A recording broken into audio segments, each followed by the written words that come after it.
petrified. There is an armor, ancient magic made it strong, and you shall wear it when you face the fight. This harness will guide us through dangerous night.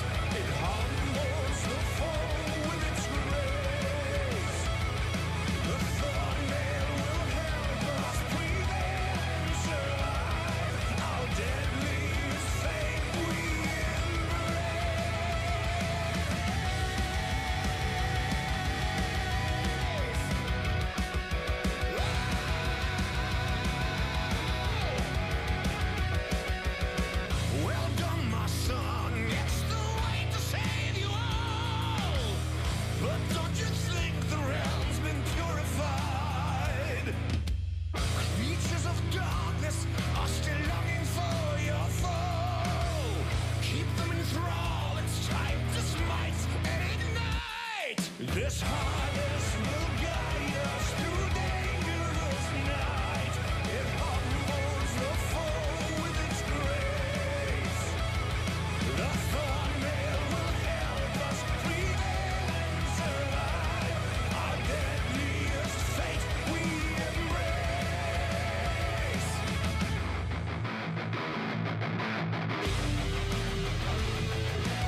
as a wild bird sings. A sonic echo that leaves no room for doubt. All the shots bring it back to what it's now. As the world cries tears in our hands, are we all part of a bigger plan? All the shots bring it back to what it's now.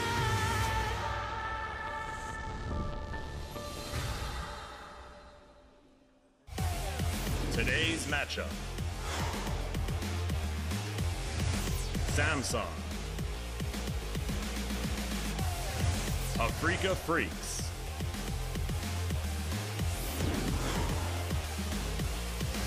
Longzhu Gaming. Jin Air GreenWings. 2017 League of Legends Champions Korea Summer Split.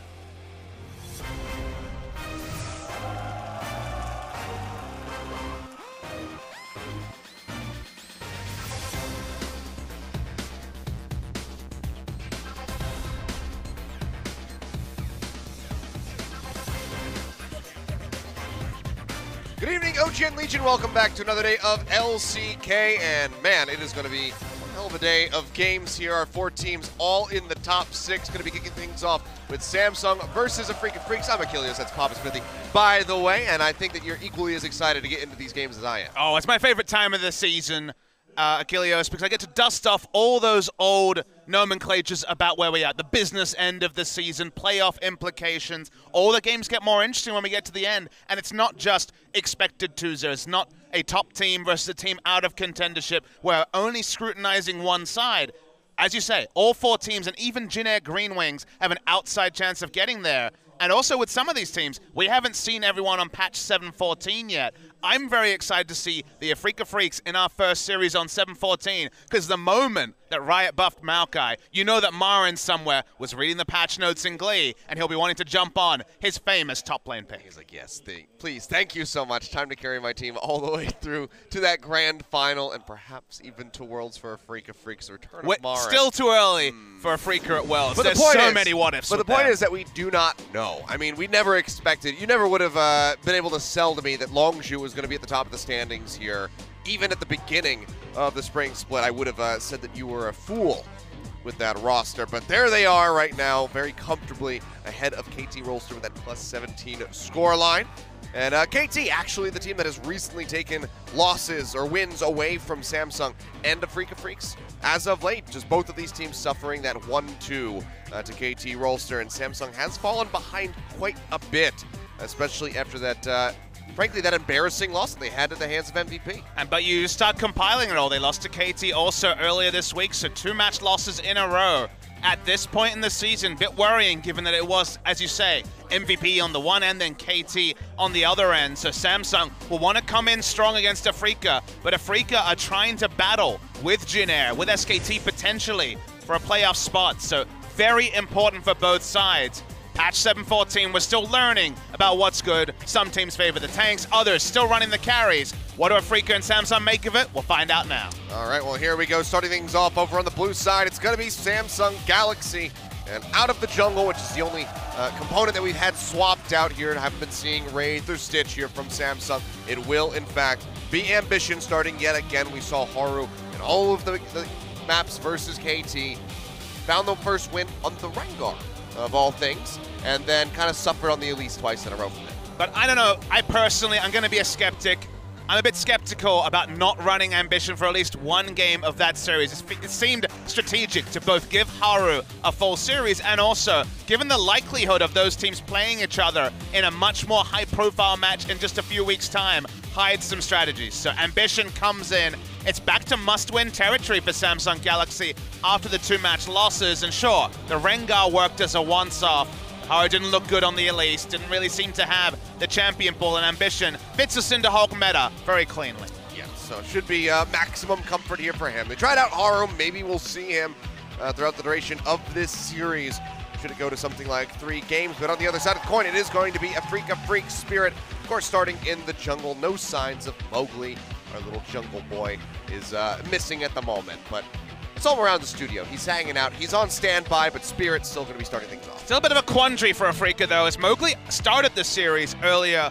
Last series that Afreeca played, went down in the first game. They ran Spirit. Spirit made his own mistakes, had a bit of a lean series for his part as well. So working out the strongest possible starting roster for the Afreeca Freecs is still something they might actually be judging. Spirit in general has been performing in the summer season, but he has those games where really he does let his team down, and his sort of faults on his own are enough to have the whole team fall around him. So it's going to be important to see Spirit with a bit more consistency, and that man on your screen smiling. I think he's just rereading over the patch notes from 7.14 and saying, oh baby, tank meta for Marin. Here we go. Yeah, well, it's been a nice, change of pace here for the Afreeca Freecs as of late, because Tucson out of the bottom lane has really been delivering for this squad as a support. Think back to that godlike thresh hook over the wall, finding the cast in after the rift walk. And his Alistair has been top-notch as well, but it's been the other side, right? Kramer has also had an excellent summer season, so the whole bot lane is becoming one of our feared bot lanes, with the top lane meta coming in as well, with Kuro leading the MVP charge. You start adding those things up, and it adds up to being a strong team. Yeah, I just like that they were the ones that you're probably most concerned about when this Afreeca Freecs roster came together, was that bottom For side. sure. We had a lot of criticism for them when they started, but now they have kind of been the rock, the foundation for this squad's success. This was another one of those Afreeca series very early in the season where it was almost a perfect game. In game one, Marin rocking out with his croc out, but then Samsung brought it back, and Afreeca really want the win here on 7.14 with new stuff to show, with the sort of big focus from other teams on their bot lane. And there's going to be a lot for Afreeca to potentially show in this particular, and it does just feel like the meta is hitting them at the right time, just like on a lesser extent, it is hitting MVP and helping them stay out of relegations, as we saw yesterday.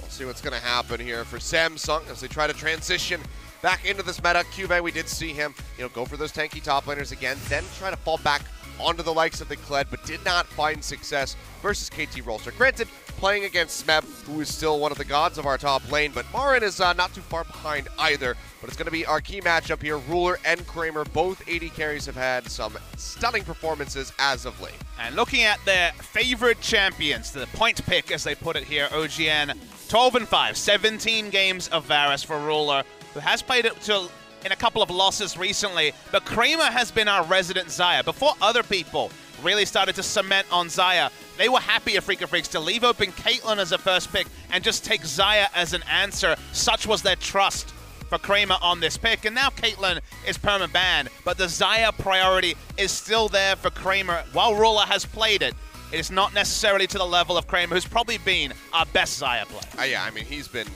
spamming the hell out of this one. I expect his solo queue to be very similar as well. So he'll be perfectly happy to go ahead and get his hands on that Xayah, maybe even the Rakan for Tucson in the bottom lane if he doesn't want something a little bit more control, such as the Alistair, like we were talking about earlier. Yeah, champion pools here are less overlapping between top teams than they are usually. We'll talk about Core JJ's support pool being very different from the norm, and compared to Tucson as well. I'm looking at my notes, and I actually wrote Tucson's name as Braum, so that lets you know what he's been playing recently. He's been playing a lot of that Braum, but so has Core JJ. Apart from that, that's where they differ. Going to be a contested pick in this series. Rulers Varus, Crown, and Kuro also have been experimenting in different directions, so a lot to really talk about. 7.14 will also bring different tendencies. Going to be a fun game one. Yeah, for sure. I mean, and that's, one of the big things actually in their series versus MVP was the Braum being banned away from Core JJ. Didn't allow him to get his hands on that. And now with Tucson in, maybe we don't see it banned, but heavily contested is certainly going to be a factor here from the side of Afreeca and Samsung. Least priority for Afreeca, not so much for Ambition, who has been our resident Gragas player, Rek'Sai as well, so champion picks are going to be up there, but it's such an important match for Afreeca Freecs trying to cement themselves in playoffs, not guaranteed yet. Speaking of guaranteed playoffs, if Samsung win here, they will be guaranteed playoffs themselves, and right off the bat, you're on Blue's side, you have the freedom, at least for game one. No visit to Xayah for Kramer. Nope, gonna go ahead and just ban that one away. Red side still gonna be starting off the same there with that Zac ban, and kind of just burning right through these on the Samsung side of things. Rumble still going to be banned away from Marin. Major respect being shown to him, but do we see the Maokai, or do we see it picked up perhaps by Cuvee? I think opening it with a ban is a possibility on blue, but not a guarantee. The Braum might actually take priority there. We'll talk about that in a moment. Kalista's going to be a really interesting one to track, Kilios, because Ruler played it to success in the series against KT. They got almost perfect game by KT against the Kalista. They tried to run the Tristana that Prey and other people love into the matchup, and Ruler honestly looked pretty woeful on the pick. So I think Kalista's going to be a thorn in their side, or a guaranteed first pick. As we talked about Samsung having that lower priority on the lease, that's why that's the final ban on blue, even though it's been basically first pick in every other series. All right, so taking that one off the board, we'll see which way Ambition wants to go. Still one of those players that doesn't mind bringing out the Gragas jungle, so perhaps we could see that as a follow-up, but for now, it's just going to be that first pick, Maokai. And Marin was so close. He was like, it was going to be mine, but Nope. Cuve was another one of our resident Maokais. I actually criticized him for, in spring season, playing Maokai pretty far out of meta as the meta started to shift by the end of spring. Most played was Maokai for the spring season, so... Well, guess what? Contested pick Maokai, that's where we are. It's thrusted right back into the center of the meta, Papa Smithy. So Cuve and Marin can both be happy, but, ooh, do we get to see this perhaps? The Tristana's already locked in here for Kramer in the bottom side of the map, but you get the hover over the Cho'Gath. He's just teasing us now. He's messing with Cloud Templar over there. Beyond as well, losing on the Amumu recently. If you look at solo queue, Spirit has been playing almost entirely Cho'Gath recently. 17 games of Cho'Gath in the past week, so expected to be a jungle pick, but it fits Marin's pool as well, so it could definitely be a top lane flex as well. Afreeca, in basically every meta, love to go for the double flex where they'll take, say, Gragas Cho'Gath and deny both two strong junglers and a top lane. I'm not going to do that here, but I think in the following weeks, they'll be revisiting that strategy. Well, now just going to go back to the tried and true ADC. It could just be Gragas or Braum as well and go epically standard for Samsung Galaxy. Taliyah also very high priority for both mid laners. Oh, but it's actually going to be the Zyra. So classic comfort here for Core JJ and Ruler. I think the theory here is that because Tristana has those all-in options, going for super lane power in the Zyra stops the Tristana from going for the aggressive rocket jumps. He's just been itching his nose this whole time. I like what you're focused on. I'm focused on the pick and bans. You're focused on the nose itching. I'm focused on another picking that's going on right now. Well, speaking of pick, a pick CC support in the Thresh could be locked in for Tucson. And it will be, so they go ahead and snatch that one up. Some weird quirks of the draft against KT, where KT were banning Thresh against Core JJ, even though he's played a single game, a loss on Thresh in the summer season. Obviously, he has played it before, but hasn't been big for him, so he's probably happy to take the Thresh matchup. That's pretty common.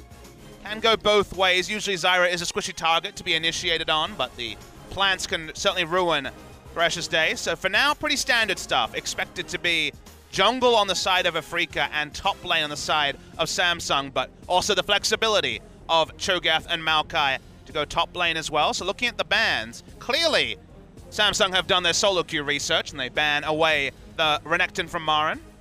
Well, nothing too shocking there. Cassiopeia as well by Afreeca. They know that Crown has been trying this one out more and more. Picked up the game 1 win versus KT with the Cassiopeia, then did lose with it in Game 3, which I think ruins his record that he was establishing there this season.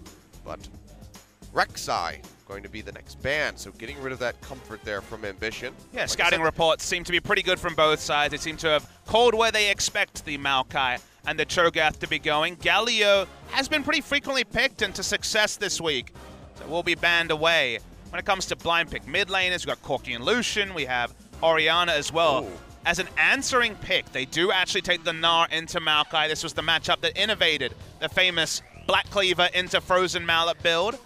Marin did not have a happy time on Gnar, but that was about Spirit donating double buffs to the enemy laner, the Renekton on the day, rather than necessarily Marin's failings. Famous pick for him, and, well, time to start flexing. Okay.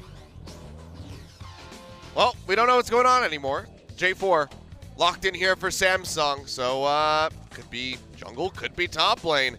Who knows? And with the Taliyah available, it's actually going to be the Orianna coming out here for Crown. I think Crown is also playing his own mind games because he's had Taliyah open and gone for Cassiopeia and Orianna over Taliyah pretty consistently, despite there being no real change apart from more strong tanks to soak up the damage from Taliyah. Still think Taliyah's global nature and also the Weaver's War is powerful, but maybe just trying to move away from that pick and just practice other stuff. As we talked about the strong champions in the meta available, it was really going to be about Lucian, Orianna, and Corki.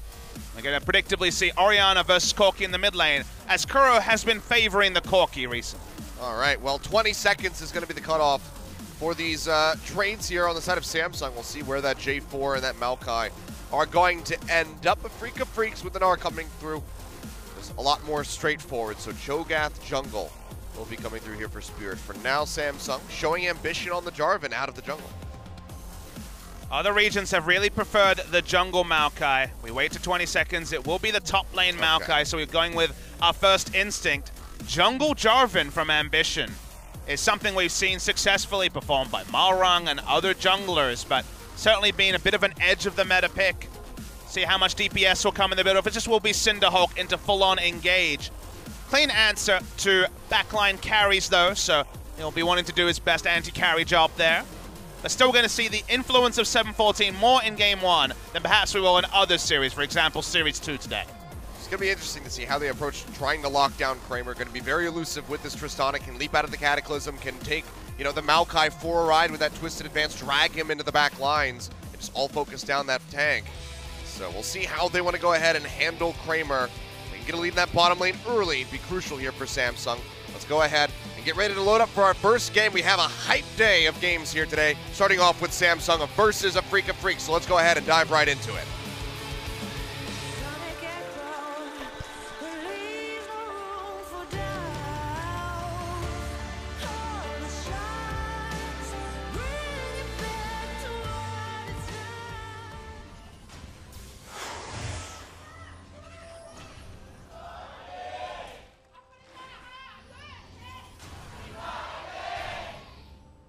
All right, well, we've got a pretty full audience here on this lovely Thursday afternoon. It was actually quite pleasant weather for once. It's been very hot recently, but today it's nice and cool, so maybe some people enjoying the outside. But I imagine over the course of this series, we will fill up. Both these teams super popular. Game 1 has gone largely as expected. Maokai denied away from Afreeca, but we get to see the return of Marin on his famous Gnar pick. One of the reasons why I was so optimistic about Afreeca on 714 is that the skill cap is no longer the solo kills in the top lane, Achilles. It's about the teleports. So, tank teleports. We've always said don't watch the tank top lane battle observer. Show us the teleports. And Marin is perhaps the best user of teleport we've seen in the history of League of Legends. So, the Gnar is going to be more about the split pushing. But the moment he gets the Maokai and the other tanks, we know what's up. Yeah, he's been absolutely excellent about it. So, seeing him juggle that Rage Bar to get the transformations to have maximum impact is going to be very nice to see. If he can pull it off, and you know, if he doesn't, then we get to laugh at him, I guess. So we'll see what happens. For now, Tucson and Kuro pushing in rather aggressively. I mean, speaking of aggressive pushing, I think the draft from Afreeca really sets them up for that as well. Now we'll have lane pressure on the Maokai for the majority of the laning phase. Corki against Orianna early especially does just fine, and a lot of options for pushing for a Tristana as well. So the early pressure lead may be there for Samsung, and the only real good news story for Samsung is that they do have a jungler who from level 2 onwards can punish overextensions. So seeing Ambition first time this season on the Jarvan jungle, his pathing is kind of hit or miss, we have to say, Achilles. So going to be fun to see how he pulls it off on this legacy pick. It's just interesting to see the J4 come out of the jungle, because we've only had it a handful of times. You mentioned Malrang bringing that out, but he's also the guy that brought out the Jace jungle during the promotion tournament. So it's not as crazy from him, but seeing a more standard jungler such as Ambition pick this up, where it's been so popular in the top lane, is just intriguing to see. Tucson trying to get the prediction there on the juke, but Cord JJ having none of that. And we talked about Spirit and Afreeca's love of drafting 2 flex jungle top lane picks. He's played 2 games of the jungle Jarvan as well. So it's been an edge meta pick, but certainly a consideration. Both the carries in this game are a lot more slippery than the Varuses of the world, so going to be more difficult for Ambition to make things happen in the team fights, but early game. Yeah, he's just going to be charging down here. The leap's already through, but the root comes down onto Tucson, flashes away. Nice flay. And the flay, yeah, keeps himself alive, so just going to be the one summoner spell used, so flash for flash. Yeah, trade of flashes there. Really nice from Tucson, who has been the big improver, you'd have to say. He's had a really good summer season in general. Oh, it's been exponential from the start. His mechanics, if players didn't track him, he was actually on, previously the Incredible Miracle, I guess they would be the Longzhu organization now. was a support and a jungler at different times. His mechanics were always his strong suit. Kept up his mechanics when he had a year off in solo queue. People thought he was going to be retired, but came back into the Afreeca lineup as the support. And sure, Spring was rough. As a 2v2 lane, it'd be Kramer not dying and Tucson making mistakes. Cho'Gath bot lane, but not going to go wide. But this season's kind of all really coming together at once. He's been smart in decision-making. Their vision control has been good. And just the mechanics recently have been one of the best of any supports we've seen in terms of play in the last month or so. Been really solid from him. Missing out on these early hooks, trying to set up for that gank there for Spirit, but he's fine. He goes back to base. Just going to be starting things off with that Tracker's Knife. So he can just jump right back into the jungle and keep grinding away. Double root coming down. Tucson taking quite a lot of damage. No Exhaust flash, will be remember. thrown in. The piercing arrow will find it. Like you said, flash had already been used, and he takes the ignite. Doesn't have to exhaust to try to mitigate the damage here in this bottom lane. Such a lose-lose scenario because Kramer can't control the wave as it pushed in. Neither of them had a trinket ward, so at some point they had to approach the brush, and that meant the death of Thresh. Right after we were singing him some praises, Tucson just giving up that first blood. So Samsung going to start things off with a nice early lead. As Kramer will get pushed under turrets. Going to get the majority of this back, but still already finds himself in a pretty decent deficit. So that pressure that Core JJ and Ruler have been able to apply is certainly costing them. They want to fast track this Tristana, get those items out as quickly as possible. It shows why the trade of flash for a laner versus a jungler is different, is the jungle can dip into the jungle, and if you don't have a coordinated push set up, much more difficult to actually punish the flash being down, whereas in that case, they were either going to lose multiple minion waves or check a brush, and last time they did that, heavily punished. So good stuff from Samsung, and Roland Core JJ picked for lane, got first blood. So far, so good for Samsung Galaxy. Well, Core JJ on the roam, going to be running up here towards this mid side. Kuro is already cheating his way up through the river, so he will remain safe, doesn't have to use the flash. He's got the TP to get back into lane rather quickly, so overall won't be too heavily punished. Is it cull time for Marin? He started throwing shield, so that was a surprising amount of respect by Marin. The nice cull Gnar build. I mean, it is Marin. Well, it's going to be a phage. Much more about control than we're used to as bot lane. Yeah, point blank hook here onto Ruler, but Ambition's nearby. Oh, Tucson is still without that flash, and they'll just go ahead and punish him. Second kill into the bottom lane, second kill onto the Varus, as Ambition picks up that assist. So Samsung looking pretty good here to start things off. You were talking about the caster curse. That was just Afreeca not being able to put down vision, going on, trying to play a gank to get back into lane, but the gank just exacerbates things. Oh, okay. Spirit loses out on the Rift Scuttler as well. Awkward. It's just piling up now. It's piling up around the bot lane, that's for sure. Oh, man. All right, well, we have to go back. Tucson is bad, and maybe now he'll do okay. Look, we don't judge people on 5 minutes of one game, but yes, absolutely, Tucson is written off. Nothing to salvage there. Replace him. Find a new support. Oh, dear. The awkward point is that all Cho'Gath can really do is follow up a gank. He's one of the worst at opening up ganks. Sure, if he's sitting in control ward, he can do great stuff, but when it comes to jungle Cho'Gath, you need CC in the lane, and that's why Tucson has tried to get back lane control so they can set up one of these Cho'Gath ganks. In these scenarios, though, it just looks sad. Yeah, it's pretty sad. But at least Kramer, kind of bringing that CS back. He's going to be falling a little bit further behind, but he's not as far off as you might have thought. And it invalidates some of the draft here from Afreeca, which was about the winning lanes in top and mid and the potential for a pressure lane bottom, but that potential went out the window when Tucson was taken down twice during his flash duration. If they could have just played around bot lane as mid lane and top inevitably would win in the matchups early, that would have been the dream for Afreeca and turn onto a free Drake around the 8-minute mark when the ultimate is up from the jungler and Cho'Gath can just nom it away. But for now, playing around the bot side is a bit of a losing scenario. See how many stacks you can get to by the end of this game. These are the sort of games why Prey famously said he thought Tristana was a bad champion, because when you're ahead as Tristana, you're taking pot shots, explosive charges, exploding on the enemy turret. Feels great, but when you're behind, you can't freeze. In this case, your support has been very well answered. Really hard for Tristana to do much without help, and Cho'Gath really doesn't want to enter the bot side of the map. Yeah. I mean, right now, Spirit has been acting like he doesn't really want to enter any side of the map. He hasn't been able to find an avenue of approach to get any ganks off. Well, just a bit too safe, and I mean the Maokai in the top lane going to be rather tanky to try to take down. This Martin can do a lot of chip damage early on with the hyper procs.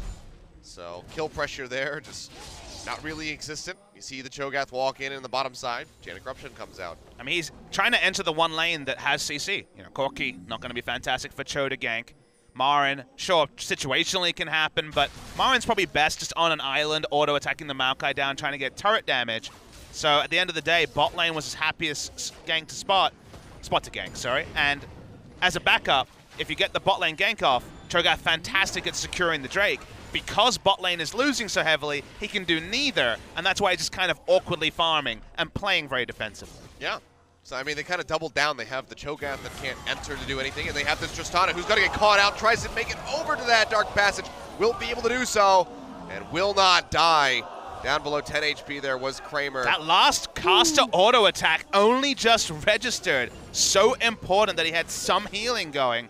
Will just about live, backing now. He's trying to make it out of here. Ambition wrapping around from behind is spotted out by the wards. Just going to throw one into the brush. Does he want to try to clear this one? Tucson throwing out the hook, finds the death sentence. Pop-up comes through here from Spirit. But there's still just no damage really to threaten him. And Spirit's going to be the one kind of taking the brunt of the damage there in that exchange. He goes down to half, and Ambition's just going to go ahead for a little bit of a walk. There's nothing in this lower half of the jungle for him to take away, but he can still establish vision control. And Kramer's had enough of this stupid laning phase where he keeps getting punished. He's going to go top lane, try to fast push down the turret with the Gnar, maybe even gank. We saw some weird level 1 shenanigans by BBQ yesterday. I take advantage of the Tristana all-ins. Another 80 carries who can all-in. She's certainly probably the best at just solo manufacturing some sort of all-in or turret push. You see the swap up to the top side here as they try to maybe bait QV forward. Kramer sitting out of vision as Marin gets ready to transform. But and being very suspiciously aggressive. Yeah, QV sees this and it's like, okay, I'm just going to go ahead and peel back. So now we'll be spotting out this Tristana. And it's a bit too late for Ruler and Core JJ to react. They're already down at the bottom side of the map. So QV maybe just having to suffer through this 1v2 for a while. I mean, the vision line also, there's double control ward in the bot side. The enemy blue side jungle is completely warded. Why would you ever, as a strong 2v2 laning duo, want to trade to the top side? Sure, you're winning the 2v2, but QV does a lot better with no vision than the duo lane will do. They're still going to try and punish QV, but it's a Maokai. All right, well, we'll see how this one goes. Kuro is nearby as well. The box comes down. Hook not going to connect. He gets popped up by the Rupture, but Ambition has arrived. And that should just be the end of that. Meanwhile, Samsung down the bottom side of the map. There's not a damn thing Marin can do. He's going to lose out on that turret. So first brick goes over to Samsung. They now have a 2,500 gold lead. Ultimate actually used. There's the Nature's Grasp. Yeah, it is coming through. Meanwhile, Marin getting caught out of the bottom side. Exhaust coming down. He tries to kite back. Flash forward here from Ruler, and one more auto attack finishes off the Gnar.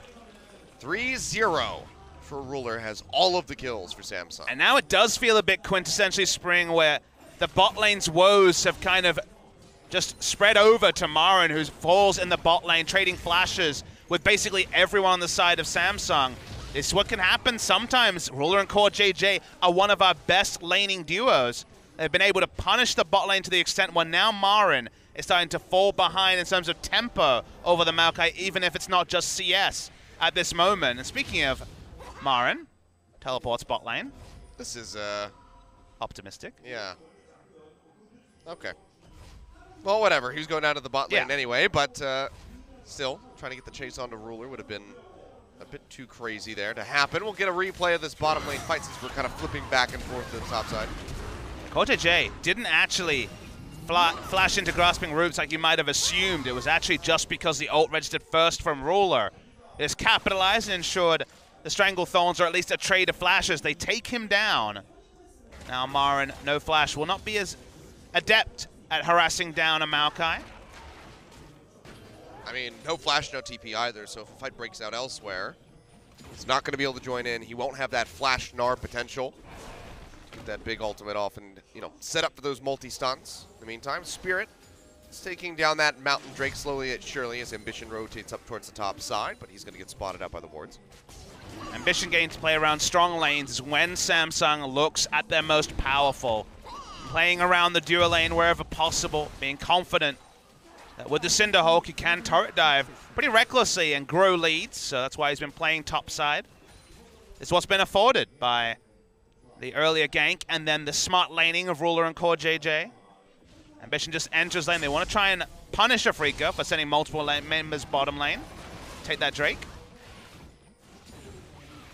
Not finding much space to step up to the turret here, so just poking away with the piercing arrows for the most part is Ruler, but that visitation actually just kind of costing Ambition a lot of time that he could have otherwise spent in the jungle.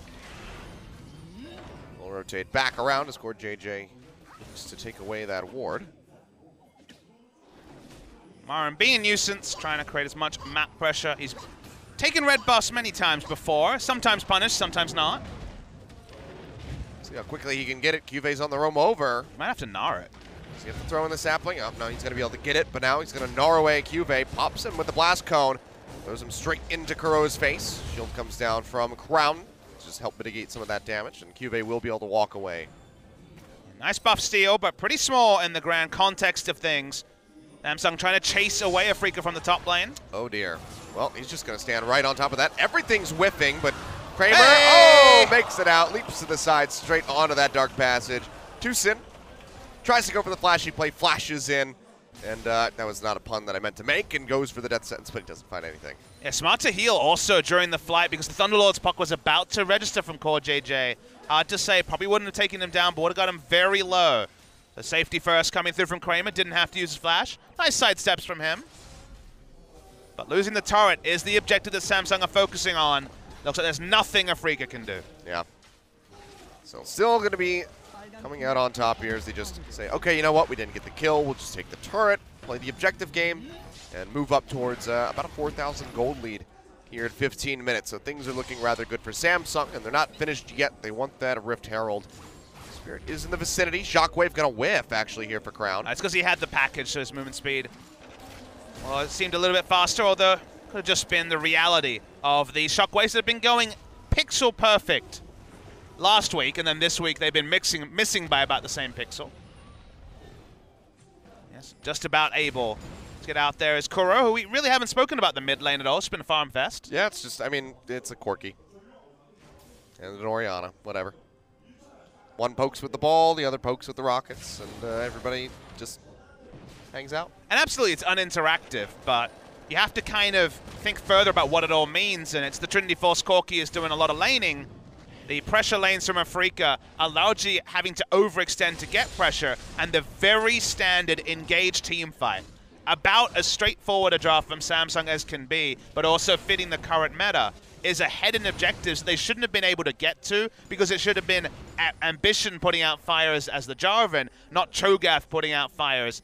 Basically, the draft win conditions have kind of gone awry for Afreeca, and then result as bonus objectives to a team that already is going to have so much wombo engaged in the late game, and barring some significant macro outplays from Afreeca, it's going to be very difficult to punish Samsung as the game goes on. Yeah.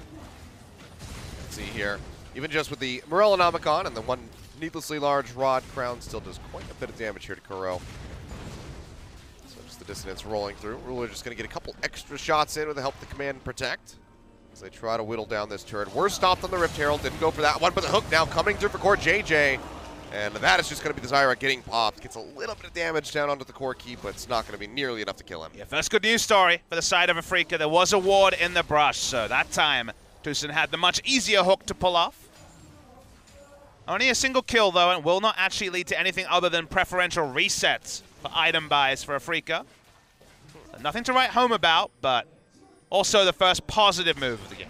Static Shiv Rush here coming through for Kramer. Really standard on Tristana at the moment. BF Sword or Pickaxe, depending on gold value, into Shiv for pushing options. Corki has decent pushing. Gnar has decent pushing, but one of Tristana's main weaknesses is the pushing, so Shiv first has become pretty much the go-to. Seems like it's going to be the on-hit, play the Ruin King build coming through from Ruler. In League of Tanks, you're not going to be going Essence Reaver as much. You kind of have to go for that Blade. Yeah, the percentage damage is going to be so crucial. Now Samsung grouped up in the mid lane, going to be looking to knock down this final outer turret. Have it whittled down to about half HP, but clear, and the presence underneath the turret is going to be a bit threatening. As Tucson, if he lands one of those hooks, it could be an all-in. Yeah, it wasn't actually going for the Righteous Glory here on the Maokai. It's been very, very common. Oh, yeah. That's kind of been the preferred build recently, has been Righteous Glory first, but Just went for Sunfire, a bit more wave pushing, I guess. Oh, Shockwave okay, gets him this time. Yeah, drags him out of the Valkyrie. So he'll get knocked down to about half HP, which means that can't really do anything about this Rift Herald going over. Spirit maybe trying to throw out the Q. We'll toss it in, but it's way too early. Doesn't do any damage, really. So that's just going to be Rift Herald picked up now for Samsung, who are likely just going to all rotate into the mid lane and use that summons to collapse this turret.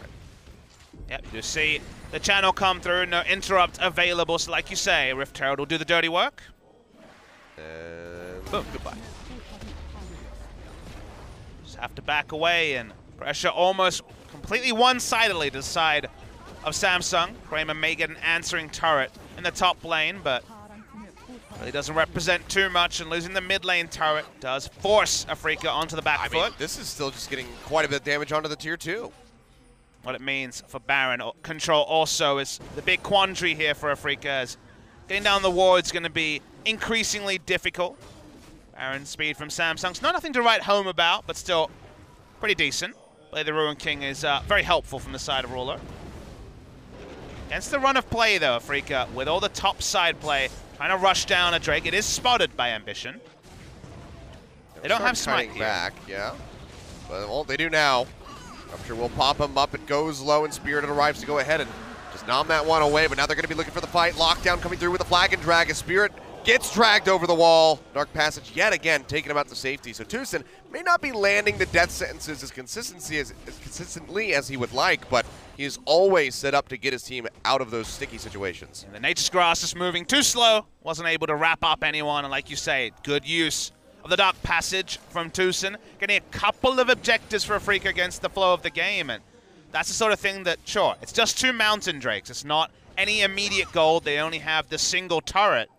But those are objectives that really do ride against the tide. And if Samsung had piled them onto already their bounty of early turrets and early gold, might have meant there was no way back into the game for Afreeca. But now, double Mountain Drake. I mean, you have to start getting concerned about the Baron potential here for Afreeca. Setting up for it's so hard, though. They have no control wards Sure. in the inventory right now. Basically, they've been dictated to. They're very afraid of both the Strangle Thorns and also Jarvan and Maokai turning onto them. So you're right, the speed-wise, they have options there, but map control is pretty much one-sided with Samsung. So actually being able to threaten the Baron is going to be a multi-step process that right now Afreeca aren't set up to do. Yeah. Trying to knock down that tier 1 in mid. Be a nice start here for Afreeca if they could just get in position for that. The Tristana, I mean, especially now with this double Mountain Drake, will just chunk down these structures very swiftly. Baron checks the brush, finds the duo lane. The likes of the Baron, perhaps that's just going to be the shot coming through there as Kramer tries to knock back Ambition. Flag and drags over the wall, and yet again, Dark Passage will just take him out to safety. Ambition just spends the whole game looking at Camille's ultimate and feeling sad that, unfortunately, the Cataclysm does very little against Afreeca's comp. Hook goes wide from Tucson. On point with the Dark Passages, like you mentioned, but so far, the death sentences have not been registering.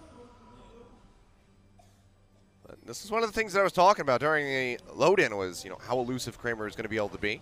Granted, hasn't, taken part in any kills, or the one kill, rather, that Afreeca has, but still has just been building up his CS, keeping pretty close to Ruler in that regard. I mean, Kramer, Kuro, Marin, all of them are very elusive. That's why the Cataclysm, when it comes to a solo ultimate, doesn't have the value that when we often saw the top lane Jarvans did. Against the comp from Samsung, Jarvan will look fantastic on Afreeca's side, but with the Samsung comp, it's just another engage tool. Oh, trying to beat this one out. Chain of Corruption coming down. Shockwave! There's no way to get onto that Dark Passage there for Kuro. He just gets exploded. Yeah, through Knight's Vow as well, and that means Samsung's probably going to turn onto the Baron.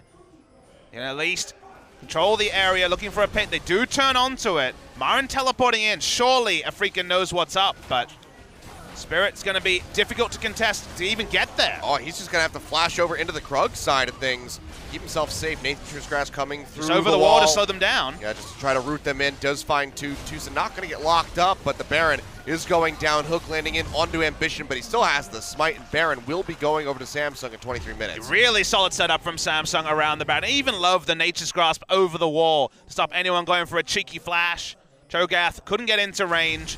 Wasn't able to get in. Nice target selection from Samsung on that, and the Baron is about as easy as can be for Samsung Galaxy. I mean, it would have been a suicide mission as well from Spirit if he could have gotten into the pit, but he was without his flash, so the wraparound would have had to come through there. I mean, had flash at the start and has, of course, the face doing about 1,100 true damage, so a chance of stealing, but what would have been a one-way mission, but it couldn't even be a mission. It had to be aborted far too early, and Samsung, who have had the much better setups in the early game, are profiting off their focus on early power laning in the duo lane, because that was the only lane that was winning on paper with the Zyra harass, and basically every advantage was garnered around Ruler and Core JJ. Yep. Well, now we'll see how Samsung wants to approach breaking these inner turrets. Mid lane's already been considerably weakened as they try to get Ruler. He goes low, but keeps himself alive. Pops the heal, but it still has the flash. And some flashbacks to a couple of games in a row where Ruler was caught and they would lose Baron and thus the game, Samsung Galaxy, but not to be that time. Yeah, that was multiple times in that series. It was. Oh, shockwave through onto Tucson, and Crown just picks up the kill. Dies to command protect. Nice. Feels good. Don't see that killing people very often. Spirit may finish this game 0-0-0, to be clear. Yeah, so may Kramer. He might just not participate in anything. Well, I think it's pretty appropriate for Spirit, who's watched lots of things happen. He's been on the screen, but not really able to do anything, given how little control Afreeca have had over this game, especially around the duo lane. Marin, though. Yeah, looking for the exchange, but the Nature's Grass coming through as QV tries to win the 1v1. He's out of mana, and Marin has the double hop away. Will keep himself alive, but playing with fire a little bit there with QV. Would have been pretty inglorious to be solo killed by a Maokai Aznar, but would have been quintessential Afreeca Freecs to see it. Base is broken at 25 minutes. They will also lose in a turret on the bot side, and as you can see, there's very little they can do about it. I mean, this has basically been the full court press here from Samsung. Have taken down turrets in every single lane now, looking for the inhibitor. Marin pushing forward, gets locked down, and he gets taken out. Core JJ coming up with the kill, 6th of the game for Samsung as they take down this inhibitor just before 26 minutes into this. Looking pretty damn good. Ruler, definitely don't want to pat that way. Continue to walk up Afreeca. The ball is still zoning them, though. Shockwave back up for Crown, level 16 as well, and an early game focused item build. Nice couple hits coming through there with the rockets from Kuro, but it's just a little bit too late, you have to say. Now looking for another one here as Ruler is back to good health. He's got that Blade of the Ruined King. Another double pop-up coming through. Death Sentence down in onto Ambition, but QV's in the front line. Box gets dropped, as does the turret. Flag and drag forward. They find Spirit. He takes quite a bit of damage. Samsung, they're just focused on getting this inhib. Shockwave through, drag Spirit back in as a Death Sentence connects, but there's no way for Afreeca to follow up now. The Cataclysm coming down. Tucson will be locked in. He will be taken out, as you can see Kramer just desperately trying to find a kill, but the palm pop not going to be enough to take out QV. And Samsung, maybe they just stick around and go for the end of the game. It's probably too greedy. They have a lot of gold in their purses to spend and then end the game. Looking at the turn and full disengage. Gets CC'd for a while. Sorry, Marin. They will just go and purchase here, Samsung Galaxy. One more push should end the game. And the other thing is he doesn't even have a ward to TP to try to cut them off. Nope. The vision control's been so huge. Oh, here we go. Chain of Corruption down. Kuro, goodbye. Will just get smacked in the face by QV, and Ruler scoops up his 4th kill. 4-0-7. Almost at that 100% mark here in this game. You see some disgusting purchases on the side of Samsung. Death Cap is completed. The Crown, a bloodthirster to go along the Blade of the Ruined King. Ruler just wants to auto-attack forever and never die. The silence to begin this is why we didn't see Wombo engage after QV went in. But Afreeca, from this far behind, with Kramer having no damage potential to champions and not being able to even hit turrets and get value out of the explosive charge, really can't do anything, and Samsung just kills closest target after closest target, gets everything they want, and then exits and gets the bonus kill on Kuro. Yep. I mean, maybe one more hit there by Kramer would have gotten him his first kill. On to QV, he was so close, but Crown was there to zone him back with the dissonance. Chunks him down to about half of his HP in one shot, so it's the point of no return here for the Afreeca Freecs. They are down and out of this one, and now it's just a matter of time for Samsung to close things out. Yep. No way back into this game for Afreeca. The item builds are picture perfect for closing out a game. Double Gargoyle Stone Plate, Death Cap like we mentioned. The Ruler can lifesteal off everything to full HP build, and hell, even a Leandri's finished for Core JJ. Yep. Can't even imagine what a one-team fight will look like for Afreeca, so just getting ready to ink in 1-0 Samsung Galaxy for Game 1. Yeah. Seems like Marin was kind of shocked back to the last time this Gnar versus Maokai matchup was so huge because he's got both components of an older Guardian Angel, but won't be able to pick one up at the moment. Juve going forward, locks down Marin as he goes into the transformation, but getting into a position to have that massive stun just does not seem likely. Would need to flash in for this one, and Crown just does so much damage with the Dissonance. That's going to be the Nexus exposed. Gnar ultimate does come through. It's not going to find anything as he desperately tries to retreat back to the fountain with the rest of his squad. Juve going low, is just going to stay alive right at the end of it. The Buster Shot to take him to safety, and in less than 30 minutes, Samsung pick up Game 1. And Kramer does end 0-0-0, Achilles. Nothing he could do, nothing Spirit could do after Tucson died twice. We bigged up Afreeca's bot lane, but it was actually Samsung's bot lane that dispatched with them easily, went double ranged, also full laning power. They didn't have laning power in other lanes. They need to make the most around Ruler and Core JJ, and boy did they ever. Ambition trading summoners with Tucson got them all their advantages. Ambition spent the rest of the game with a tent next to his strong duo lane, and from there, extra advantage after extra advantage, eventually a Baron. And from there, all Afreeca could do is watch and smile and say, well, you guys outplayed us, at least that time. Well, there's always Game 2 to try to bounce back. That's a blue side victory here for Samsung, who, they looked clean, they looked concise, they looked surgical here in game number 1. And this is what we, had come to expect from this squad, who was number 1 for quite some time here in the league, have fallen, but maybe they're able to get back to that level of performance. Game 1 is an indication of that. On their comfort, though, on most of the players, excuse me, on most of the players on their comfort, they looked great. Maybe moving away from the Varus, the Zyra, some of those other core picks, maybe even just stealing away the Maokai that Afreeca are likely to first pick in Game 2, or change the script. But when the script is standard, when they've practiced it, when the rehearsals we've seen for years now, Samsung Galaxy, like you say, do look surgical. And with a champion select like that, make the most of it. We'll see what gets pieced together by both of these teams. And we come back for game number 2. We'll see if Samsung can close this out with a 2-0, or if Afreeca will make it a series.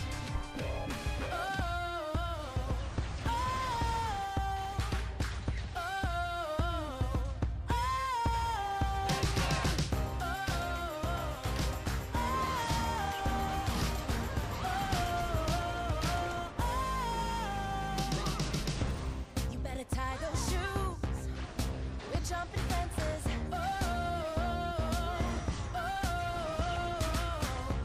We're gonna shake these boots.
Now let the hunt begin.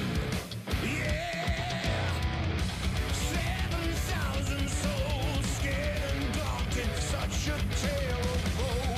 Not too long ago, this village was a golden scene of hope. Hold down the reckoning to bring back open peace, restore our glory to live forever.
Take me under your wing, crack of thunder, as the wild birds sing, a sonic echo that leaves no room for doubt.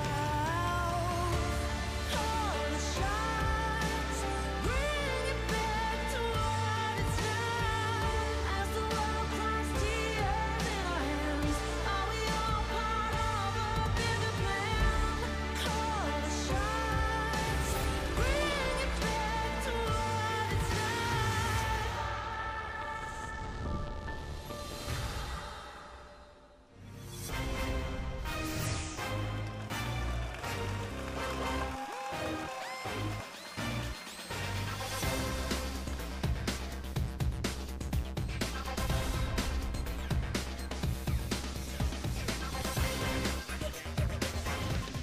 All right, welcome back, ladies and gentlemen. Crown did all of the damage here on that Orianna. And actually, it's going to be Core JJ just inching out ahead of Ruler as well with that Zyra. We know how much damage she can deal, just a stupid amount of it. But people that weren't dealing damage were those on the side of the Afreeca Freecs. Never gotten into a position to do so. And no one knows better how much damage Zyra was doing but Tucson and Marin, who were taken down over the course of this game by Core JJ. He'll probably pick up the MVP as well. Very good play from him on the side of the winning team here. Samsung Galaxy hasn't got many MVPs, but has always been this very solid player, and he's made his career at support on Zyra, and he extends his win streak here. Yeah, I mean, that was a great play that he used to get himself out, but had to burn the flash, which just set him up to be first blooded on by a Ruler, who really was walking away with all of the kills here for the side of Samsung. It's continued being a bad news story in the bot lane, though, for Tucson, who was taken down a couple of times. Even Marin felt the wrath later, and we watched Spirit lose out on the Rift Herald, and there was a sinking feeling there. Achilles, Marin felt it in this passage, though, and it just all went wrong around the duo lane. There was a great draft here for Afreeca they could have played around, but with the duo lane so far behind and Samsung so much in the ascendancy, they never got to play around Marin's split push power, and in the end, they were lambs to the slaughter of Varus. Yeah, and yeah, that last one there, Marin, not really, kind of underestimating just how much damage he would take. Didn't have really any MR walking straight up into the face of Crown and the rest of the team, and they just absolutely blow him up. But Core JJ, third MVP win. Congratulations to him. We'll see who is going to come out on top, who's going to be our MVP here for game number 2, because we could just have another back in form 2-0 for Samsung, but Afreeca Freecs, they want to avoid that. They want to pick up a victory. And Afreeca is a pretty big stranger to the 2-0, often involved in 3-game series. It would be a surprise to see them go down 2-0. They can make adjustments to their bans and also their draft on the blue side. We'll be looking for a Maokai first pick, you'd imagine, but Samsung's definitely on the same page on that one. Yeah. Well, Zyra going to be banned away first and foremost here by the Afreeca Freecs, and Caitlyn over on the red side, not going to be too shocking. Likely see the Zac and perhaps the Kalista taken away, but maybe they actually trade out Kalista for Xayah since it's versus Kramer. Maokai being banned is a surprise, more based on Marin's reputation. Spirit's been playing it in solo queue more so than game 1, where Cuvée was excellent on it, so Afreeca do not seem to want to first pick the Maokai, so I follow your logic. Xayah first pick is a high possibility. Or Samsung try and get frisky and ban one of Kalista or Xayah. It's going to be Kalista. Okay, so the Xayah is available. You see And, on your screen Kramer yeah. clapping. He's happy. He looks so happy. You can see it in his face. But all right, so they will go ahead, lock that one in first here for him. 9-2 on the record, as you can see there. So has been a pretty good one for him. Samsung right now, keeping things a bit safer, a bit more mysterious as they lock in the Gragas. Could be for Cuvée, could be for Ambition. Do they want to go ahead and get something like the Braum, perhaps, in this round? I'm really feeling it's going to be the jungle Gragas, just given Ambition's familiarity. Well, like you said, always the chance of a flex, and while it wouldn't be a time that you're forced to pick up Ashe, it can be more about the counter pick than anything, as, well, Marin had to deal with the Gnar twice, no wins on the Gnar, and maybe it's time for the Super Comfort. Outside chance we see Spirit take into the jungle. That has happened once before this season, and it's going to be the Lovers duo on the bot lane for Afreeca. All right, so Zion Rakan snatched up as well as that Rumble. We'll see where it's going to end up, but, I mean, it's Marin. It's more than likely going to be in the top lane here. But do they just go ahead and finalize the bot lane for Samsung before we enter the second round of the draft? And the answer is going to be no. It's going to be Camille picked up here for Cuvée, which means that the Gragas will, in fact, be into the jungle. So the tank meta is going to be largely absent in this game. Top lane will be Rumble versus Camille. Had that information. Now, of course, Afreeca could rewrite that and go for a tank themselves and flex the Rumble into the jungle, given that Camille has a happy time split pushing against the Rumble as the game goes on. 4-1 on Camille this season is Cuvée. His ability on champions like Camille and the meta suiting him as we move to the Bruisers. One of the reasons why Samsung's leveled up and why our evaluation of Camille has leveled up, as Samsung's kind of splitting the difference here. They are banning away strong laners into Camille, wanting to try and force Marin onto Rumble. Marin's effective champion pool's always been pretty small. The only champions he has wins with in the summer season are Jarvan, Gragas, Renekton, and Rumble. So you pretty much know what to expect, but there are some new tanks he could play with, I guess, on 7-14. LeBlanc, the final ban away from the mid lane. So the Cassiopeia actually available here for Crown if he wants to pick that up. Talia, again, major comfort for him. That could be brought through, or maybe we see something older like the Syndra.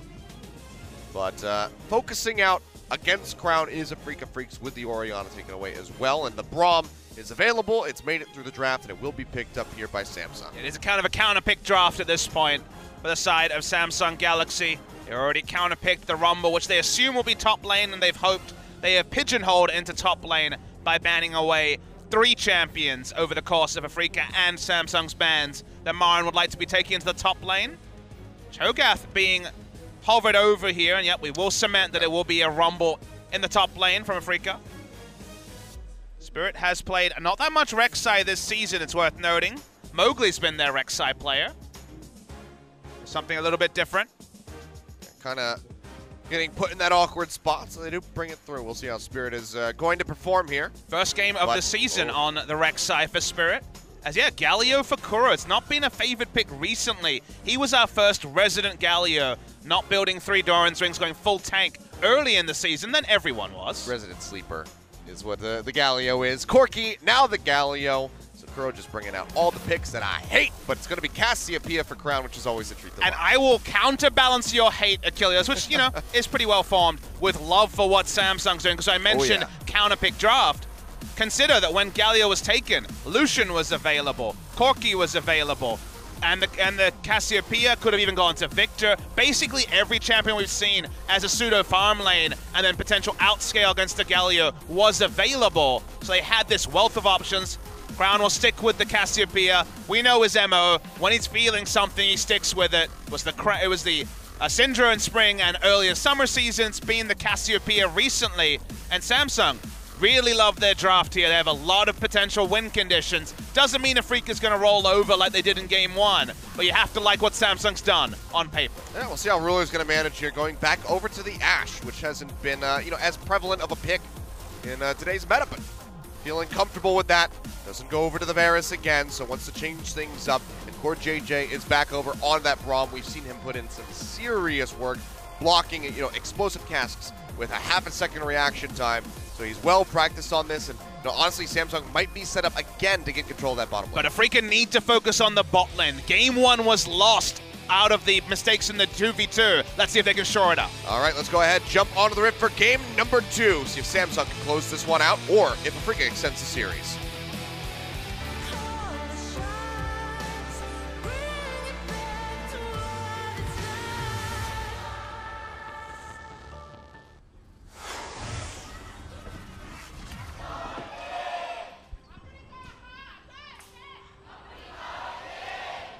All right, well, audience has filled up considerably since the start of the day, and it's only been about an hour, Papa Smithy, so everybody, perhaps getting out of work, making their way over to the Seoul East Stadium here in Sangam.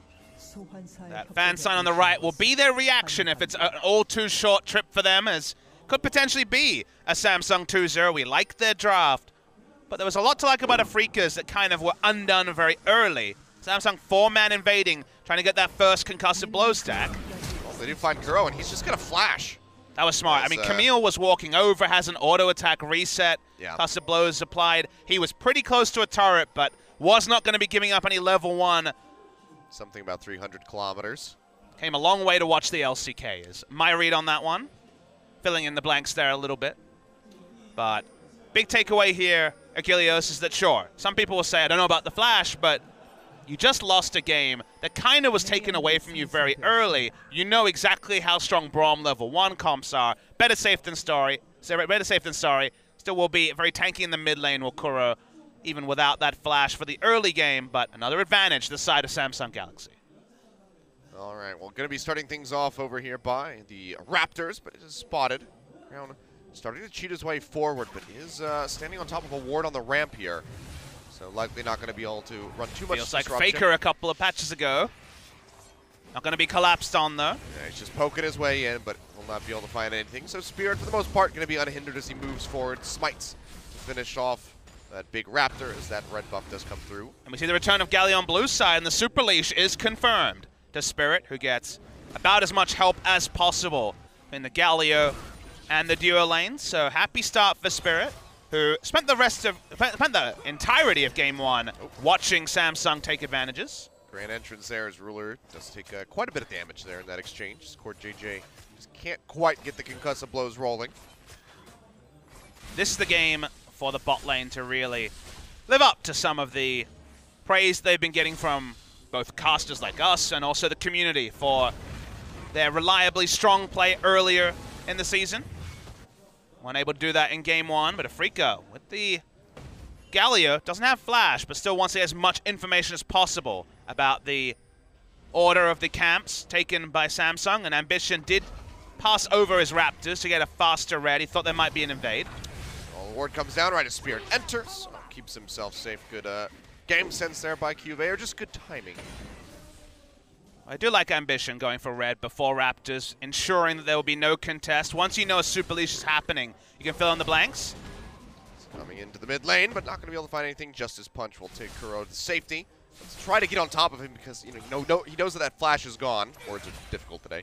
He knows that the flash is gone, so wants to try to take down that Galio early on, but so far, Ambition not going to be having too much luck, but is getting some counter jungling done as he moves over to the Krugs. Yeah, with where the minion wave was, he could have, on command, interrupted the Justice Punch out by just flashing into the AoE, but Crown would have called him away. Ambition and Spirit find each other, and there's the follow flash. Yeah, they flash over. First one to react is going to be Kuro as Ambition starts wrapping around the other side. It's taking quite a bit of damage, and Spirit will yet again be chasing forward.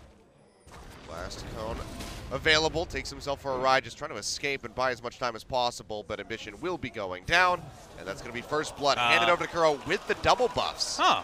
The last bit of damage done by Kuro. I didn't see that, so interesting. That's actually really big for the side of Afreeca having double buffs onto the mid lane or his bot lane. I mean, that's kind of terrible, but now Ruler getting jumped on the Ignite comes through Tucson. Doesn't have enough to finish him off, but maybe they can get onto Court JJ. They will proc that concussive blows here onto Tucson as he goes low. So nice trade back by the Samsung squad, but well, Ambition is kind of setting Crown up for a lot of pain. Yeah, Kuro won't need to be babied through lane now with double buffs. His flash is still on cooldown for about another minute, but apart from a return gang, that won't mean much. Speaking of ganks. Yeah, coming up here, hook shot is there though, so QV just very easily able to dodge out. yet again going to get locked down. As the flash available, goes in, dashes back. Forced the heal to be used. Don't know about actually going in with the grand entrance there. Just kind of forced a summoner out of his AD carry, who did not want to use the heal in that scenario. And now going to be 2 to 4 in that regard for the summoner spells in the bottom lane. Like the start, but now Spirit is ganking Cuvée with no flash. I think you want to try this one again, Ambition.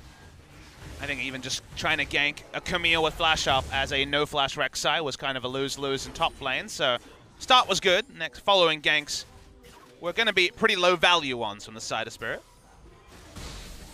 Well, they have the slight lead coming through at the moment.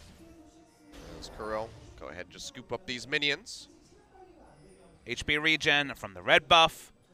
Experience and gold. Kuro is happy to lap up, and soon he'll have his flash up. So rather than being exploited while his flash duration was down, which is what Samsung did to Tucson in game 1, Kuro actually gets a bit of a donation over the way of Afreeca Freecs. Well, going to be a bit slower paced here. Ruler and Core JJ not able to get out to that massive lead that we saw early on. To a point, though, Hero's entrance up soon, Equalizer up soon, reliable CC, diving onto the Camille and delaying the power spikes from Cuvée is what Afreeca Freecs want to do. It's one of the few things this draft can do in the early game to punish Samsung, who have great outscale options in other areas. I mean, all of that can get turned around, though, once that Hextech ultimatum is available. Becomes untargetable, and he can dodge out something like the Hero's entrance knockup if he times it well enough. So many different bits of damage to respect that be hard to get any overlap with the Hextech ultimatum, but I take your point. Never going to be guaranteed to turret dive a Camille. Speaking of turret diving Camille's, might be looking at it. Spirit not very tanky, so instead we'll just be going on a bit of a vision mission here. didn't have the minion wave where they wanted in mid lane either, so Galio hadn't begun his roam topside. Gragas will basically have to jungle around Camille in a lot of the case of the early game, and that'll be a big departure from game 1, where he could jungle around the strong side, which was his duo lane. Jungling around the weak side is kind of a thankless task, where it looks like your jungler is not doing anything, and you're looking for kill involvements, but if he's not topside for the majority of the next 5 to 10 minutes, there is going to be great turret dive opportunities for Afreeca Freecs. Well, for now, just a handoff on that blue buff. Nobody in a comfortable enough position to really go for any aggressive plays. The bot lane has definitely been the most skirmishy that we've seen so far, but even then, it's usually just chunking each other out to about half HP. Everybody peels back, they nom some biscuits, and everyone's good. The only person on the side of Afreeca who's opting into a long game is going to be Kramer, trying to get his item build together. Tucson also is going to be very powerful at level 16 for a Rakan. This is where Scaling's happiest. Okay, Blade Core does register. Yeah, and Ruler going low, but the dash back comes through from Tucson, so that's going to be a nice positive trade with almost really no negative aspects to it here for the side of Afreeca. Yeah, we don't often see the feathers and the Blade Caller trades come up trumps in the early game, but that time getting a massive burst onto Ruler and forcing him back. He does have Vamp Scepter and also a refillable, so does get to be a bit of a tank when it comes to staying in lane. Not a ton of punish going to come out because he still has the heal as well, so not even baiting that summoner spell to be used, so he's fine. But now we have the level 6 for the Ashe. Do we see the go button pressed here with that enchanted crystalline arrow? My theory is that Afreeca are going to play pretty much like Samsung did, with Spirit jungling on the strong side, which is the top side of the map, with the Hero's entrance follow. Trying to get as many advantages as possible. Frustrated they didn't get Cuvé's flash earlier in the piece, but I think top side is probably the more reliable thing, because they can also counter jungle ambition pretty heavily. Like you say, bot side, they don't really have engage to Afreeca. Rakan can dive the turret, but I think Kramer's happy enough farming, and they have good disengage. I think just farming on the bot side while they can pile on gold onto Rumble and allow the first couple of equalizers to be powerful before Camille gets her items on. To me, that's the percentage play for Afreeca. Well, right now it's basically Farming Simulator 2017. I mean, Spirit wants action though. He wants to end it.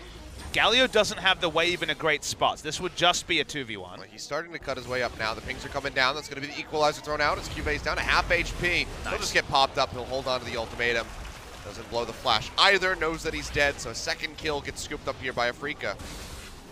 Everyone was kind of holding on to objectives, like you say. They hold on to the hero's entrance, but QV holding on to flash means that the repeat gank that took down Tucson in the bot lane may not be as strong at taking down QV. Nice stuff from Marin and Spirit, though. They haven't always had the best synergy. We mentioned Spirit donating double buffs against Marin's Gnar in a previous series. This time, a lot more on the same page. Yeah, you're right. I mean, this time it was the Ambition donation. I gotta say, it does feel like Ambition and Spirit are the two junglers that are the most likely in our league to give over double buffs. Because other junglers just don't go for those plays, but they try to push the advantages. It's a bit of a coin flip as to whether or not they do it. Good old Ambition solo mission. I think if we explained that to him, he wouldn't be very impressed. Maybe not. He'd have that Submission position, I'm sure he can appreciate, but the solo mission, definitely not. I think he would. It has been 3 years of jungle solo missions for Ambition. He was doing it on CJ Entus in 2015. He's kept up appearances. We don't talk about those dark days. I'm still waiting for the Skarner so I can reuse that that lovely image of him as. Well, you had the Score Skarner. That's all you're gonna get for now. Yeah, unfortunately. Even though Score could have played literally any jungler, and including Gragas especially, and it would have been better. He just decided he wanted to play one game of Skarner. Yep. Well, now Crown getting jumped on. The taunt will come through as he gets locked in. Throws out that petrifying gaze, but not going to find it. Spirit able to turn around, but now QV joins in the fight, has the hook shot, slows him up with the tactical sweep as well. Seems like they will be able to get out of here safely. No flash having to be used by the Cassiopeia. And Crown didn't even use Cleanse because he knew that Rek'Sai didn't have flash for a follow-up knock-up. So they respected that the taunt duration wouldn't be enough to take him down. Gotta say, Samsung especially been very tricky holding on to their summoner spells in the early game here, stopping there from being any repeat ganks. That was the undoing of Afreeca. I mean, a bit like, you know, FLICKR holding that flash to the last possible second that it's needed. So has been very well measured by them. But we are still just a few hundred gold separated here so far between these squads. We still haven't really seen that outburst of action yet. TP used by Kuro just to rejoin the mid lane. Spirit waits in the wings, but still does not have that flash available. So haven't seen a single hero's entrance either. The first 12 minutes of the game. We're about to hit that tipping point where the ganking, team fighting, and also teleport using Afreeca need to make their teleports count. Whereas Samsung are happy to just pile gold onto QV and begin the full one-split push. Well, boop up gets taken away here, picked up by, I believe, Kramer. Yeah, he's got it. I saw somebody with feathers had it, and I wasn't sure if it was Tucson or him. We'll continue the farming in bot lane, pre-Essence Reaver. Don't think there was any mana concerns for Kramer, but the extra gold will certainly help him in his quest towards 3 items.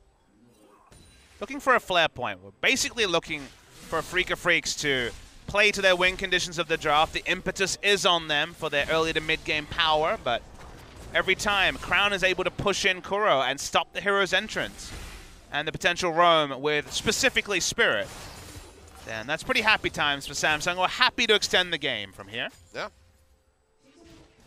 Just keep it in the fight at the moment. I mean, bit of chip damage in onto this turret. They've knocked it down to about half HP, but still seems like Afreeca won't soon be in a position to knock that down at least. We'll take away another buff, so Red going to be going over to them this time around. These are the sort of but these are the sort of objectives Samsung can give up, right? They're happy to give up a red buff. They recognize the power early game of Afreeca. They want to give up the minimum. A red buff is close to representing the minimum. It's just where do they draw the line in the sand, and how aggressive will Afreeca be? Because things like Rift Herald are definitely a possibility.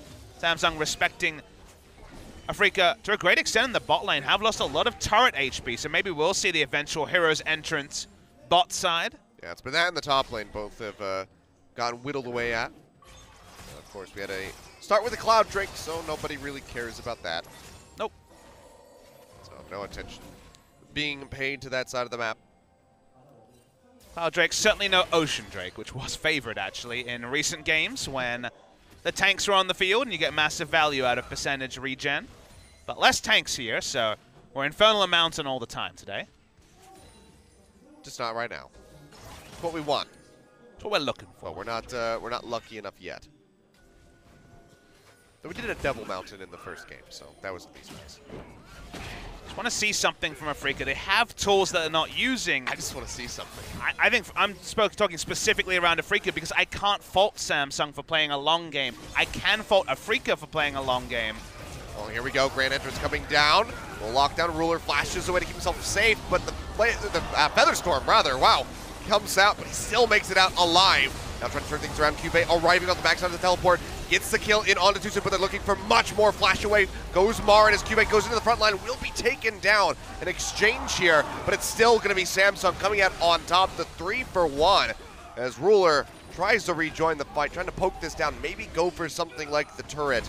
Seems like it might just be the Dragon now that they back off, and words are difficult. Such a massive lead for Samsung in that fight, Achilles. On the back end, Ruler getting away, predicting the flash it looked like, or Kramer flashing into the Ash Arrow meant that he survived on a sliver of health, and at the point where they're strongest, early game when their base stats and base damage are most powerful for the tanking lineup of Afreeca, they lose a 1-for-3 trade. We're going to see the replay. First thought is to go on to Ruler, who they've DPS'd out before. This is the big investment from Afreeca to take him down. Watch at the end as the Featherstorm flashes into the Ash Arrow, or predicted, very hard to tell, so much going on, and actually does not go down. So it isn't even a 2-for-3. The equalizer, which for Marin is so usually so easy and so on point, is off point this time. And Samsung, against the flow and against their scaling, win an early game fight. And they do. And now they just kind of take the gold lead that was there for Afreeca, and then they put it into their favor. So still 300 separating them. So nothing massive, but they pick up the Cloud Drake off the backside of that. And maybe now, with that little bit of a swing, they can get into a position to start knocking down some of these turrets. And you start to worry. It already has been a farm fest for Crown in the mid lane, up 21 CS. Rod of Ages completed much earlier in the game. Trinity Force completed off the gold that Cuvée picked up in that engagement in the top side. And now Marin has to be a bit tricky about when he shows, because Cuvée does have great all-in options. And he does, jumping in already. Gets that stun. You can see Chunk down to below half HP as the tactical sweep just kind of tickles him right on that exit. May have to use Equalizer just to clear waves and hope against hope that his teleport will come up before he gets solo killed or anything bad happens in the top side. Afreeca did not have the latitude to lose an early game fight in the manner they did, also to lose the first Drake of the game. They had so much control top side, but one failed fight, and it may all have gone out the window. Right now they're looking for this turret. They're going to be diving in. Hero's Entrance coming through. Pops them both up as Ruler goes low. Gets hit by the Blade Caller. Will get taken down, but Tucson has to flash to get out from underneath the turret. Nearly falls, but Afreeca will pick up first brick. Picking up first brick and a kill. That time Ruler had nowhere to go back on. That time, because Crown had bought, it was perfect timing for Kuro to make the roam that he was denied for the first 18 or so minutes of the game. Nice play from them. They get a bot lane turret. They need to keep their foot on the accelerator. And right now, they don't feel that they're strong enough to set up around Rift Herald with Rek'Sai on the bot side. Good steps here for Afreeca. So we'll be opening up a larger lead. Just kind of going to, seesaw back and forth between these two teams for the moment. We'll see what Samsung can try to do. Put themselves back onto the board here. But for now, just going to be a 1.4 thousand gold lead over to the side of the Afreeca Freecs. How long they can maintain control is going to be another question. Rift Herald, just a little bit of time left onto that if they want to try to acquire that objective. Tucson and Kramer was spotted, roaming up to top, so no funny business, and there also was the Hawk shot popped out to get the full information. Yeah, so we'll be matched here by Ruler and Core JJ, so just trying to keep that turret alive. And we'll also be in the vicinity to stop something like the Rift Herald if it got started up by Afreeca. That will be the sort of objective that, again, is the minimum standard for the draft they've picked up. It's not like they're without a hope in the late game. They do have Xayah, who has been able to farm decently, if not pick up a CS lead over Ruler any longer. But the remainder of the comp is strongest early game, so we're focused on them growing advantages, and the team fight certainly did throw away some of those. Crown pushed very far forward. Doesn't have the flash, but just cheats down. Has a lot of vision on the bot side, so that's why I was happy to play around the bot side of the lane. But now on the top side, and that Rift Herald That's desperately wanted. Here's the turn. Yeah, entrance coming through. Taunt comes down, finds 2 as Crown tosses out that Petrifying Gaze, locks up 2. Rift Herald's going to fade soon, so they have to choose here. He's firing away with those Twin Fangs. Takes Spirit rather low. Cheryl coming through. Nice Feather Storm by Kramer. We'll get the dodge out. If he had gotten locked down, likely would have seen the Explosive Cask out for him. Ambition to isolate him, and he could have gone down. So good little dodge there, but no one's going to be getting that Rift Herald at the end of the day. And that's a big win for Samsung, who did not want to have to invest a teleport to stop the Rift Herald from going down. Continue to have QV in a short lane against Marin, top lane. Oh, they're coming in, but that Winner's Bite was actually eaten by Tucson, just body blocked it. Now the Hero's Entrance coming through. Spirit nearby as well as they try to get in on top of Ruler. Where JJ will throw down that Glacial Fissure. TP coming through from QV, now joining the fight. See who he's going to try to acquire as a target. Finds the Xayah, takes out Kramer first and foremost, then helps follow up to get rid of Marin, and now Samsung are in a perfect position to go ahead and knock down their first turn of the game here in the top lane. Surprisingly, the teleports haven't been working. Kuro's just trying to delay what looks like an inevitable turret take. He's very tanky. Yeah, QV diving in, takes the hook shot over the wall to get himself out to safety, but they're going to have to surrender this one. 2 members down, turret going over to Samsung, and yet again, gold lead swinging over into their favor. Yeah, amazingly, in teleport plays, Samsung are trading up again and he's again. Looking for more, gets the stun in onto Spirit. Can he finish him off? Has the tunnel, flashes in for the tactical sweep, but the knock-up is there. No QV, cooldowns. Yeah, will have to peel back, so Spirit barely stays alive. QV a little bit too greedy, as he almost gets punished there by the Galio. I mean, may not get the icing on the cake, but in every other way, Samsung get exactly what they want. Continue to trade up in these teleport plays that Afreeca are set up to win. We're talking about early game fights with a Rumble and Galio, who are both farmed. Instead, just not being smart at choosing their engage. The teleports being a bit off from the side of Marin, and QV doing really good skirmish. We're going to see another replay. This begins with Samsung going pretty aggressive onto Afreeca. They deny a lot of damage, but now we see the ultimate coming. You think that Galio and Rumble will be able to turn this, but the teleport doesn't lead to much. Cassiopeia groups with Ruler. We now see the AD carry and Cassiopeia duo together, and QV creates so much space.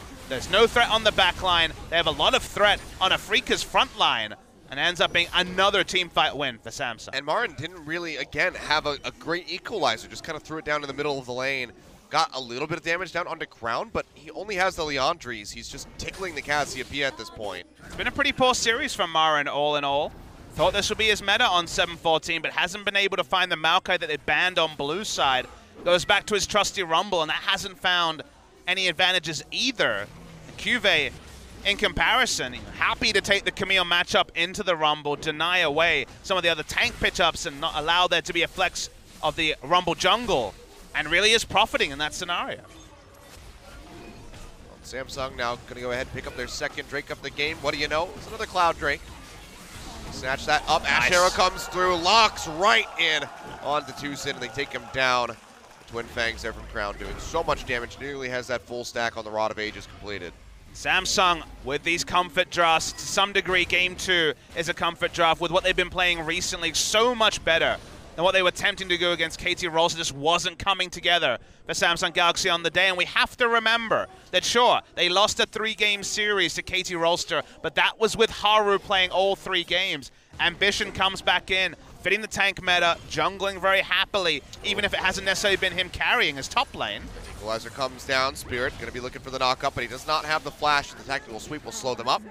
Rocket slows up QV as well, throws on that Hextech ultimatum as Core JJ now starts arriving. So he'll just get himself out to safety. It wasn't even needed. QV was.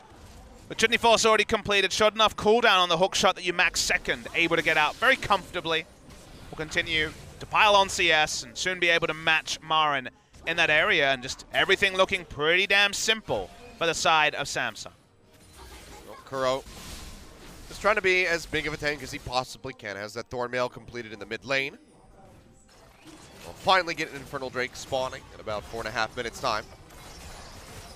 Samsung, not as large as we saw in Game 1. I mean, Game 1 was ending in 6 minutes from now, basically. But they do have themselves in a nice position here at 24 minutes. They have a lead. A sort of gold lead that may not be as influential as our Callista 4 tank comps, but we're kind of close to that from Afreeca, who really are centered around the early game. The moment you see Galio, you know the focus on early to mid game, and being 2,000 gold behind is one of those situations where It's extra humidity if it was a weather report. There's other factors involved here that means that the gold lead is implied bigger for the side of Samsung Galaxy. They have the 2 Drakes as well.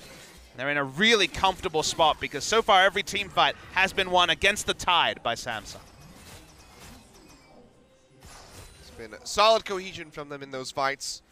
And I mean, honestly, just think of, you know, how different would things be if Marin was actually landing these equalizers in a better spot. Obviously, he's not doing the most damage at the moment, having to go with this defensive build with the Zhonya's Hourglass coming through. But still could, you know, dissuade Samsung from pushing in, from scooping up those extra kills that they've been able to get. They just haven't been able to make the plays they expected. They got the 1 turret dive onto Cuvée, but it was never the Rek'Sai knock up into the Hero's Entrance. The Hero's Entrance has been used very defensively. It reminds me of the many games we've seen Achilles where Shen'o is used completely defensively rather than as a secondary initiation tool. They've been very reactive, Afreeca, with a proactive draft. And Samsung, with a very different focus, have been able to get a lot of advantages. And they're even looking for a blue buff still to get it. Oh, an Ambition, yep, just takes that one away. It's quicker with the trigger finger. Smites that one out. It's nicely done. Good takeaway. And it's a bit of a revenge considering how many buffs Samsung were punished for in the early game. Ground pushing in, looking to clear out all that ward. His Spirit comes over the wall, flashes in for the pop-up. Hero's Entrance coming down. Will knock up core JJ. Not the target that they wanted, and he's going to counter with that Glacial Fissure coming down, but the rest of the squad isn't really there. Ruler kind of isolated, can't pinch in because everybody could just turn in onto the Ashe. Meanwhile, so instead, it's going to be a bit of a stalemate there in the mid lane, but as you say, meanwhile, Cuvée in the bottom side of the map is split pushing to knock down that tier 2 turret, and seems like he's going to be able to get it. It's not really any point for Marin to enter lane against Cuvée. We've hit that tipping point with Ravenous Hydra. He'll be able to lifesteal through Marin's damage, potentially kill him. Samsung turn onto the Baron, and Afreeca, they've got no good options. I mean, it is spotted out here. The Scrying Orb comes down, so Samsung will go ahead and peel off his crown. I mean, just sort of desperately fires away into Kuro, but he's not getting too much done. But Cuvée, on the other hand, yet again, is just doing serious work here for the squad, has that split push going in the bottom lane. He's going to be knocking down the inhib turret here in a matter of seconds right after he gets a solo kill on Marin. That's what no good options looks like, Achilles. He had to enter lane eventually against Cuvée, but has no ability to stand 1v1. Afreeca sending all their members, giving up any hopes of picking up Baron. They want to at least kill the Camille. We'll see if they can do that technical sweep. Yeah, there's a lot of damage still there from Kramer with the 2 items completed, but that is the Baron going over to Samsung. Happy to make that trade is Cuvée. So just gives his life up for the betterment of the team, and Samsung will go ahead, put their 5th turret on the board here as they knock down this outer and mid. It's not often you can take a clean Baron with the outer turret and mid still up for the enemy team. That is a rarity. But at the same time as the outer mid lane turret was up, Camille was solo killing a Rumble next to the inhibitor turret and turning on to that inhibitor. So we're going to see the replay. It's not as dramatic as you'd like to be. Not the sort of thing you can criticize Marin for. He's doing his best. He did not want to be entering this lane. That's why he was grouped with the team earlier. But the moment that Cuvée decides he wants to kill Marin, he has the Hextech ultimatum to guarantee that. Zhonya's wasn't used there, so you could maybe say that Marin could have bought a bit more time. But even if he flashed, even with everything up, Cuvée also had flash up, so he would have died in that same scenario, and he wants to keep things up for some sort of all-in play. It just might now be too late. Yeah, I mean, Cuvée just looks at somebody the wrong way and they pretty much die. 200 yards away with mind bullets. Well, Kramer's finding bullets of his own. He's going to flash away. Glacial Fissure comes down as they desperately try to hold on to this tier 2 turret here in the mid lane. Cuvée seeing how much damage he can do to Kuro. The answer is quite a bit, because we're watching his health bar drop there. He's locked into that Hextech ultimatum, has that Hero's Entrance to try to get out, but hey, there's no way to leave, my friend, so he is just going to get punished. And one of the funniest deaths that I've seen in a while, Cuvée able to take the hook shot over the wall. Least triumphant Galio ultimate ever. Oh, it was so pathetic. But Samsung, they'll knock down that tier 2 turret as Crown keeps moving up the minions towards that inhibitor in the bottom side of the map. And the Hextech ultimatum's not messing with anyone, Achilles. No one can leave, and that includes Galio, whose Hero's Entrance was comical to say the minimum. They're split pushing bot side, they're pushing the mid lane inhibitor. It's going to be a quick 2-0 for Samsung. We're just waiting for them to close out the series. Oh, if you clipped that, please tweet that at me. I'd love to watch it as soon as the game is over, but here we go, because it's pretty much going to be over very shortly. Just before 30 minutes now, Samsung looking for the finish. Already have that one inhib down in the bottom side. Will knock out the mid as well. See how long they want to stick around. Girl is back. He is alive. Seems like they will go ahead and just exit the base. Likely take this Infernal Drake. Go back, bye, and then go for that final push. Really interesting series. You know, it's been very one-sided, so you know I can understand someone not taking a lot from it. But in the long view of what this means going forward, we had a game one where Samsung, with a pretty narrow win condition of, well, our duo lane does well early, let's see what we can make of it, got the maximum. And this game, when Afreeca was strongest, there was mistakes from Afreeca, where Samsung got a lot of advantage. We see the replay. You can't leave. You just can't. There's nowhere to go. Sorry, Kuro. You may have been able to target someone, but that was only going to be 1.25 seconds of untargetability. You're still going to remain in the Hextech ultimatum, and you're still going to die. And die he did. Well, Super Creeps in 2 lanes, nearly a 10,000 gold lead here for Samsung. Infernal Drake in there. War Chest as well, as Marge just going to get popped up. Has a nice equalizer this time, but he's all alone, so he's just going to die. Yep. Meanwhile, Cube will get jumped on. Hero's entrance coming through, but he dodges it out, has that nice ultimatum, but he still will get taunted up by Kuro, who tries to get some revenge, but it's a bit of a petty squabble at this point because they're still losing out across the map. I mean, I guess he can feel good about dodging the knock-up with the Hextech ultimatum. He was going to die anyway, but his team at the same time piling into the top side, so his death certainly not going to be consequential. Kuro's really hard to kill, but that's about all Afreeca have going for them. Samsung just going to go ahead and look to close this one out by checking off all the boxes on the to-do list. Every single turret, every single inhib.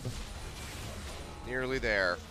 So important for Samsung to pick up this match victory after 2 losses in a row. Yeah, especially with a 2-0. They still have a chance to pip Longzhu to the point. In the gauntlet system, the team that finishes first waits in the grand final. They want to be that team. If Samsung win here, they have one more match played than Longzhu and KT, but they will also be on 12 wins. They still play against Longzhu on the last day of the season. They may still have their fates in their own hands. It's been a very nice step in the right direction, especially after that loss against MVP. Samsung seem to be turning all of that bad luck around. Not even bad luck, you know. They just played poorly. MVP played well. There was definitely some champions they didn't seem to be great at playing. The Tristana was a low light for Ruler. They made some mistakes, like you say. Almost perfect game by KT Rolster on their early game comp, but their early games have been so much cleaner against the Freecs, who we had high hopes for, but have not performed so far on 7-14. Yeah, I mean, 0-12 in that game 2 versus KT. So was pretty rough stuff. Very much like how this game is rough now for Freecs. And the lead for the longest time. And you can see just Cube, he just wants to inch up every now and then and get a hit in, because a few more times that happens, he's going to be getting rid of that first inhib turret. Now the engage coming through. Glacial Fisher comes down. Equalizer thrown out by Marin. He's in a pretty good spot, and they will get Ruler, but look at this. Everybody just getting annihilated by Crown. Comes up with the double kill, makes it a triple as he gets rid of Marin and the Super Creeps. In the meantime, are going to go ahead and start knocking down these Nexus turrets. They will fall. Kuro gonna die. Quadra kill going over to Crown. Can he get the Penta Spirit? My God, just hand it to the man. And he's not going to do so. That's just going to be the end of the game. 33.5 minutes in. Samsung will complete it. They're going to go for it. Can they find it? A couple more Twin Fangs from Crown to finish this one off. He's so tanky, but he gets it in the end. Pentakill over to Crown. The 2-0 for Samsung. 14-9 at the end. They will walk away with a victory. Pentakill, and sure, his screen goes great, but he can celebrate. High fives to the team. They made the turret dive work that SKT could not last season. And Samsung Galaxy annihilate Afreeca Freecs to keep their slim chances of being first in the regular season alive. A much-needed win, a much-needed turnaround performance here for Crown, who was looking a bit inconsistent in his recent games. I mean, the moment he jumped onto the Cassiopeia for the first time about a week ago, he looked better. Yeah. They've been able to rely on Crown having lane pressure on the Cassiopeia, and we know he can play the Talia. We know he has other strings to his bow, but the Cassiopeia that he had not played with any frequency in 2017 is now, like the Syndra, joining that war chest of picks that he can find lane pressure on, that they can win games on, and Afreeca have just been blown out of the water. We had optimism for them and what represented a tank meta, but they seem to just not be misfiring in basically every way. Game 1 lost around their duo lane. Game 2, they had so much power in the early game around team fights, but then lost team fights, and sure, by the time it got comically late, they could layer the equalizer, but the equalizer earlier weren't working. The ultimate there, the petrifying gaze from Crown, was what really started off the trend, and the Samsung Galaxy just paid him back by helping him get the Penta in the fountain.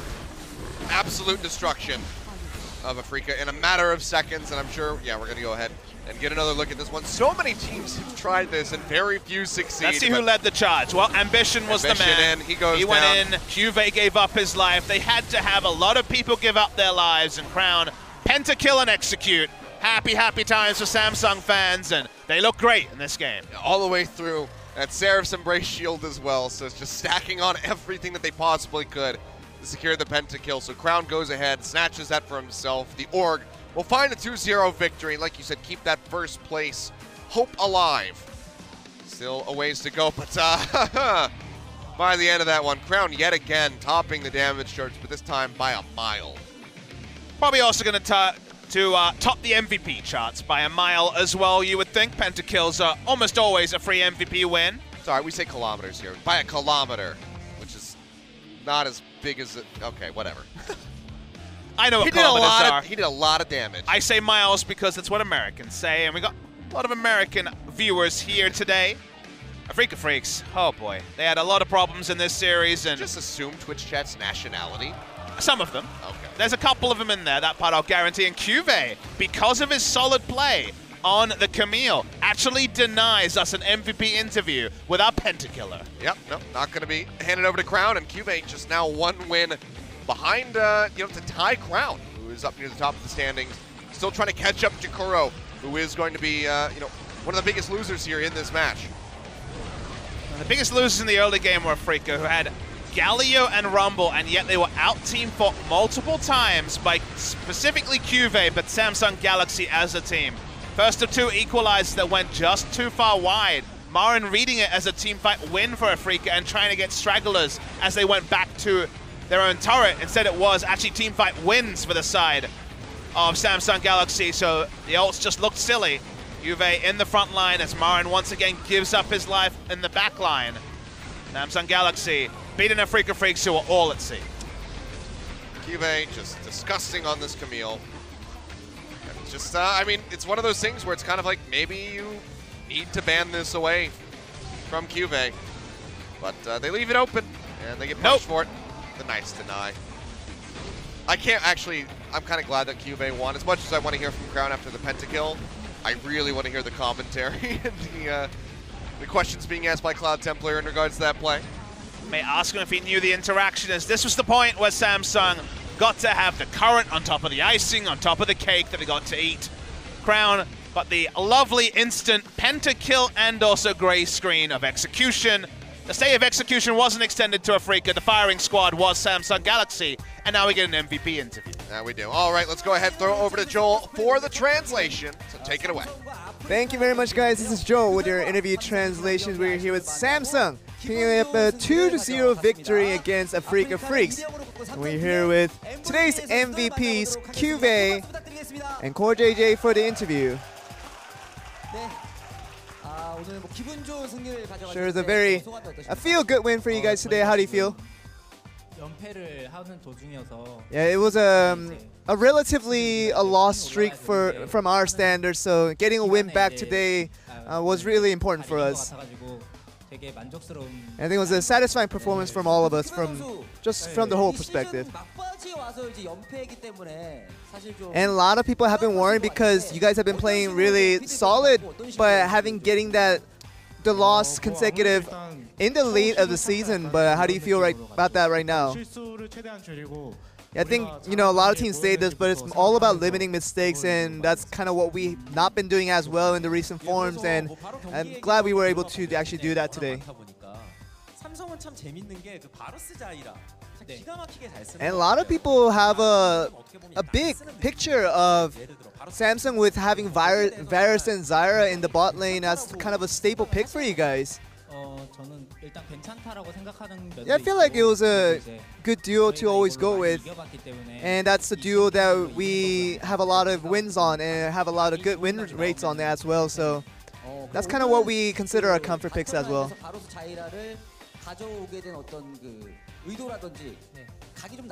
Do you have a certain intentions of why you went Varus and Zara this time around? Yeah, as soon as we got the Zara, I just told Ruler to grab the Varus and we'll probably just destroy lane after that. Yeah, Tristana has a lot of escapes, but without, being dominating in lane, without winning in lane, it really doesn't do much for the laning phase. So as long as we can beat them in lane, it was going to be very much a win for us.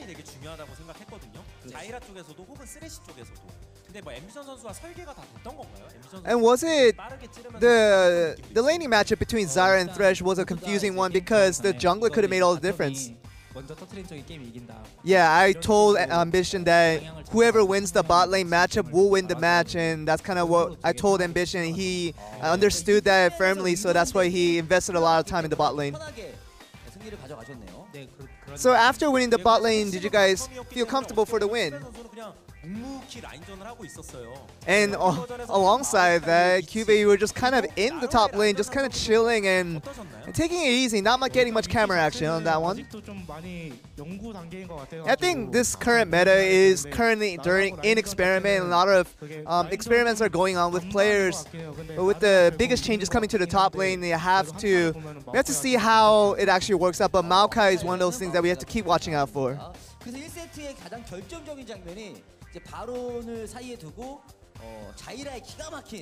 And we felt like the decisive moment in Game 1, as we're going to see in the video here, was around the Baron pit when Zyra's ult basically started up everything.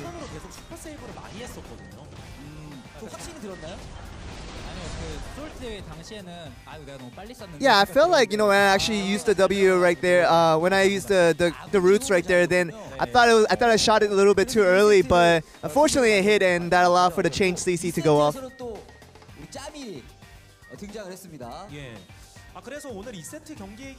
And we want to talk about the second game as well. I wonder, if we can give you a chance to make a little bit of an excuse for why your Camille wasn't as good in previous matches, if you can remember those moments. Yeah, I always say because Camille's going to be a pushing champion, and whenever I push and you guys kind of get the disadvantages from that, it's not really my fault. But so that's just something I have no control of. I'm just going to be doing the same way with Camille every time. Yeah, I think, when you have a pushing champion, I think that the whole team is supposed to take responsibility in making that happen in the as smooth as possible. Well, how was it today? Doing the same thing once again with the Camille. Yeah, I think in the early game we were a little bit behind, and I thought we kind of got back forth once we were in the mid game, and that's kind of we drove that opportunity and took those advantages a little bit forward. Yeah, with the laning phases, the early game will always go to Rumble with the pushing power towards its favor, but once you become patient and get a little bit opportunistic with the things that are given to you, it's much better. And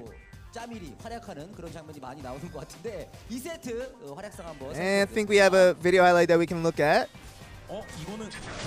Yes. Did you know? Were you sure? Yeah, were you sure you were gonna get that kill? Yeah, as soon as I got my initial combos in, I knew I was gonna get the kill.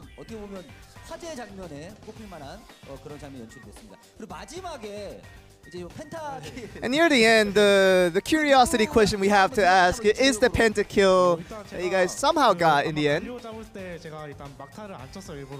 Yeah, when we were about to kill Gali, I tried my best not to get the last hit to give it to Crown, so that worked out, but I didn't think we were going to go for the pentakill right there. And we do have a video highlight of that as well. When did the call come up right here? Yeah, I think a few hits towards the Nexus, we kind of knew that we were going to go in. And Core JJ escapes immediately. He didn't want to get killed. Did you give up on the pentakill? Oh no, you know, getting the Q was basically all of my role, so I did my job and it got out, so I did my job for sure. KDA player. Yeah, I think as soon as I went to the fountain, we were kind of attacking, but the health bar wasn't going down as fast as we thought, so I kind of stepped out thinking I was gonna die. So I think I did a good job on my decisions. And wasn't Crown disappointed that he didn't get the MVP? You know, he always says that, you know, the team winning is the most important thing, and so he seems to be not worried about that. Yeah, I think especially with Ruler not wanting getting the MVP, he's just a little bit young, so I think he's a little bit greedy for the unimportant stuff. Core JJ, are you not greedy for the MVPs? Yeah, I think for situations where I should get the MVP, it just always seems like Cuvee gets the MVPs, and I hope he one day realizes that he's not the deserving of all the MVPs that he's getting.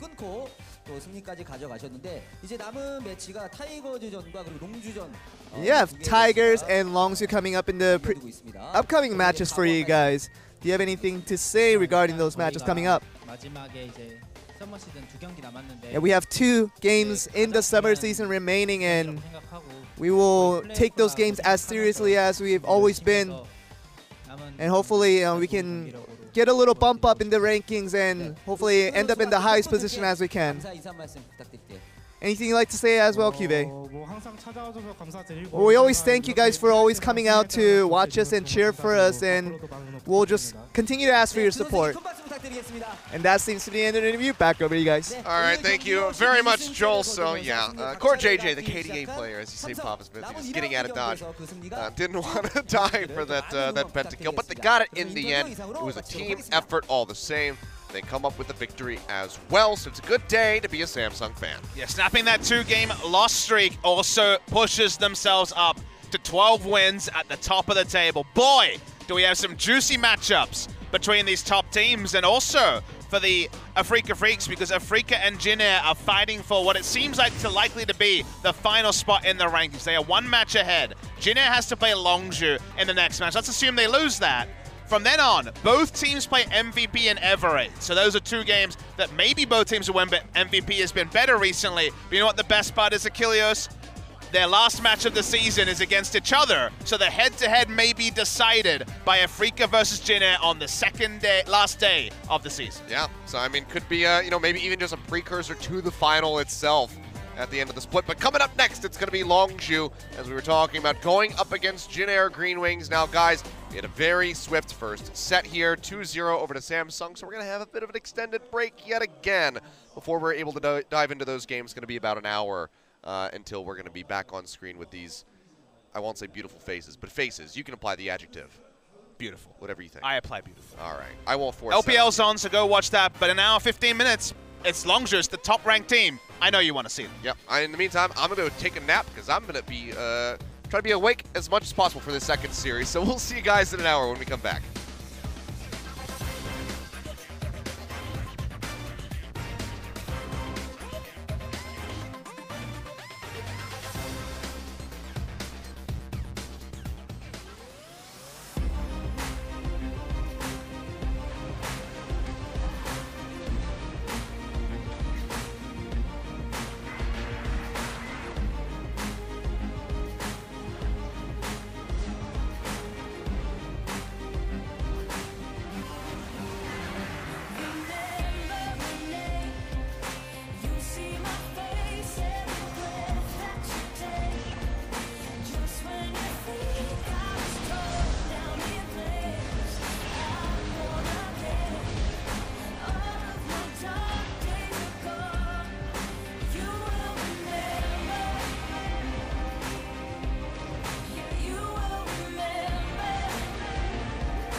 Coming up next,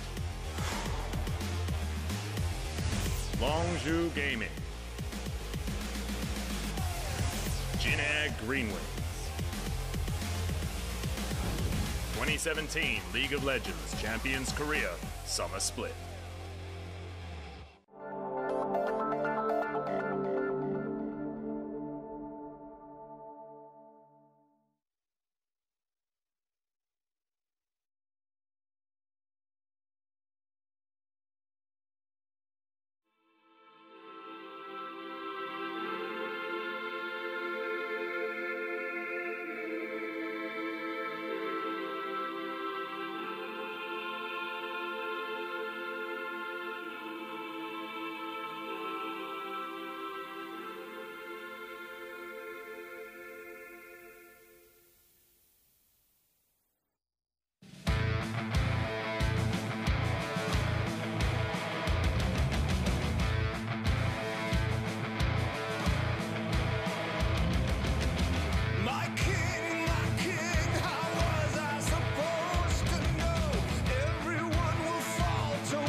Yeah! I am the light bringer. Now listen, fellow warriors, I ask you, should my campaign come to an end? There's way more to avenge. Whoa! 50 million souls live in this realm without much hope. Not too long.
harness will guide us through dangerous night.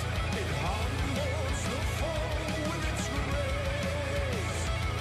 The thorn nail will help us prevail and survive. Our deadliest fate we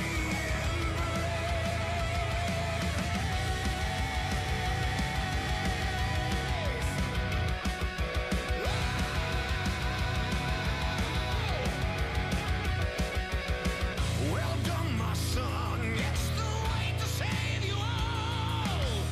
But don't you think the realm's been purified? Creatures of darkness are still longing for your foe. Keep them in thrall. It's time to smite and ignite. This harness will guide us through dangerous night. It humbles the foe with its grace. The thorn nail will help us prevail and survive. Our deadliest fate we embrace.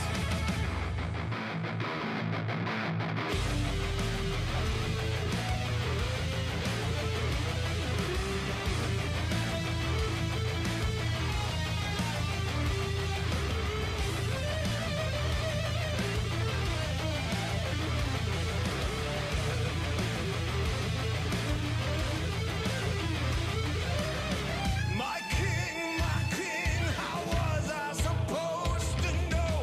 Everyone will falter when you die. This harness will guide us through dangerous night. It humbles the foe with its grace. The thorn nail will help us prevail and survive. Our deadliest fate we embrace. Yeah, my son, smite them all.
Yeah! I am the light bringer. Now listen, fellow warriors, I ask you, should my campaign come to an end? There's way more to avenge. Whoa! 15 million souls live in this realm without much hope. Not too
fight.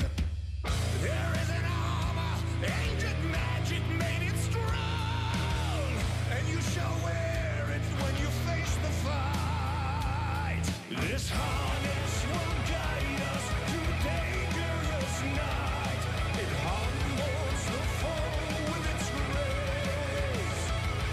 The thorn nail will help us prevail and survive. Our deadliest fate we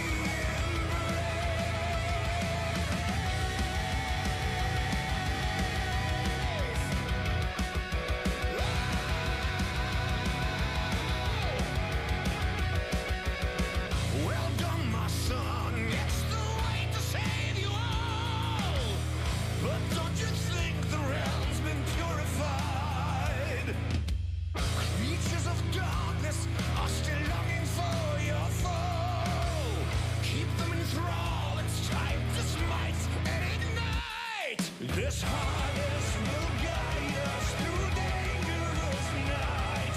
It humbles the foe with its grace. The thorn nail will help us prevail and survive. Our deadliest fate we embrace.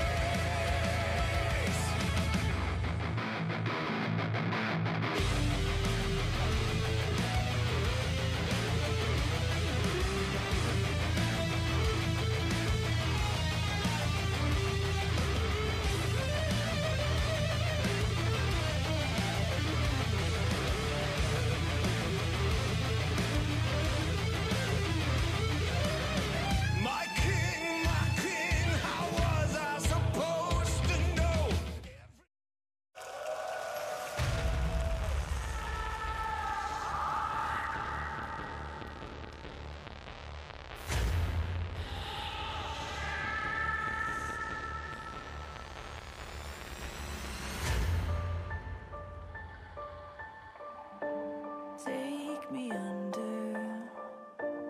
Take me under your wing, crack of thunder, as the wild birds sing.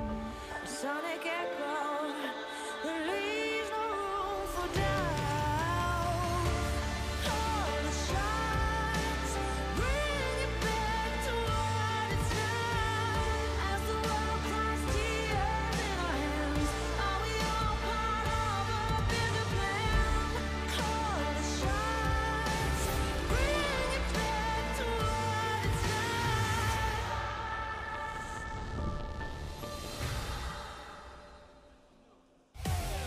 Today's matchup.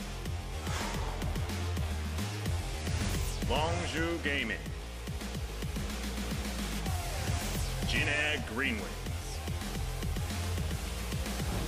2017 League of Legends Champions Korea Summer Split.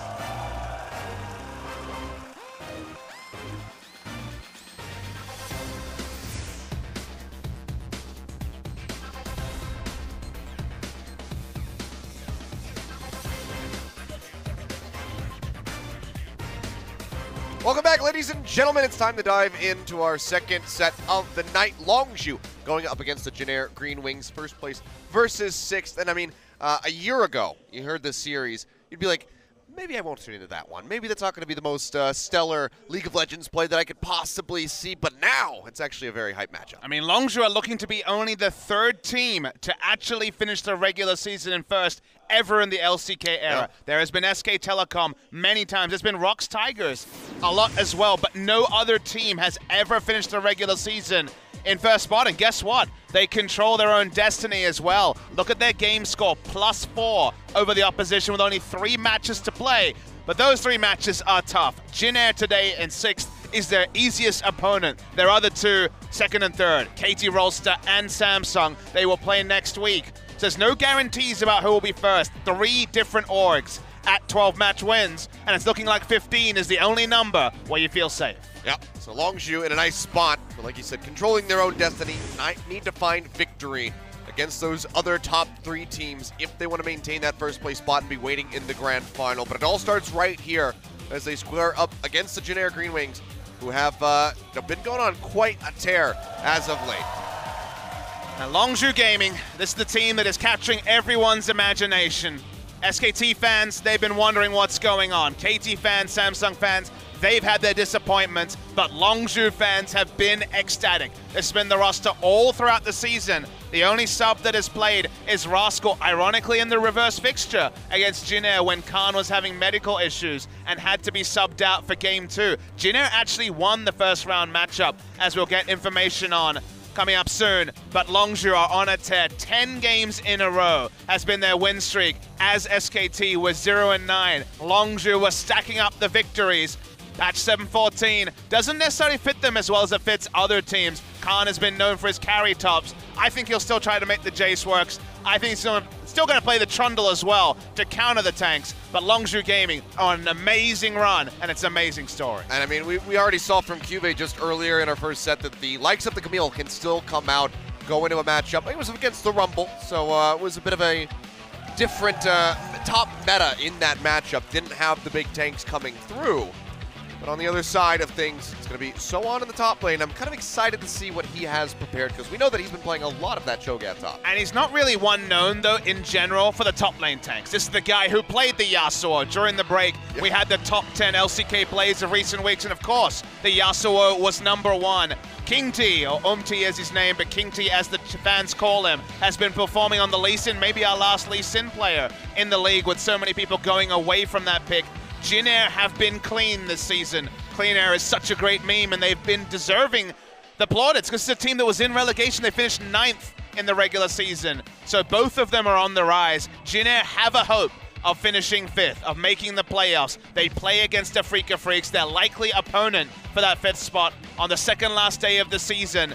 They'd love to get a match win here, but it's going to be a tough ask against Longzhu. Yeah, it certainly is. But you can see right here, I mean, the 2-0 over SKT, probably the biggest boon for Jin Air in their recent matches. The loss against BBQ, a pretty big blemish, you would have to say. But on the other side, it is Longzhu, massive win streak, dropping the one game, the first game, to MVP, and then just going on a streak after that. And that was MVP's first game after Rift Rivals. They beat Longzhu in game 1, like, okay, MVP, are you back? And the answer was no, even though they've improved recently. They beat and Longzhu not dropping a single game since then, but they did, as I mentioned a moment ago, lose the reverse fixture in the first round robin. Very interesting series. That was game 2, where Khan was forced to sub out after a very comfortable game 1 victory, with BDD picking up the MVP on his only LeBlanc game he's played in summer season. So the roster was working against them, and BDD, he was already off the chart. Now he's off the damn page. I mean, he's improved his KDA over time, which is absolutely insane to think OGN about. has to clarify that he is 155 kills, 34 deaths, and 238 assists. Now, the 34 deaths part is very important, Achilleos, because he really hasn't played that many matches this season. He's died 34 times in 37 games. We're talking about around 0.9 deaths a game. Absolutely insane. BDD has been putting up the numbers, the best in the league by far, and it seems like he's not stopping yet. I mean, this was the guy who was the sub for Fly for the beginning of the spring split. Everyone just crying out, where is BDD? Well, now you have him,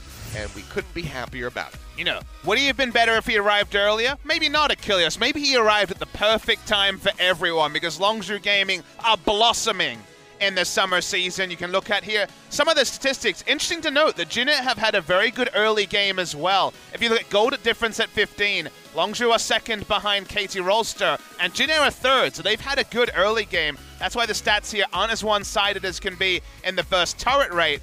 But the first turret win rate is where it starts to go well for Longzhu, 23-2. But the stat that you'll find most interesting is if they take mid or bot lane turret, they never lose. They are 18-0 if they take down BDD's turret or Prey and Gorilla's turret. And no surprises, when your bot lane is Prey and Gorilla, maybe the best in the world, you let Gorilla start roaming and the victories pile up. Yeah, especially now that some of his, classic picks are coming back in here. The Alistar did show us that Blitzcrank as well that we have to keep in mind when we go into the pick and ban, that maybe we will see a return of that. But for now, it's going to be very comfortable. But Khan versus So-On in this top lane. Like you mentioned, Khan very much the carry top lane Azu, so on, going for the likes of that Jace. So should be a contested pick even on 7-14. Yeah, Jace not reflected here, but actually 9-0 between these two. Only a single game for So on. Ixu, the sub top laner for today, is 2-0 himself. So we have 3 undefeated Jace top lane players. So probably going to see some Jace bans, to be realistic here. Love to see some more Jace on the Rift. Khan in 7-14 is a bit untested territory. It does feel like if we get to the best of 5 phase before we see him play tanks, maybe 3 to 5 bans come his way, and he has to move away from, as you can see, a very effective champion pool. There we go. Yeah, I mean, we had the key player, but then we have to go to the key champion. So the OGN is prepared. We are going to see that Jace right there between these guys. So, yeah, probably just banned. I don't think that we'll see it go through at all, given this stat line. I mean, the insane thing was that, people were asking me about Khan's Jace around the 4-0 or 5-0 mark, and I did my research in all regions. At the time, Jace was sitting around a 40% win rate. The top win rate in the LCK is blossoming because of these players in particular. 16 of the wins here with these players, so it has been such an important pick in the LCK and top lane because it's the sort of pick where you blind pick it and you almost in every scenario will have lane pressure. Yeah, it'd just be that oppressive. There's the range to poke you down and then the melee to go in and try to execute, so on. Meditating a little bit here before this match. Is it a power nap? Is it a meditation? I didn't get my power nap, but I feel wide awake because we got our first place team here in this match, Papa Smithy. No, actually it was all the caffeine you were drinking. That is also true. A soda and an energy drink will often get you wired. Well, you need pep in your step when you're casting Longzhu because we've seen so many times, an early game, they put down smart wards, they make a smart play, and they balloon a small advantage into a game victory. Longzhu looking to go 12-0, continue to be the architect of their own destiny. Longzhu Gaming, with only a week and a half left, really want to end the first round robin in first spot. Be such a crazy turnaround story for this team, for this org, if they could achieve that. But for now, they'll be starting things off on the blue side as Maokai gets banned away. Maokai on the blue side ban, which lets you know that Khan really wants to be playing some carries, none of this Maokai crap. We're not first picking that, but yeah, red side's going to remain very much the same. We know that Prey can bring out that Kalista. Solid versus SK Telecom, so likely will be banned away by Jin Air. It's a surprise if we see Prey play anything other than Ashe, Kalista, maybe even the Caitlyn if it's left open. Zaya's been a pick he's played a little bit, but Galio being banned as well. Longzhu want to keep it 7-13 apparently. Yeah, even though BDD would be happy to pad the KDA a little bit more by picking up that Galio that he so frequently never dies on. Yeah. Elise is going to be banned away by Jin Air. He wants a perfect week. He did not die once in the series earlier this week, and this is the second and last series of the week for Longzhu Gaming. If you're unclear how the calendar works, every team plays 2 best-of-3s in a match week in Korea. Yeah. We'll also reiterate this at the end of the broadcast as Caitlyn gets banned away on the blue side, but it's going to be LCK continuing tomorrow, as in Friday will not be on Saturday. We have other things scheduled for Saturday. The Friday break that is always there is no longer there, so 3 days in a row of LCK action. I don't know how you could be any happier than to hear that news. I know I'm ecstatic. Yeah, it works out quite well.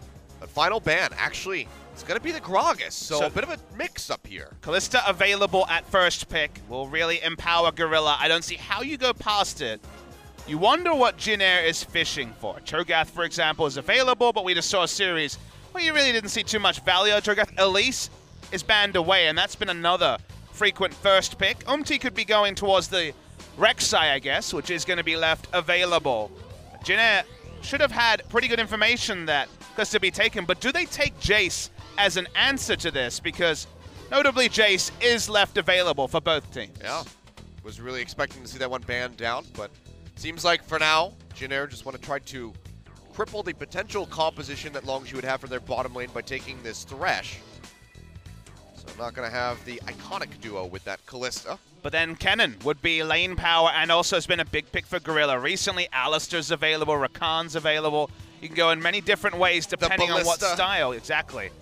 And the Jace we mentioned, do you just have to take it? Not like So1 isn't set up to carry on Jace, and Kuzan has played it in the mid lane historically, and it feels more like a denial pick, even though these are 2 teams that do favor the Jace. All right, well, they do go ahead, lock that one in. Now we get to find out what Khan plays against Jace. That's true. Maybe he has the secret counter in mind. I don't think it's going to be the Sejuani. Likely would be for Cuz there in the jungle. Leaning against the Jace of Sejuani just sounds painful as hell. I don't disagree with that. Doesn't have the Elise available here, or the Gragas that he's been playing recently. So wants to go for a tank. That's what he wants to roleplay here. And it will be the Sejuani, most likely for the jungle. Always Now that I'm odd thinking chance. Always that odd chance we do see it for the likes of Gorilla, perhaps. And that's the thing, is like, now you're thinking, man, Sejuani and Fate's Kalista call. would be pretty good. But it would mean that the bot lane would be quite weak, so it's quite unlikely in that scenario. Maybe we'll just see the hard engage from the top lane, another potential flex pick, but my money would be on Khan playing this in the top, given that they've played quite a few games of Jarvan top lane. More than likely, but I'm not going to write this down yet. I don't know where they're going, so I'm going to wait till the end as we see this composition amassed here for Longzhu. And you already mentioned, you know, Lee Sin, really one of the only players right now in the league that is still bringing this out. Will lock it in. The last bastion of the Lee Sin. It's been sad to see Lee Sin forced out of the meta, been a pick for somebody in Korea for basically the entirety of the history of Champions and LCK. Always was at least one Lee Sin, so I'm happy that is holding down the fort. Winged, his predecessor, was another Lee Sin out of meta player, and Lyra, now over in North America, was another person who you could always rely on for Lee Sin, whether it was right in the middle of the meta or towards the edge. Well, Braum going to get banned away here. From the side of Jin Air, we'll see if they respect the Alistar enough to take that off the board, but for now, Longzhu just going to be focusing in onto Teddy, trying to offset him, because already got a couple of ADCs off the board. The Caitlyn ban, now Xayah, Kallista's been taken. Could just be Tristana as the second ban here and really try to constrict the pool of good options into Kallista. Not taking Tristana early may have a very heavy cost, so it seems like they went for Lee Sin to ensure his pick over Teddy getting a preferential AD carry. So will we just see the Tristana pick to shore up any potential weakness in the bot side for Longzhu? Orianna gets banned away here from Jin Air. Could just see perhaps BDD going back over to the Talia once we get into that next round of picks. Could be sniped away by Kuzan as well. True. Very well could be. Some unknowns about the next round of drafts. The blind pick mid lane for Jin Air. Be fun to track. I was actually about to mention this. If we saw the Talia come in, maybe that we would just see Kuzan go over to that LeBlanc, which he's so very comfortable on. Now Talia starts to really look like a power pick. Yeah. Even with, say, Cassiopeia available. So Talia was denied from us in the first series. Expected pick for Kuzan here would confirm what we suspected, that So1 would be wearing the Jace in the top lane. Just waiting for that to be locked in. And there we go. Where does BD go in this scenario? In the mid lane? I mean, you already mentioned the Cassiopeia. Talia, Galio, Orianna all taken away. Syndra a possibility in this particular game. Not being a big pick for him, just 1-1 on the season, but starting to get towards the dregs of his effective champion pool with all the bans that have come through. So looking for the mid lane, and Syndra is the most obvious matchup into Talia, and they do have pick options aplenty with Jarvan and the Sejuani, so no big surprise there. Waiting for the support pick, unless we're going to see a Sejuani support. Oh, the return of the Blitzcrank. We get it! Yes, all right. The Ballista coming through. Gorilla going to bring this one back out. So now Teddy has to be so careful about what ADC he picks. The Tristana would have the hook cancel on the rocket jump. So does he just go for that? Well, the Hook City has been enabled, and we talked about what would the counter be for the Jace. As we're looking at those carries, two different identities you can see he's considering. Looks like he's going to settle on going for lane with the Tristana. Actually, no, last second swap over to the Kog'Maw. Oh. This is a risky choice. Suddenly, Longzhu's pressure draft is looking strong because we saw Bang try to run Kog'Maw against the Blitzcrank earlier, and it did not work. So Gorilla on his second ever career game, 2 games in 450 on the famous Blitzcrank. Going to be running it here. If Jin Air start to lose pressure on the map, the Jace will start to toil away. And Sejuani and Jarvan, we're not 100% clear where they'll go. Will it be the very, very delayed return of Sejuani top? You'd think no. A couple seconds remaining in the... Okay, there we go. One final swap. They will were play just trolling Sejuani. us. Yeah, just trying to offset us here a little bit, get us excited to see a little bit of a different matchup there, but J4 will be going over to Khan. It makes so much more sense to load gold on the Jarvan so he can build 2 AD items and do damage to Kog'Maw, who will always have to flash away from a Jarvan, but the Blitzcrank is the really fun pick, and we talked about how would Khan counter Jace. it does feel more like Gorilla is countering Jace because he has the Blitzcrank, and Jace is free food to a Blitzcrank. So if they can get the map pressure they got against SK Telecom with the Blitzcrank drop, it's going to be happy hunting for Longzhu Gaming. All right, well, Teddy is going to have to be so careful and position extremely well in this bottom lane if he's going to try to survive. It does have the Thresh to try to get him out of rough situations with that Dark Passage, but whether or not that's going to be enough, I do not know. But there's only one way to find out, Papa Smithy, as we get ready to load up here for game number 1, Longzhu versus Jin Air GreenWings.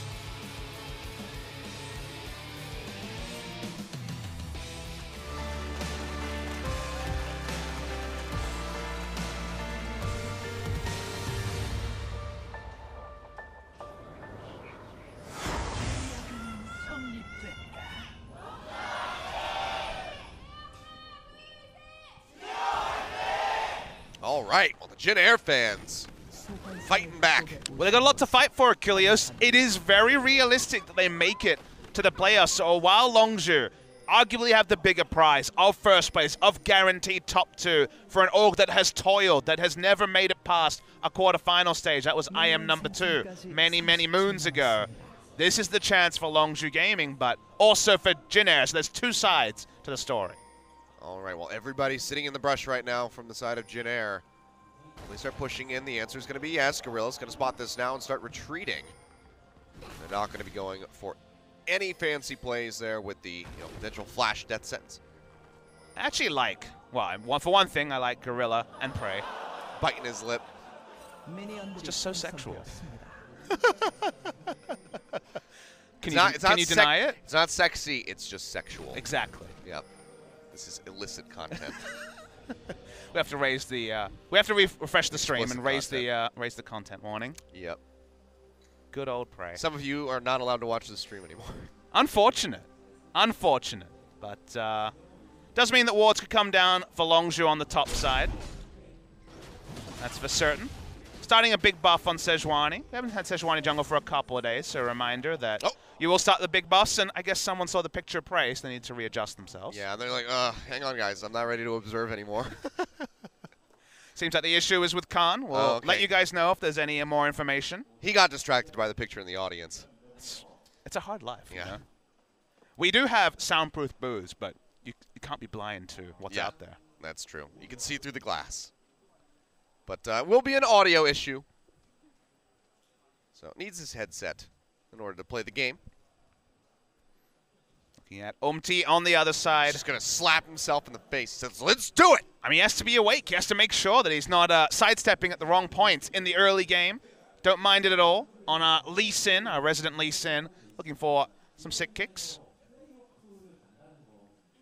But not too much else to talk about when it comes to the game, since nothing had happened. And the comp's kind of very clear what's going on here. The moment, I mean, Jin Air really did have the choice of which way they were going to go. This was literally the sliding doors moment, because it was, will it be Kog'Maw or will it be Tristana? Both of them very different in identity. They went for the safety, but it really relies on people like to provide the pressure and coverage to ensure that it's not like Bang's day, where he tried to pick up free farm and could never get 2 to 3 items because he just kept dying to accumulated pressure from the Callista Blitzcrank. I mean, if he loses that flash early on in the laning phase, it's a bad time. Oh, he is just going to be slaughtered time and time again. Very much like we saw from Tucson in our first series. It's true. He was very well taken down. Well, something about Longzhu on the sign. Seems like another person who's going to be. It seems like the army will be picking up players. Sorry, picking up, I guess, League of Legends players, but recruits soon, as he'll be going to the army in 4 days' time. Yeah. We thank you for your service. It's an important part of that sort of time of your life here in Korea. Like how we magically were able to read that sign. We have the magic of Joel in our headsets. We suddenly just understood We don't even Korean. need him on Skype. We've got him. Direct feed of Joel. I bet Twitch chat is very jealous. Yeah. He's in my mind. He's kind of like Cortana in Halo. I hope he doesn't go rampant like in Halo 3. Spoilers for Halo 3. Oh, no. Spoiling that game from 2007 or something? I feel like it's recent. Actually, then I remember that's, what, 11 years old at minimum? When did that game come out? 2006 or 7? That sounds about right to me. I was in university, so it was sometime after 2005. I accidentally I'm looked old up, also, it turns out. I looked up Halo 2007 instead of Halo 3. We'll get there eventually.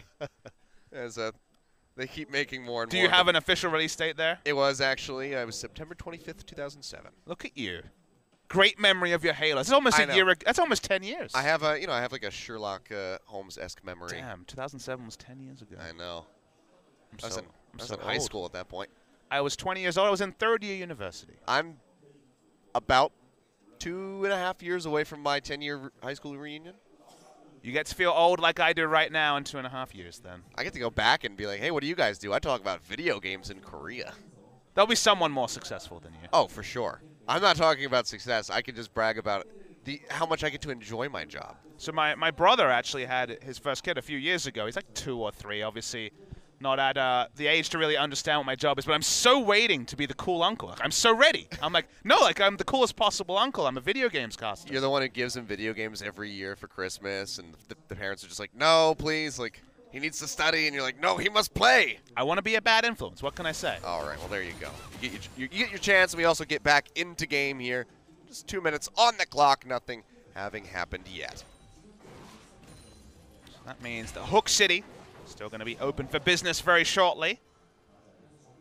Difficult lane for Teddy and Snowflower, that's for sure. Yes, it is. I mean, the Kalista gets hooked to the death sentence. It doesn't work out so well for her either, but the Blitzcrank can at least disable with that uppercut once he gets it. The Power Fist. What a great name. Yeah. Level 2 not hit yet. Watching the jungle follow here. On this skin, he's wearing boxing gloves. Does that make it a power glove? I guess so. Nintendo would have a word about that, though. Doesn't spot the red buff. Usually, you would not pick up the Raptors, but he thought he would be contested the Raptors cars. He's actually level 3. He's a level higher than Yeah. He might be able to battle. Battle Sejuani. He's looking for the blast cone. And Cuz says, you know what, I'm perfectly happy to take the red buff. I mean, Cuz played that super smartly because he also separated himself from the queue by pathing the red buff in front of him. So Cuz read the potential invade from but it's not done yet. Sees the ward come down. Another Sonic Wave coming through.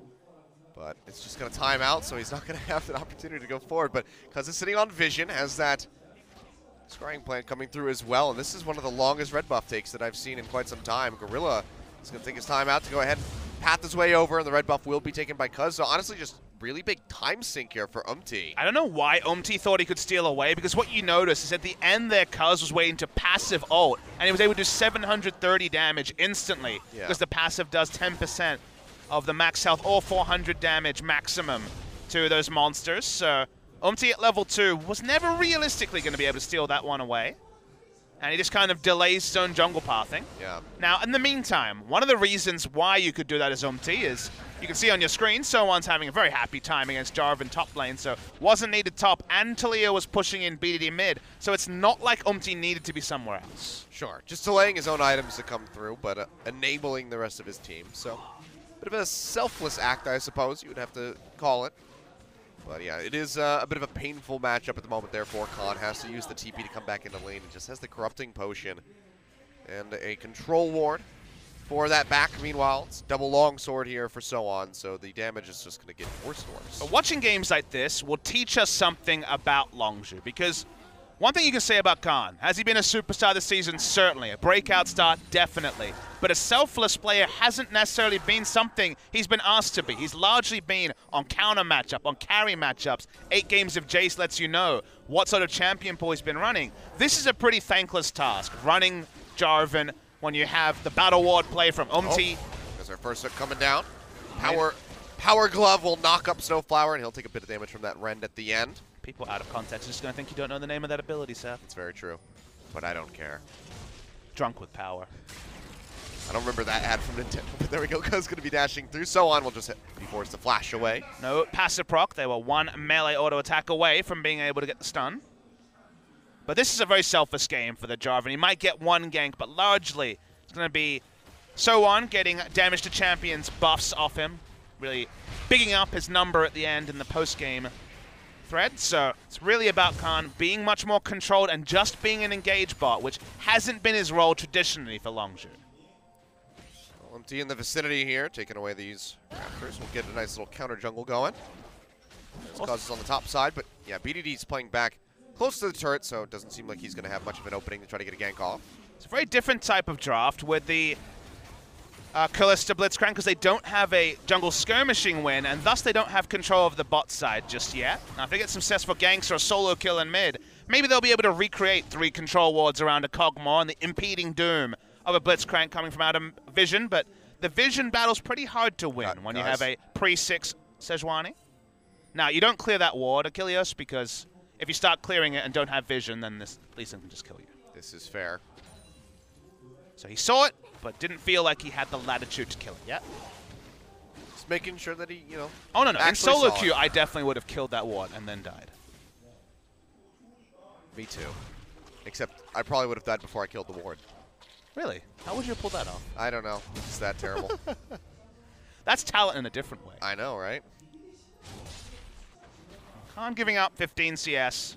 Losing the minimum as a melee champion into Jace. A bit of an art form, so we'll track to see if Khan can stay around 15 to 20 CS down, but not die. That's kind of the gold standard for the Jarvan in this lane, unless he's getting some ganks from Cuz. Well, it's going to be another slow and steady start here. The pause definitely not helping out, but just keeping things nice and calm, very much like our second game. But there's no ambiguity Samsung that versus you Afreeca. load a couple of items in, and Longzhu are going to be super aggressive. So Sure. there is certainly some excitement around the corner, but for now, pre-ultimates on the junglers. Things are a little bit boring, like you say. Thought perhaps we would see a little bit more action on the bottom side of the map. Trying to get a couple picks and maybe translate that into the Infernal Drake, but it's still quite the early game here. What I'll say for Jin Air is that banning Gragas, which seems weird against Cuz, but Cuz has been really playing it a lot recently. If this same draft from Longzhu exists with Gragas, insanely stronger than it is now early game, and it was the early game snowball with a Gragas in this scenario that allowed Longzhu to get ahead. Because it's the Sejuani, who really can't scrap with the Lee Sin at all. They lose a lot of 2v2s with the jungle. It means that they're much more on the back foot than they want to be. Cuz doesn't want to bait any of his lanes. If he stands in a ward and the enemy jungle is there, they will lose a 2v2 and a 3v3. It's a lot slower, and that means that even if he's not piling on farm, has relieved a lot of pressure on Jin Air themselves by banning the Gragas. Cuz coming over the wall. Will get spotted out by that control ward, so it's just going to have to clear that. And there's nothing really on that top side of the jungle other than the Raptors that he could go for. So probably won't be finding too much to counter jungle because Kuzan's in the vicinity, so he's just going to peel out of there. Able to dash his way to a control ward, and Kuzan seems to have eyes on that one.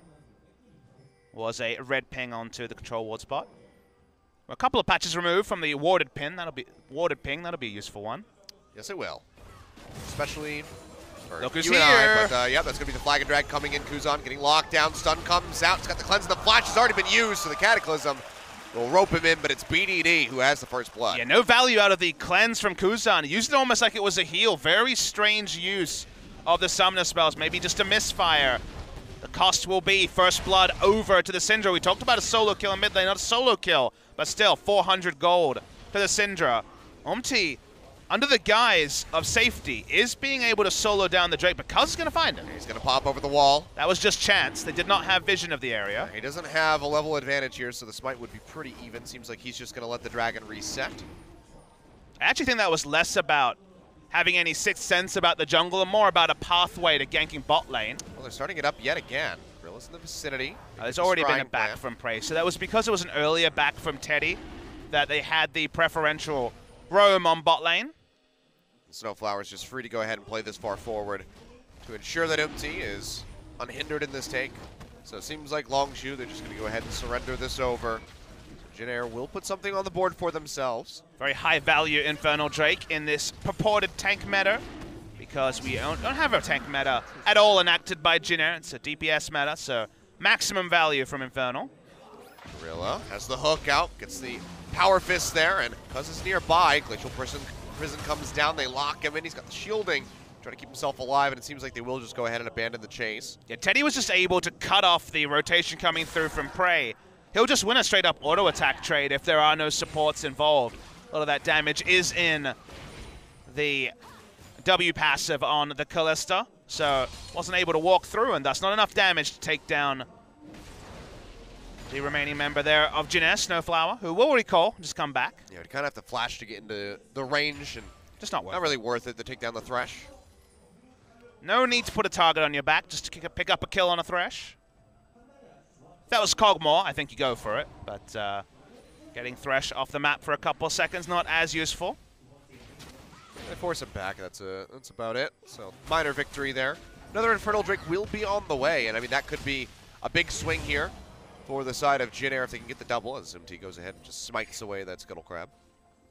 So not ideal to use your smite on a Scuttle Crab. It leaves a bit of pressure around top side, but Sejuani can jump over walls, so not that much pressure. Khan's going looking for an all-in here, but it's probably just a trade. Yeah, just trying to trade up here. Zoan is pretty low on mana. It's a little bit back as he smacks him around with the hammer. Outside of that, be too much as MT's going to get slowed up. No Glacial Prison. Forward. Does not have the ultimate. Khan trying to get nearby. And it is just turn. turns in for Zoan. He does have the flash available. Cataclysm comes down. Nicely timed there by Zoan, but has to force that one out. Nice target selection from Longzhu, trying to get the maximum in every scenario. Glacial Prison up soon. Yet again, just locking him. He's just smacking him with the flail. Takes him very low. Has the Arctic Assault to go ahead and dash his way out as Zoan re-arrives with the TP. It was coming back anyway, so no teleport waste there. Just want to get back into lane as fast as possible. Control Ward, 2 were down in bot side, but 1 already been cleared by Jin Air, so definitely not the vision denial around bot side they would have preferred here, Longzhu Gaming.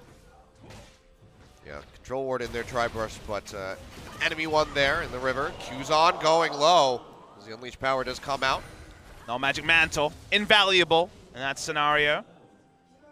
Cleanse taken largely to deal with the Sejuani as Cuz is back top, speaking of the Sejuani. Yeah, Zoan not having that flash.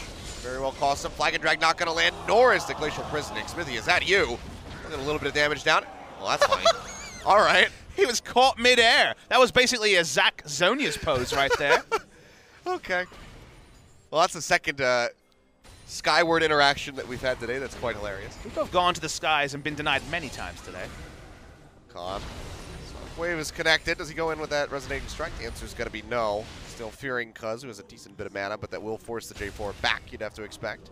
Talking a bit about the Jace, remember that Jace gets a pretty big buff from the itemization changes in this patch. Saw a lot of Blade the Ruin King into Black Cleaver Jace previously, but even just Serrated Dirk by itself is a pretty huge power spike for the Jace.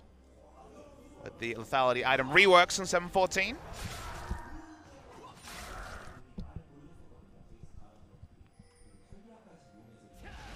Umti and Cuz have been tussling around the top side for the great majority of this game, but they might be bringing in reinforcements this time. Seems like it. The turn's already going rather low, and the Weaver's Wall's available. BDD just now getting ready to roam. They're going to try to cut Khan off. He makes it over with that Flag and Drag. But can they save the turret? The answer is no. First brick goes over to Jin Air. Predictably in a Jace lane, but nice first rotation from Jin Air. They have the Talia. They have Syndra in mid lane, not going to pop Ghost, didn't have any control over the top side. So the play from Jin Air makes a lot of sense. They're playing around where they're strongest early in the game. The jungle skirming string disadvantage has cost Longzhu pretty heavily because they've been the team claiming a lot of these first turrets. It's not any sort of a gold lead that can't be rewritten, but whenever you see a gold lead on a Kog'Maw team, and the Kog'Maw also matching CS with a Kalista, early game has probably gone better than expected for Jin Air. Yeah, I mean, Longzhu in their recent games have just been dictating the pace from the get-go. I think bringing out the likes of the Tristana, taking the turn at about 8 minutes into the game for that first gold, but bit of an exception last time Longzhu played. When they took down Rox Tigers, they had a game 2, which was basically even farming for 28 minutes, and the game just ended in an instant in the next 3 when they were able to pick up an advantage. And this is still the sort of draft where that could happen. A bit more geared towards team fighting because they don't have the Jace or the Trundle this time for truce but push pressure, and it is very much a containment build from Khan rather than the Tiamat or the Black Cleaver just yet.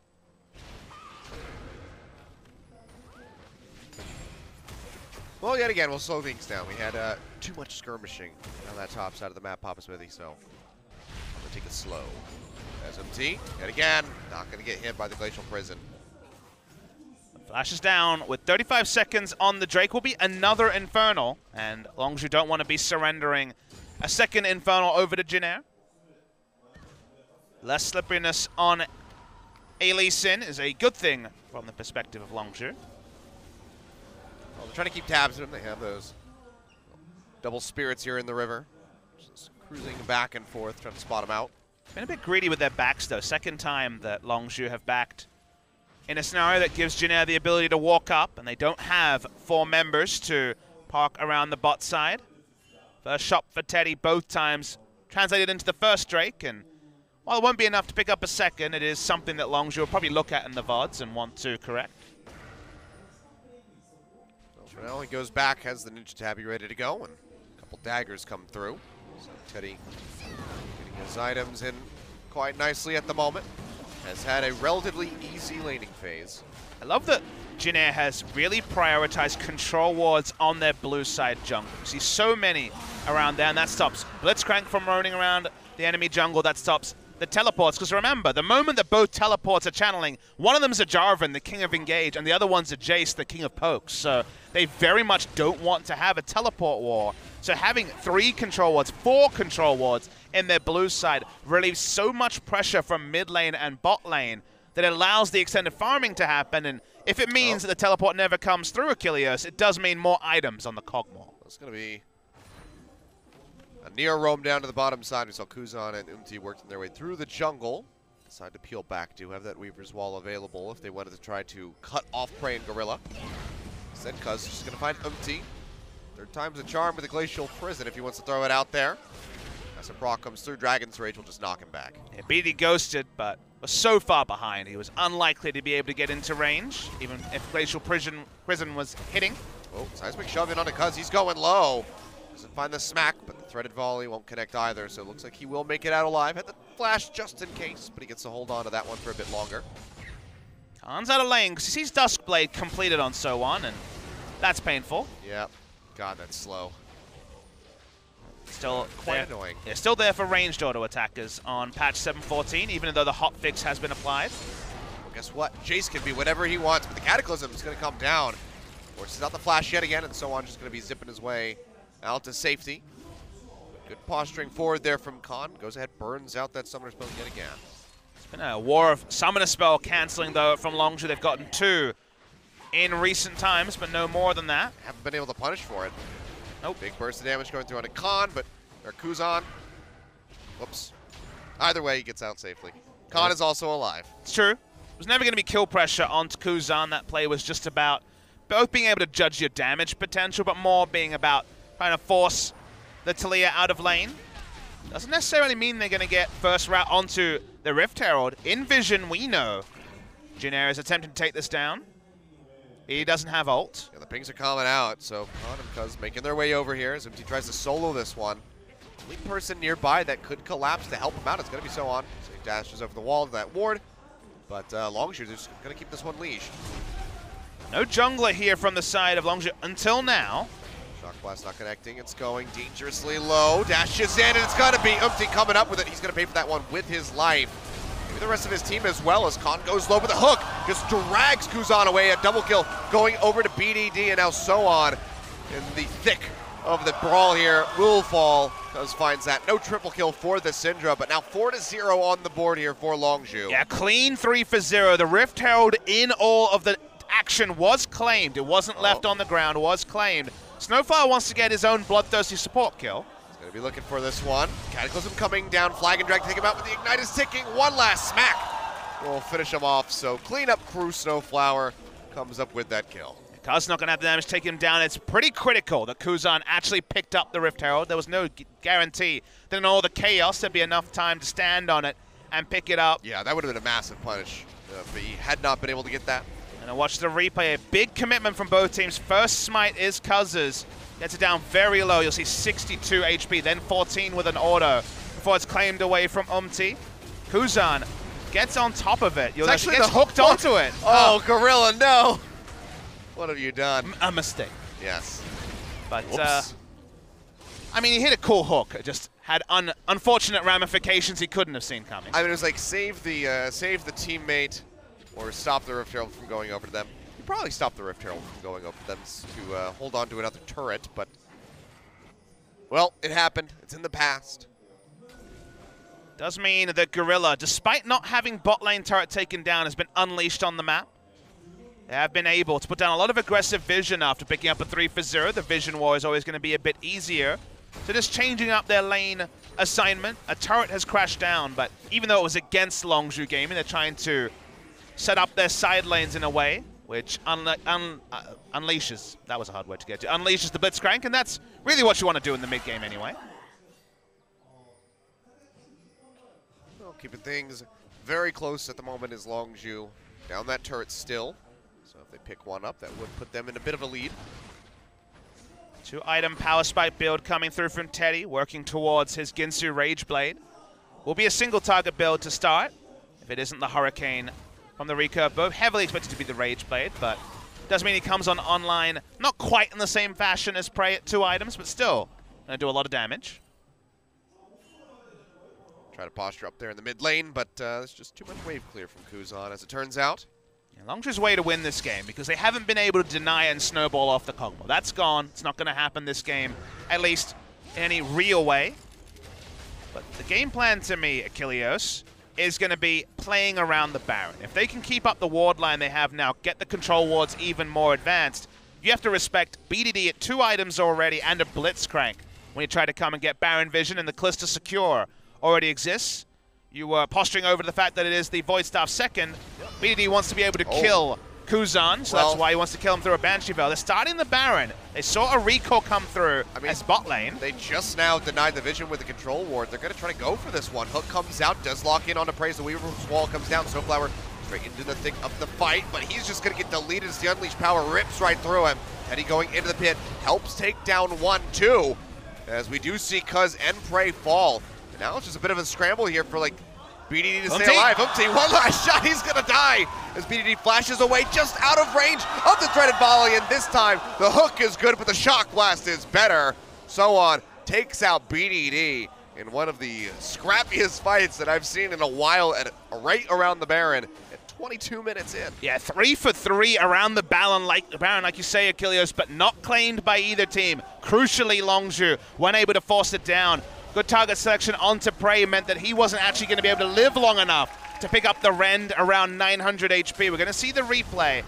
Very bold from the side of Longzhu Gaming, but I love the target selection. Killing the Callisto first always feels great, but given that the Rend Secure was going to exist, that was going to be the topper for Longzhu if they kept on the Baron. Umti awkwardly sits on the Baron long enough. Happy Foot tries to flash away. Sorry. Baron's a sniper. The real Korean sniper this game's not the Jace, it's the Baron. Although Jace does a pretty good ending to the Jace, yeah. But, all right. That was weird. A bit of a fiesta. Yeah, but we'll just go our separate ways, pretend like it never even happened as the Mountain Drake does get started off here. Up here off the backside of that replay. So Mountain Drake now added on to that Infernal here for Longzhu. And you also have to see who the big winner was of the fight, given so many kills went to both teams. And suddenly, BDD is stacked with items. 5 kills. He's added a Haunting Guys on as well. But he's also died. Dying's not ideal, Kilios. He may have lost some stacks on the Dark Seal, but he went for an item build to be able to kill Kuzan. And now with both the percentage penetration and the flat penetration, Banshee Veil's not going to be enough to be a 1 rotation kill from the Syndra, so it's actually a really good item time for BDD, who is kicked. Well, goodbye, MT. Mid resonating strike will get taken down, as does Kuzan. A bit of an awkward flash there, just takes him even closer to the play.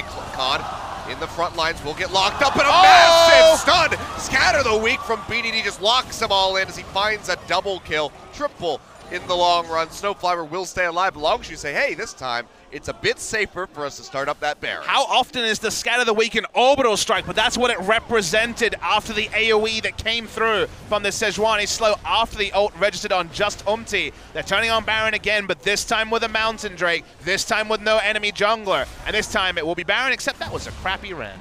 Yep, but he still kills it in the end. How hilarious would it be if the Death Sentence over the wall actually got the seal on that? So we're going to see the replay. The first Q came in, and then BDD had unbelievable damage, so Unleashed Power did its job.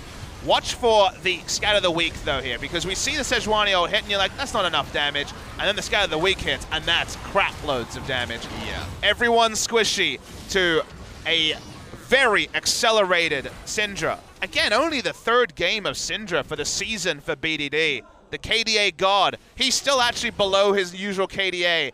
He has an 11.6 on the season, so only at 11 right now. What a tawdry game for BDD. He can do better. I can't believe he died. Bring back Fly. Still less than 1 death a game. As long as he can register that for the regular season, that's a story in its own. That's, just unprecedented. But, yeah, still doing pretty damn good. 8-1-3 right now. With this Syndra, I would love to just see him say screw it and just buy the Medjais. Like, he's already at 10 stacks, 11 stacks. Very small on our screens. It's at least 10 or 11. I can't tell. It's something like that. We'll see when he adds another one on there. But for now, Longzhu playing the map rather well. Get quite a bit of damage down onto this top tier 2 turret. Knocked down to about half HP as well as applying some pressure there in the mid lane.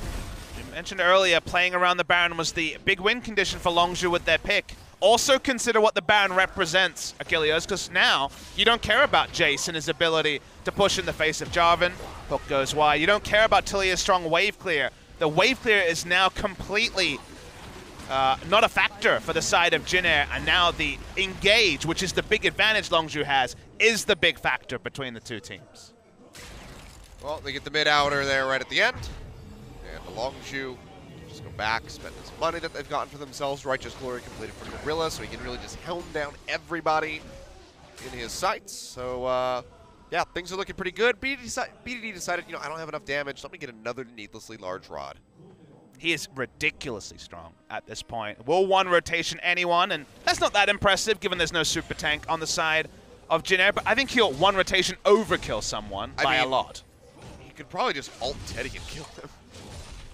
This is one of those weird spots where you consider opening with ult and then just hitting the spheres onto 5 people, because just the Scatter the Weak is going to be chunking people. Yeah.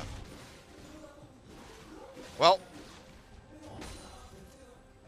this turned into a silly game for Longzhu. I mean, it's kind of reminiscent of that game 2 I was mentioning, right? You can go even with Longzhu, and even if their comp excels in the early game, this comp had options in the late game. Engage. It also has a much more robust tank line, and also they knew how to win. They started Baron in kind of a Fiesta fashion very early because they thought, well, we have Secure. If we get Baron, we're going to 100% win the game. They eventually got the Baron the second time around after the Wombo coming through from BDD. And now playing the map for Jin Air is pretty much impossible. And there's 2 items on Teddy. Unfortunately, he's going to have a Jarvan and Sejuani to contend with and kind of make him irrelevant. Well, Longzhu looking for this inner turret here in mid lane. Would open the map wide for this squad. Scatter the Weak not going to be connecting, nor is the Death Sentence. This wall's going to come through, but everybody makes it over other than Khan, who will get booped back. He just throws down the Cataclysm, looking for the fight in the wall. Will be destroyed. Oh, no. Through, BDD going forward, and goodbye, so on. He gets taken out, as does Kuzan. Another double kill. 10 kills now for BDD. The Death Sentence connects in onto that Syndra, but it doesn't even matter because Longzhu is diving underneath. Can we have it? 2 pentakills in a day? The answer is going to be no. He's not in a position to take out Snowflower, but he'll get the Quadra, the next best thing, and Longzhu gaming. This game has just been blown wide open by the squad, by that man on your screen. BDD destroying Jin Air. He almost never shows emotion, but you know on the inside he has to be elated. Longzhu looking to make it 11 in a row, continuing their gallop towards booking themselves a top 2 guaranteed spot. And the game's just going to end here, Achilleos. I mean, it's 15 seconds left onto Teddy. Kuzan about to come up, so maybe he could try to find a kill onto the Syndra, but even then, Prey is there to just go ahead and knock down these turrets. So it seems like that's just going to be it. 30 minutes about on the clock here. Shock Blast coming through as So On dives in looking for BDD, but he still stays alive, finds another kill as the Nexus crumbles. And Longzhu Gaming start things off with a pretty big statement. They say, you know what? You can go even with us, but if you don't get ahead, we will crush you. The moment they get ahead, because it's not about whether the enemy gets ahead, it's if Longzhu, as you say, ever plays to their win condition. They always know what they need to win. Is it vision denial in bot lane to shut down Bang's Cogmore? Is it looking at the enemy team and saying, okay, 4-1, very strong. Wave clear, very strong. Let's get the Baron and use our engage. They played around the Baron. It looked sloppy the first time, but the second time got them exactly what they needed. And the moment BD had 5 kills and that scat of the week chunked out 3 people, you knew it was only ever going to go the way of Longzhu Gaming. Yeah, I mean, they think that they have Khan caught out here, but Cataclysm comes down, he's cut off, and then BDD just keeps finding these stuns. The E did 50% plus HP of the enemy, and he just wanted to take down Jace to stop any sort of poke from there, and it's just so easy to clean up when QW is doing 80% of the health of most people on the enemy team.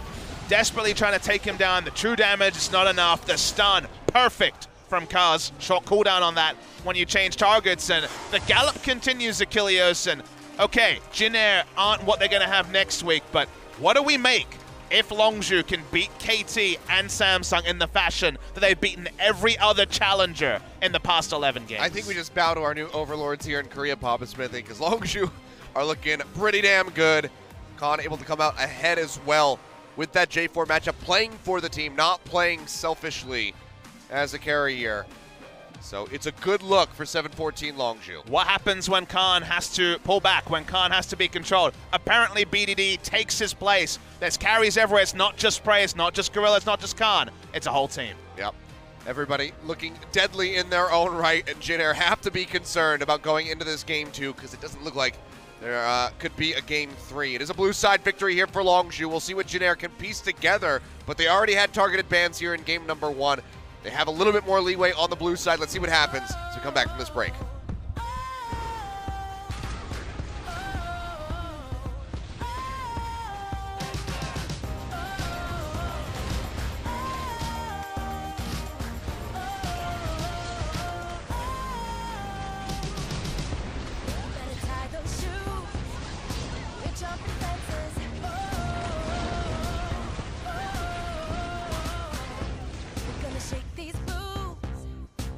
Taking chances.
This harness will guide us through dangerous night. It humbles the foe with its grace. The thorn mail will help us prevail and survive. Our deadliest fate we embrace.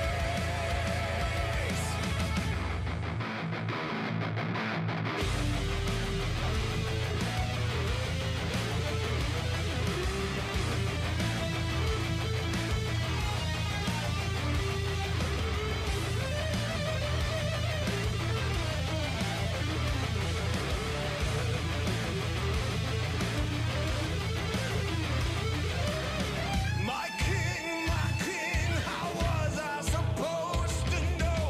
Everyone will falter when you die. This harness will guide us through dangerous night. It humbles the foe with its grace. The thorn mail will help us prevail and survive. Our deadliest fate we embrace.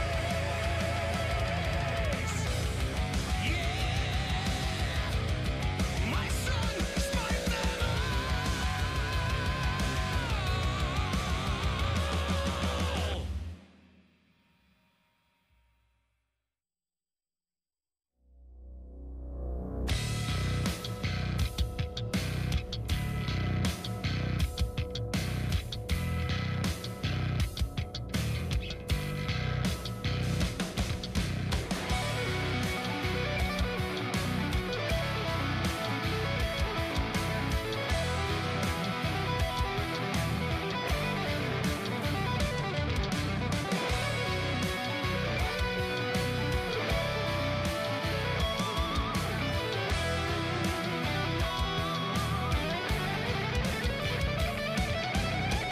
Fellow armsmen, I ask you, will you follow me tonight to break their spine and reclaim what once was mine?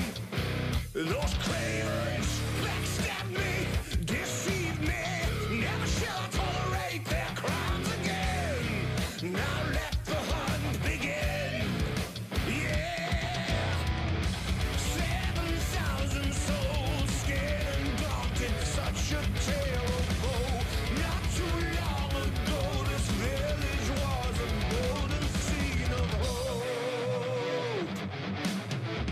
Call down the reckoning to bring back hope and peace, restore our glory to live forever. Yeah, bring down the dark regime. I know how to unleash eternal power. Lead us to order. I am the light bringer. Yeah, I am the light bringer. Now listen, fellow warriors, I ask you, should my campaign come to an end? There's way more to avenge. Whoa! 50 million souls live in this realm without much hope. Not too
as the wild birds sing. A sonic echo that leaves no room for doubt.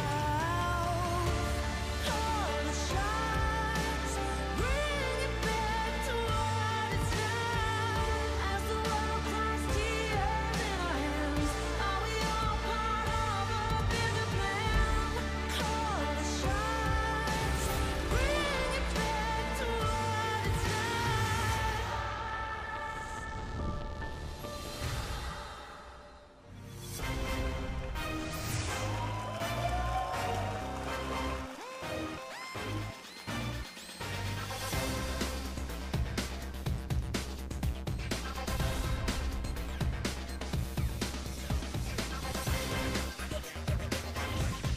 All right, welcome back, ladies and gentlemen. And, well, I'm just going to let that speak for itself. Sometimes you can go full nature documentary. You don't need a silly voice, Achilleos. You can just let the moment breathe, as BDD decided that he was playing reworked Xerath and not Syndra, because his orbital strikes were there for everyone to see. Silence. I'm still just, yep. All right, well, I mean, who's going to be the MVP, Papa Smithy? I have no idea. It's going to be Prey, who didn't need to do anything at all. Didn't need to do any damage. Just confirm some objectives, but yep, there you go. It's going to be BDD. I believe either tying or taking first place for MVPs, but 100% kill contribution by the end of that game. 13, 1, and 4. He's absolutely crushing, and there we go. He will be tied up with Kuro. And potentially go ahead of him, but a tough run next week means there's no guarantees of that one. Achilleos, watching the replay here, it was a really passive game, you'll remember, from Longzhu in the early game, just like Game 2 against the Rocks Tigers, but just like a creeping threat. You knew the moment that it started for Longzhu, it could certainly explode. Yeah, and I mean, this is where it seemed like maybe things would go well for Jin Air, able to pick up that Rift Herald. They kind of, pull Kuzan into it so he gets the buff, but then, well, BDD just doesn't go down for the longest time. And we mentioned, when the game was pretty even, let's look at where the kills went, maybe that'll be the difference, and yep, exactly what the difference was here, was the strength of BDD. Watch this here, as it looks like an overengage far away. One way to close the gap is to just murder people with the Scat of the Week, doing insane damage. He was so far ahead of the magic penetration and an ability power curve. It was insanity. Yeah, I mean, great setup there.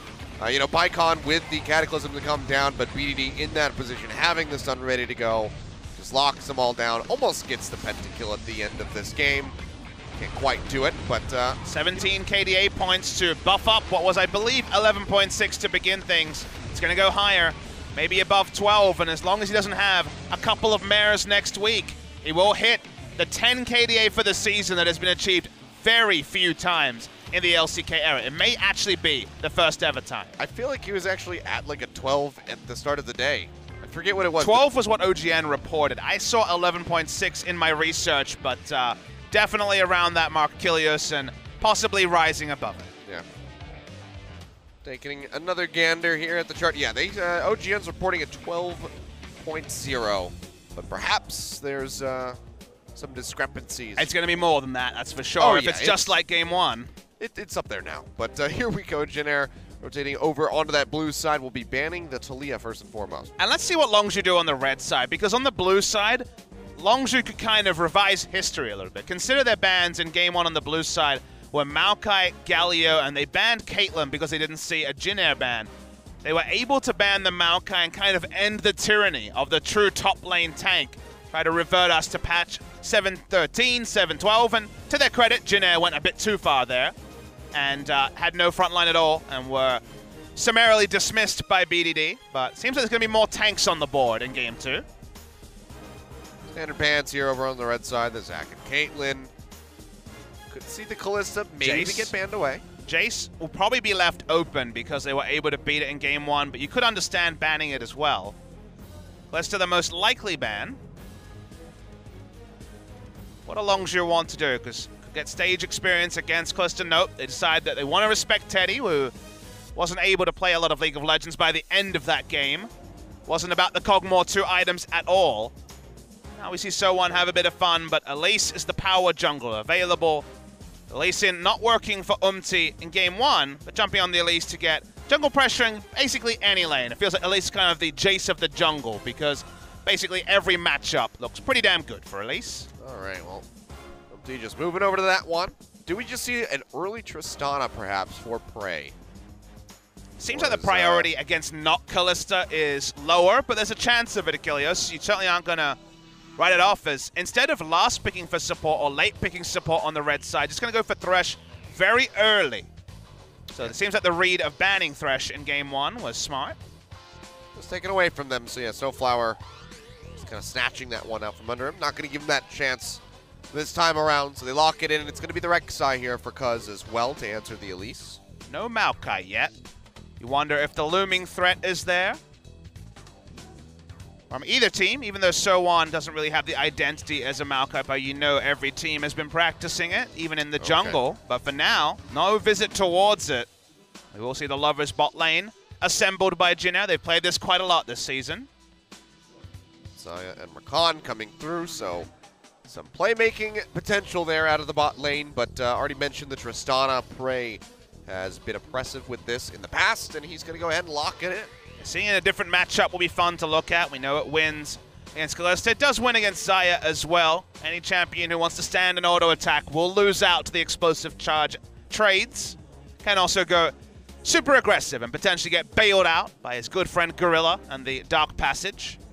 Longzhu were banning the tanks in game 1, but have moved away from banning them in game 2, and we'll try to ban away the Lucian, which has been one of the common blind picks on the blue side for Kuzan. Get rid of that. The Jax is also going to be banned away here from Khan. So Maokai still on the board. Maokai, Galio, and Jace are really the picks here that you'll have your eyes on, whether it's a ban or a pick on either side. Those are the power picks we've seen recently recycled in a couple of different ways. Longzhu haven't committed to their identity, but neither have Jin Air, so kind of up in the air what we're going to see, and Jace going to be banned from Longzhu this time. So maybe we'll see a tank from Khan. Could just see the Maokai first pick, unless he's got something that he can comfortably run into it. Cho'Gath has been what some teams have been running against it. Crazy was doing well in the lane against Maokai, but the team fight's so much more reliable for the Maokai that not sure I'm a big fan of it. There has to be a blind pick solo laner, and it seems like Jin Air don't want to deal with either Syndra in the mid lane or Khan in the top, and there's been carry performances from both as recently as last game. I mean, you could just give something like the Galio, perhaps, over to BDD. It'd be super standard for them as well. They've run a lot of one damage dealer comps around Galio. Galio right now for BDD is 7-1 on the season to make it 8-1. So maybe something like the Cassiopeia here out of the mid lane for Kuzan. Yeah, the Lucian was banned away. Anticipated pick into the Galio if it was to be selected. But Cassiopeia, like you say, is an option. Corki, some teams will run. Malzahar was a Kuro special. Okay. Kuro liked this pick. Okay, so we'll be going back to the Malzahar against Gal. It's been nerfed since the last time we've seen it when it comes to beam damage. Blind pick top laner required as well. Renekton can be risky because Camille could just be locked in by Longzhu, and sure, Renekton on paper beats the Camille, but more recently we've seen the Camille snowballing away with a gank, so there is the potential for Khan to go there.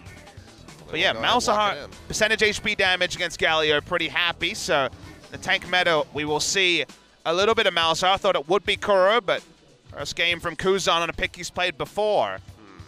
So Camille would need more resources in the top lane. The Rumble will be far less committal, of course, but another pick that Khan has played a little bit. Bringing back the Rumble late in the season.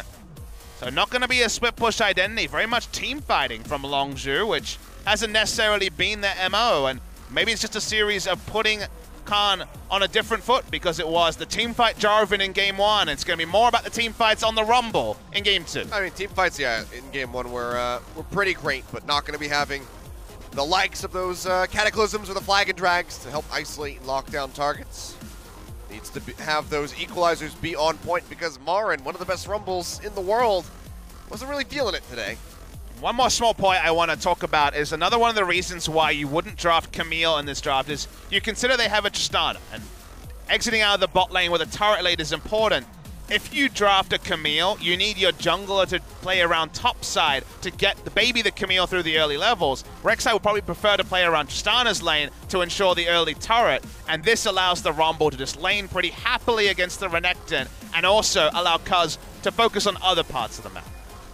All right, well, Longzhu bringing this Tristana back out yet again here for Prey, and BDD going to be looking to pad that KDA even further with this Galio that is seemingly unkillable when piloted by him. Let's see if they can close it out for another 2-0 victory here today, or if this will be a 3-game series. Let's go ahead and load onto the Rift.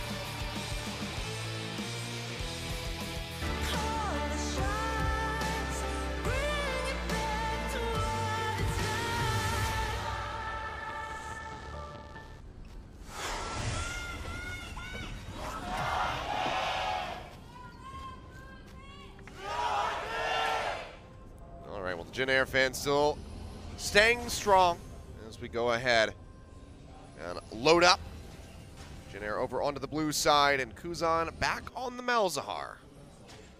Yeah, legacy pick for him, but not a big pick in summer season outside of Kuro playing it twice, I believe. Might have been a third game that I missed along that time.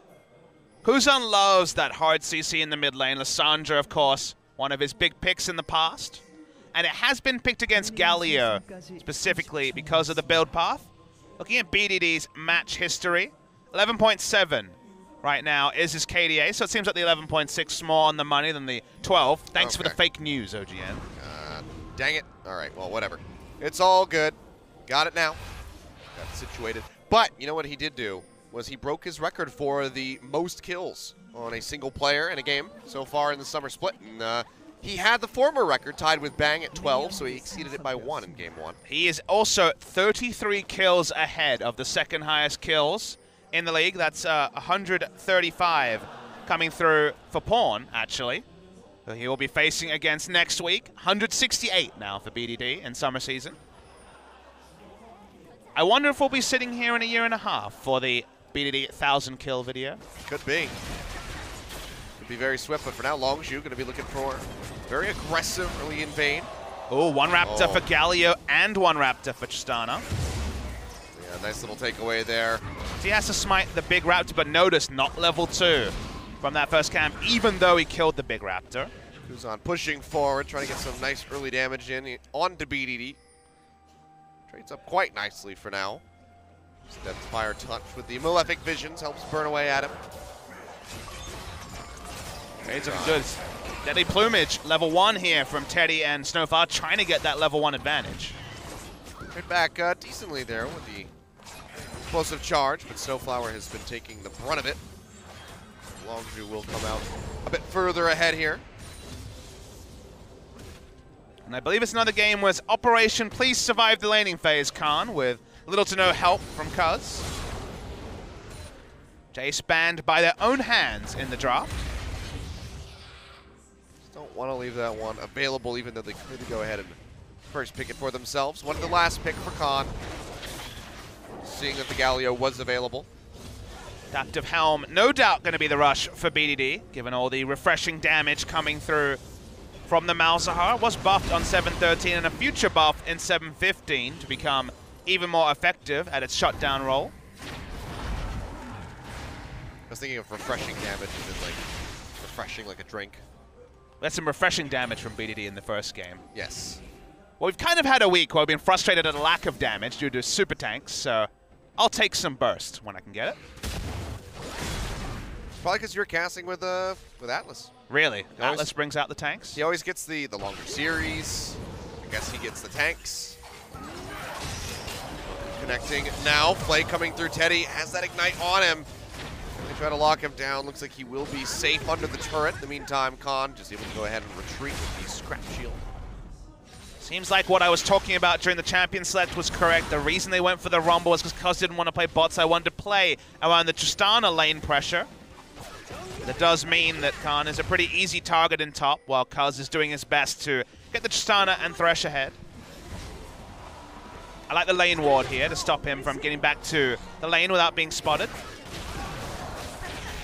Connects, he's going to go low. He goes forward with that Q, but Khan Just has to use the flash to get himself out safely. Kuzan smartly playing towards the top side where the rest of his team is. Looking for the taunt, flashes in, lands in. Kuzan could just flash over the wall.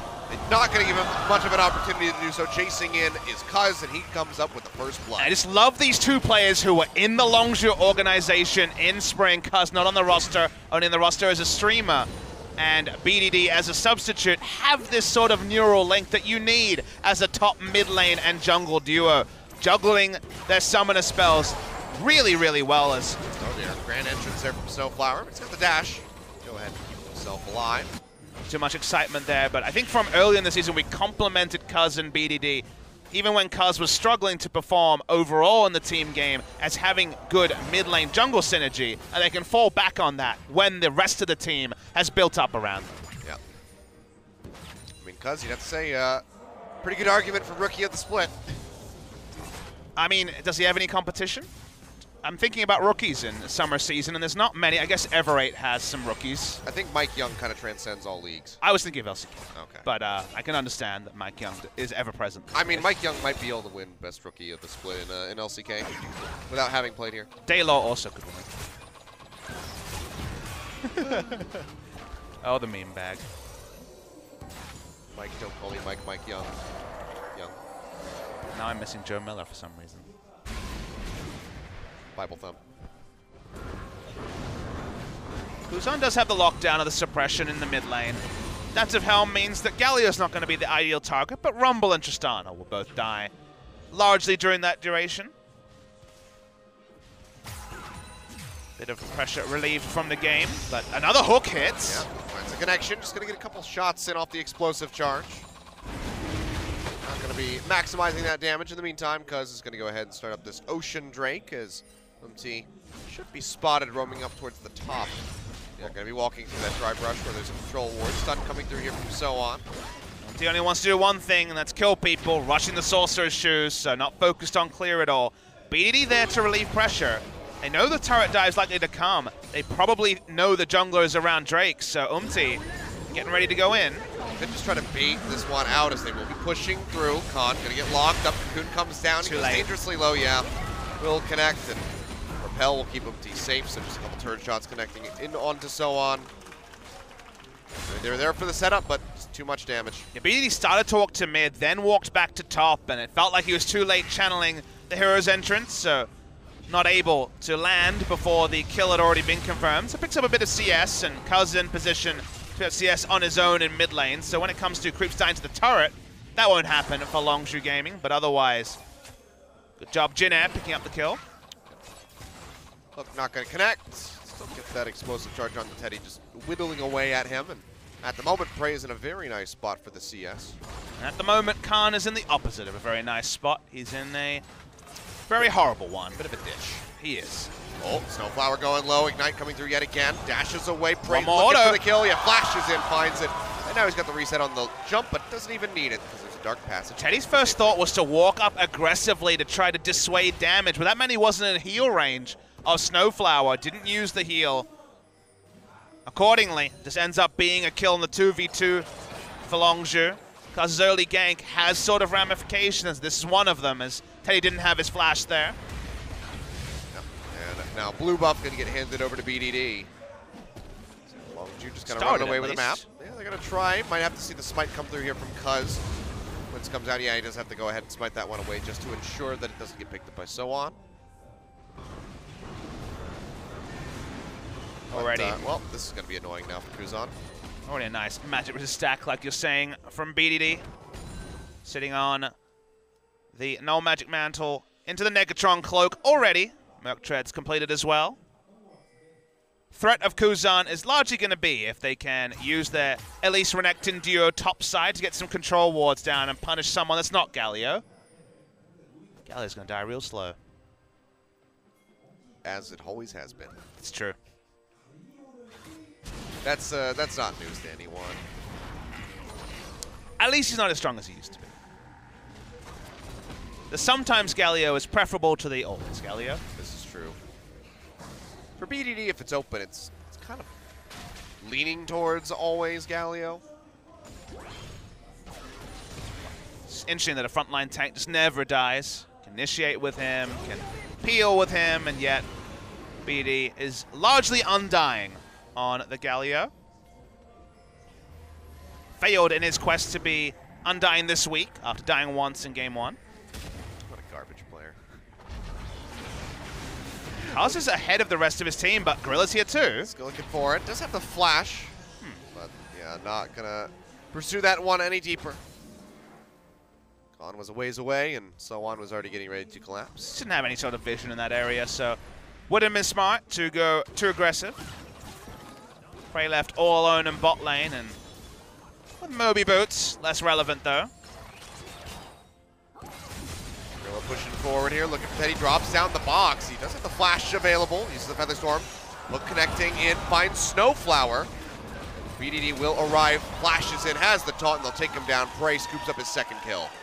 Can't get sucked into 2v2s when the Galio ultimate is available. Mistake from Jin Air, thinking they could go aggressive.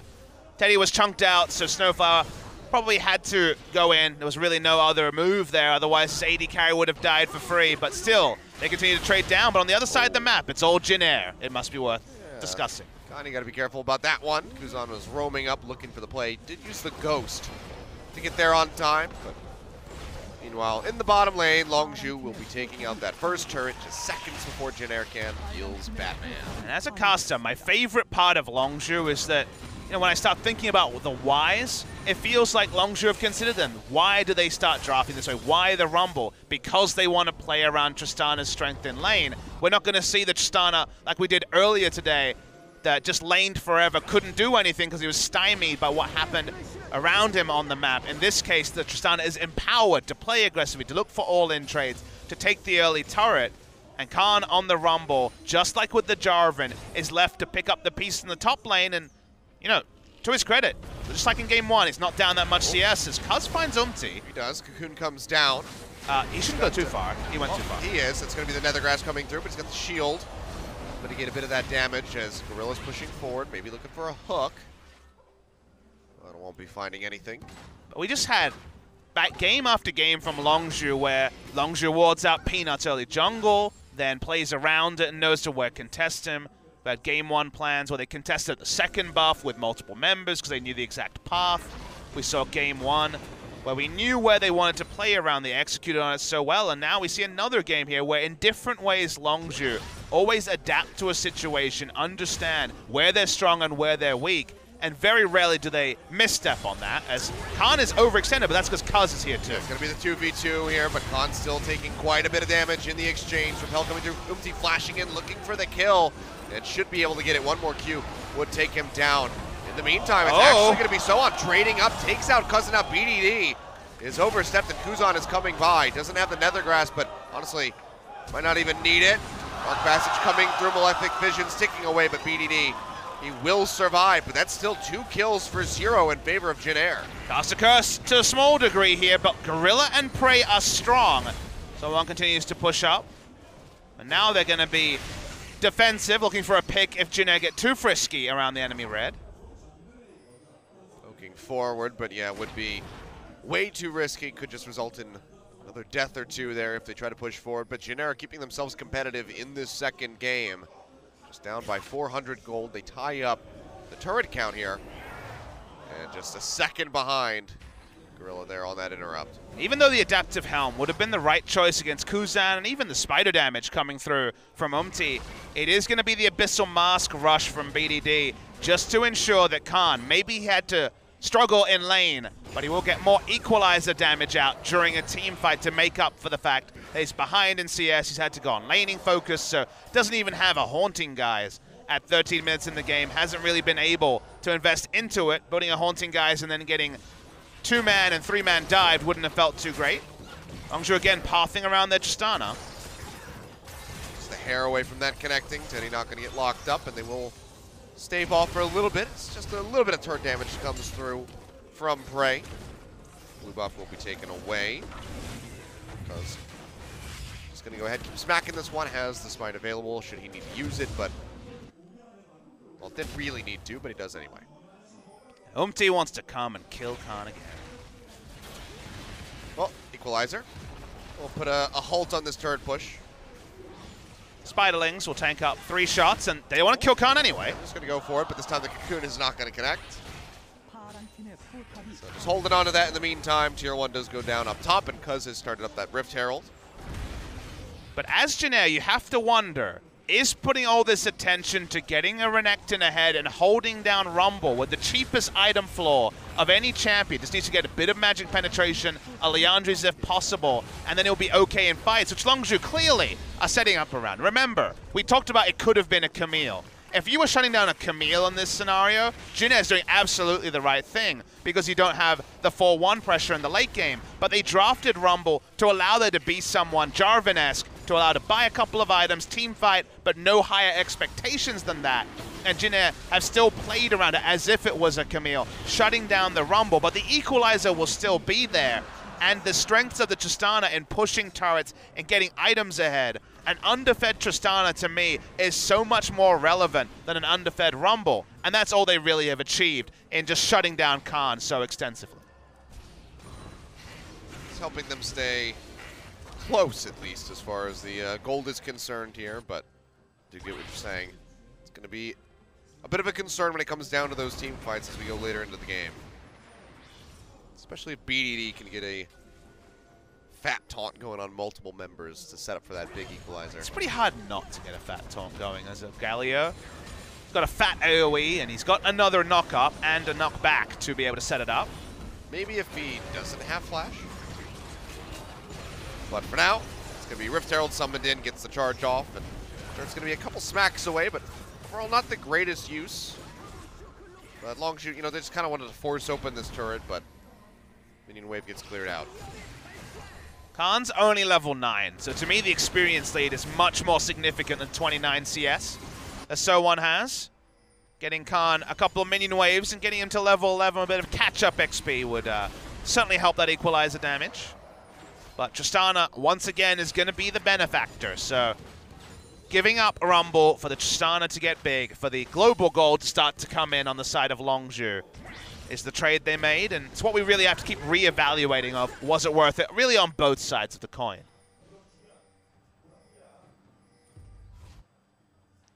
But a game being this even against Longzhu Gaming is going to be a bit of a treat for most people, because Longzhu have decided a lot of games around the 17-minute mark. I was going to say, everybody goes silent in the audience, waiting for the next move. A lot of what-ifs at this point. The gold lead, you can see reflected, 1,500 gold lead in top. About a 1,200 gold lead for Prey over Teddy. Jin Air 300 gold up on Longzhu. And we mentioned in the pregame, no slouches in the early game are Jin Air. They are 3rd overall behind second place Longzhu in early game. But I mean, again, this is how game 1 started off. It was Jin Air, very slight lead, couple hundred gold. A little bit of a back and forth, and all of a sudden Longzhu just took off with it all. So this is still dangerous territory to be in. Jin Air need to be able to grow something a bit more substantial than this. Can always be more. That's what we learned from Longzhu when they explode games. Oh, Here it starts. Yeah, Hug coming through. Pop up immediately there, and Prey, he's just going to find another one. 3 kills out of the 4 going over to him. And that should be a 3rd turret as well for Longzhu, as they will swing the gold lead right back into their favor. So, have to be careful. Longzhu just setting up for that forward vision. Sneaking into the jungle allows them to come up with that pick. Gold lead does really balloon. Super quick in that scenario. 2,000 gold lead out of nowhere for Longzhu. Missile Mask completed on BDD.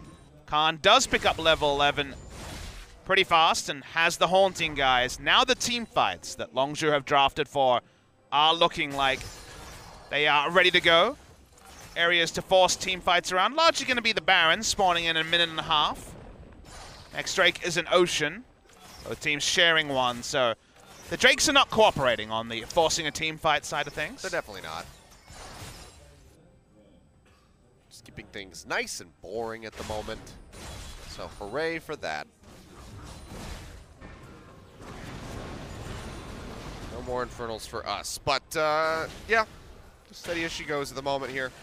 Longzhu, I mean, one more big pick like that onto somebody like Umti could just spill over into the Baron. We saw how eager they were to start it up at about 22 minutes in game 1. The gold has, in game 1, it was all about BED and his 5 kills. 3 kills on Tristana represents a lot of gold, and the Infinity Edge and Static Shift being completed faster than Teddy can put together 2 cheaper items. Makes sense with the gold lead we saw earlier. Longzhu playing around the Baron. It's to spawn in 20 seconds. They found that it'd be kind of a recreation of everything that worked in game 1. It'd be really bold to try to start this up, though. This quickly into the game. So it seems like they're just going to go try to maintain this vision control lead that they have in this side of the jungle. Especially when it's soloed Baron damage on the other 4, that it would take a long time. They're looking for a pick more so, though, and Gorilla has flash. For something, Hook going to come out, just a little bit below him. Yeah, had the one tick of the sweeper giving him an idea of where his opponent was at, but no hook coming out that time.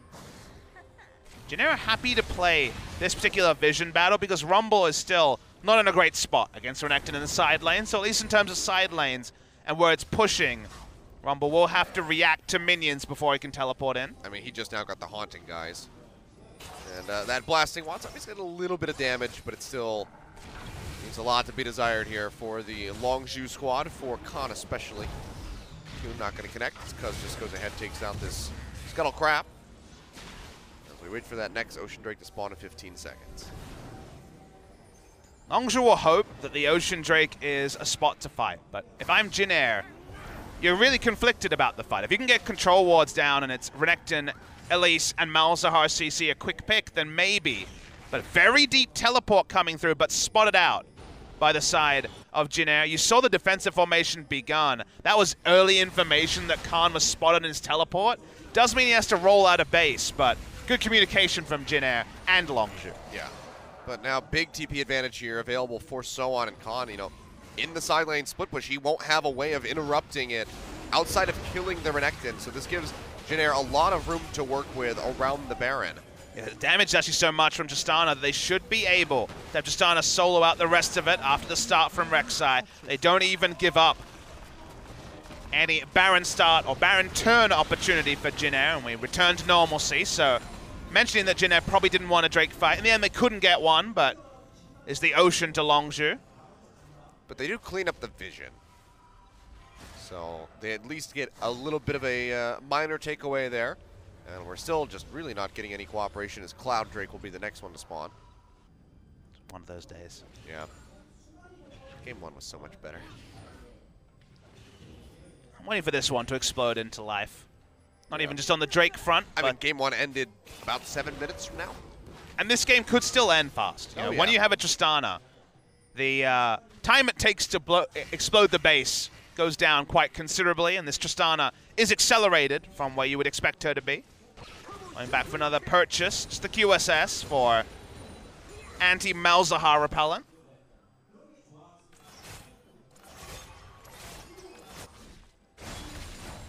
This is where Jin Air is strongest. Around the Renekton, they built around, who also has a teleport advantage. Longzhu not grouped with their Rumble, but Gorilla fishing for hooks.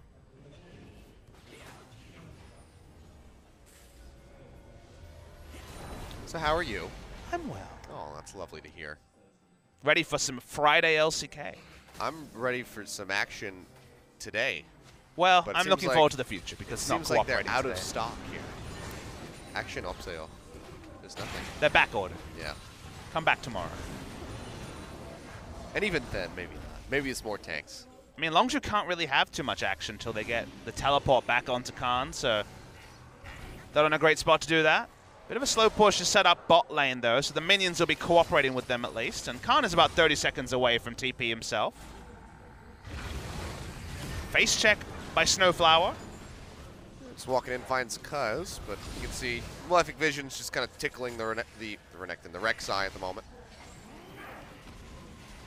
The moment that Gorilla is really the only initiation for Longzhu lets you know that fishing for hooks is really the only pick options they have in this particular scenario, and very low percentage chance of working. I mean, usually you fish with hooks. It's true. Not for them. I means they can't really force. They now have the teleport back up, and they've got very good macro. The Longzhu, they've shown with their ability to push the sideways and force objectives from just minion pressure in recent weeks. Only now is it relevant when the TP is back up. I feel my caffeine high starting to deplete as the action continues to evade us. Well, sadly, it's going to be a lot of vision clearing at present because Longzhu don't have engage. Rumble can't pressure in the bot lane like the Jace and the rest of the champion pool from Khan is famous for doing. They don't feel strong enough to actually make the most of the Galio and dive headfirst into the enemy jungle to put down deep vision for Khan to teleport onto. End result is just a bit of Farmville. You know, I'm glad that I never got caught in that trap. Farmville? With the Facebook games or like Mafia, whatever some of the other ones are. I think the only game I've ever played on Facebook was Bejeweled. Bejeweled, man, eh? Yeah. And that was, I don't even know, end of high school. I can't even remember what Facebook games I played because it would have been around the release of Facebook. So I joined in 2006. Yeah, years ago. I joined before you could join as a non-university student, non-college student. The classic days. Yeah, a long time ago. And you know, I will say, when I initially heard about, perfect segue, The Social Network as a film, I was really just like, I can't believe that they're actually making a movie about it. And it turns out it's one of my favorite movies. Probably because David Fincher. Sure. And Trent Reznor. Good performance as well. Worked out quite well.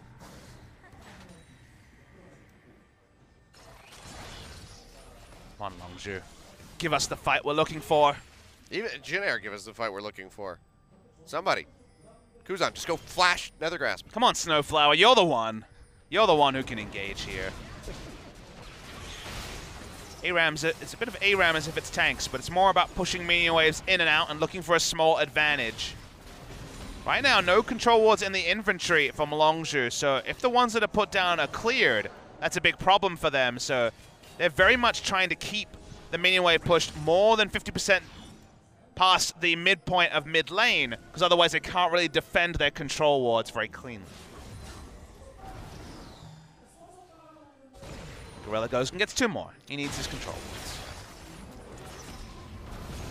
Well, Jin Air pushing forward. Got some minions, and then BDD ruins it all.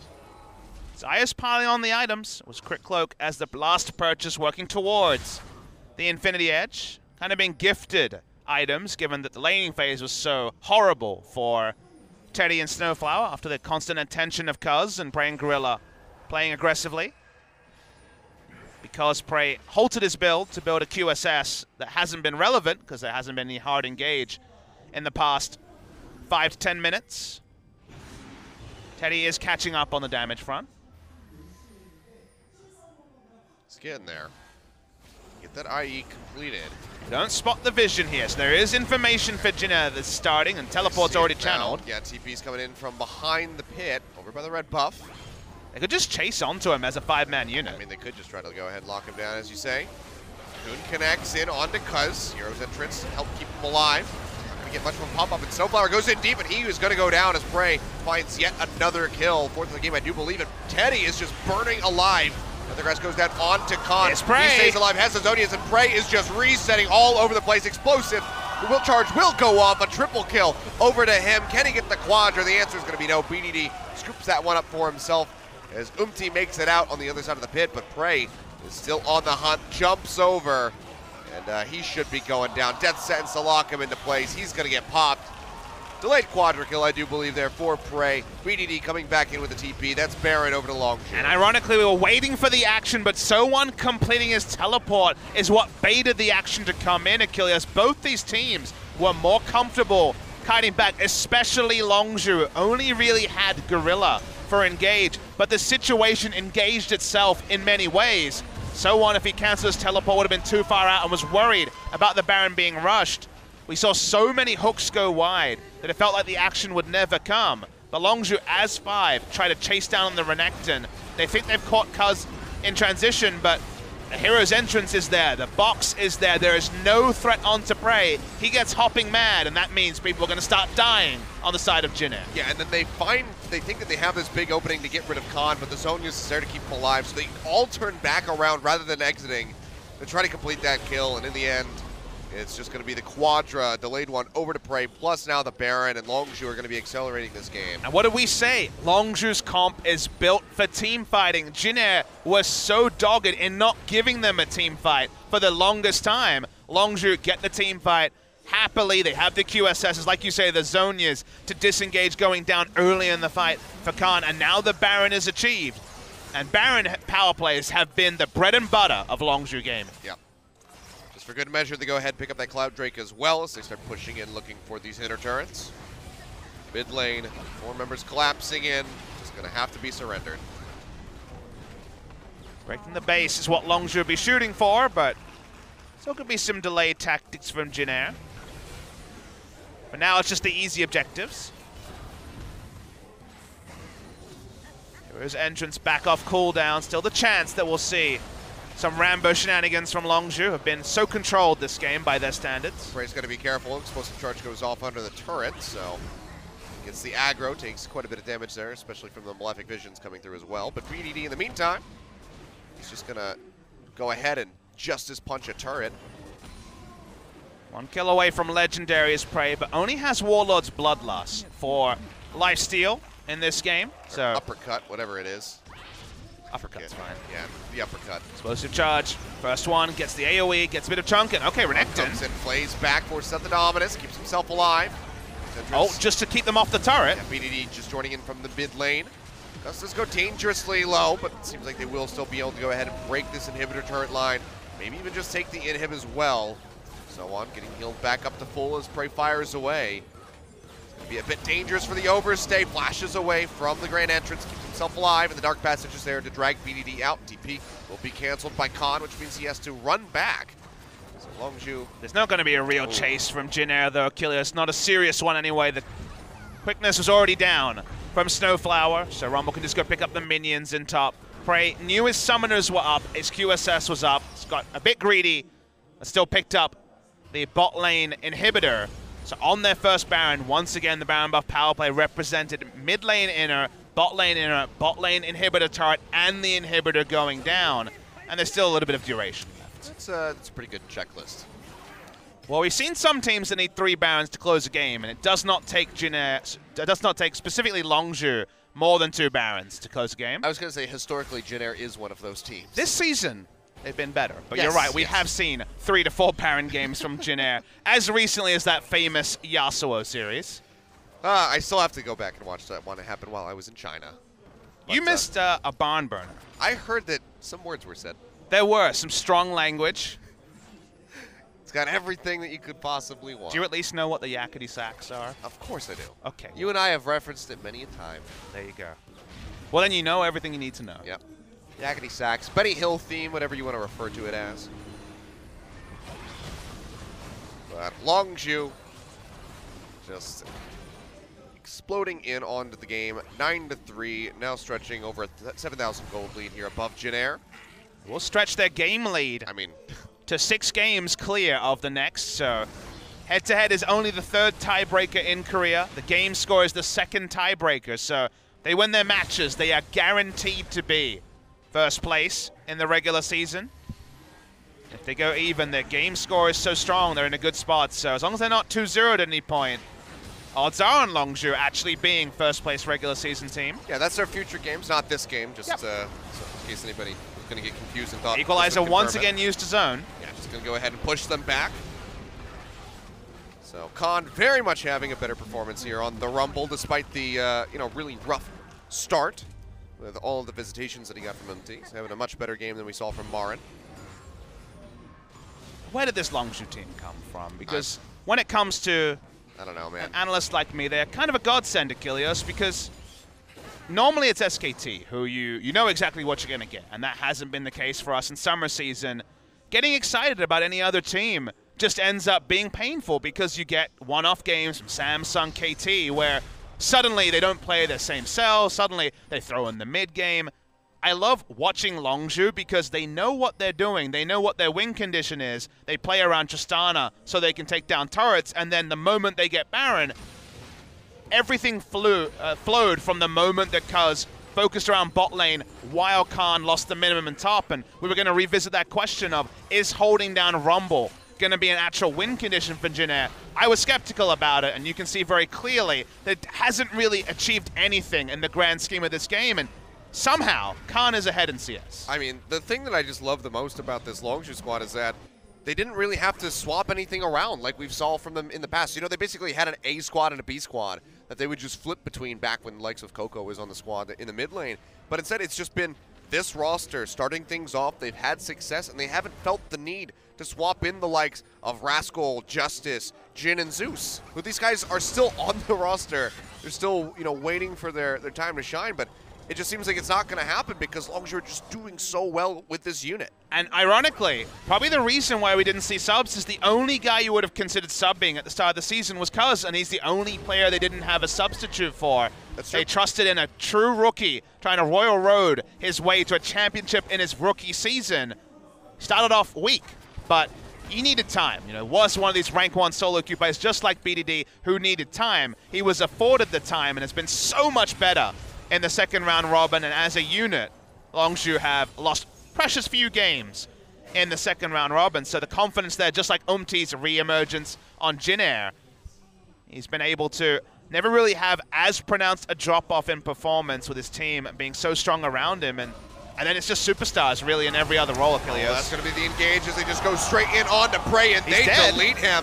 Kill going over to Umti now, looking for more Gorilla, get a flash away. Still has the sanctity of this mid-tier 1 turret to hide under, but without Prey, Jin Air could just turn their sights over onto that Baron. Yeah, so much focus fire on Prey dies. Doesn't matter how much damage reduction or the Mercurial Scimitar. Jin Air walk over to Baron. Cuz is alive, but Umti's actually a level ahead, and it seems like Longzhu are going to make the controlled play of just trying to swap objectives. But do they even have enough time? This Baron is about to go down. 2 members staying in here. So on will finish it off, and the rest of Jin Air is rotating over towards that Elder Dragon.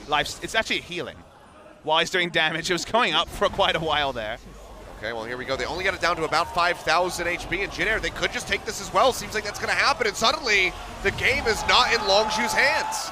Stacked buffs for Jin Air, so for the next 3 minutes or so, like you say, they're going to have to slow things down. Oh, dear. The outer mid lane turret will go down. The inner mid lane turret will go down as well, most likely. First, they're going to recall and spend their gold. Will that be the pivotal moment to rewrite what was looking like a clear 2-0 for the side of Longzhu? I mean, it could be. The Baron empowered recall got so on back to the inhibitor in time to keep this alive from those super creeps that were pushing in. And it's just that one pick on Prey, and suddenly everything that we were talking about has to be questioned. The gold lead is dangerously close, and we're hitting that point where it's not even going to matter for much longer. Let's watch the replay. Prey, once again, feels empowered to walk up. First, the quickness, early cleanse. We've seen Deft caught during the quickness grand entrance. This time we see Prey caught. That meant no one was going to interrupt the Malzahar ultimate. No one could peel him away. Good stuff from Jin Air, and from Snowflower in particular. Finally, he got his man. Yeah, and I mean, even with something like the McHale's, there was just really no way for Prey to get out of that. There was just way too much CC being chained together to lock him in, just not giving him a single opportunity to get out. So it has to be that much more careful moving forward if Longzhu still wants to close this out with the 2-0. But for now, Jin Air's hopes are still very much alive. And Jin Air's hopes are also gated around instant killing. The previously 7-0, now 7-1 Tristana. 6 items are completed for Prey. The tanky frontline is confirmed as well. Has Mercurial Scimitar up and couldn't even use summoners when he died. I mean, they're just going to go ahead and push forward, just chip away at this turret a little bit longer, and they will have that. I'm not sure if Khan can do much to stop so on the bottom lane either. Yeah, they are tying things up, and there you go. They swing it into their lead now. So Longzhu certainly aren't out of the piece at all. They're not going to be able to break the base with this Baron buff power play, you would imagine. About a minute left in it.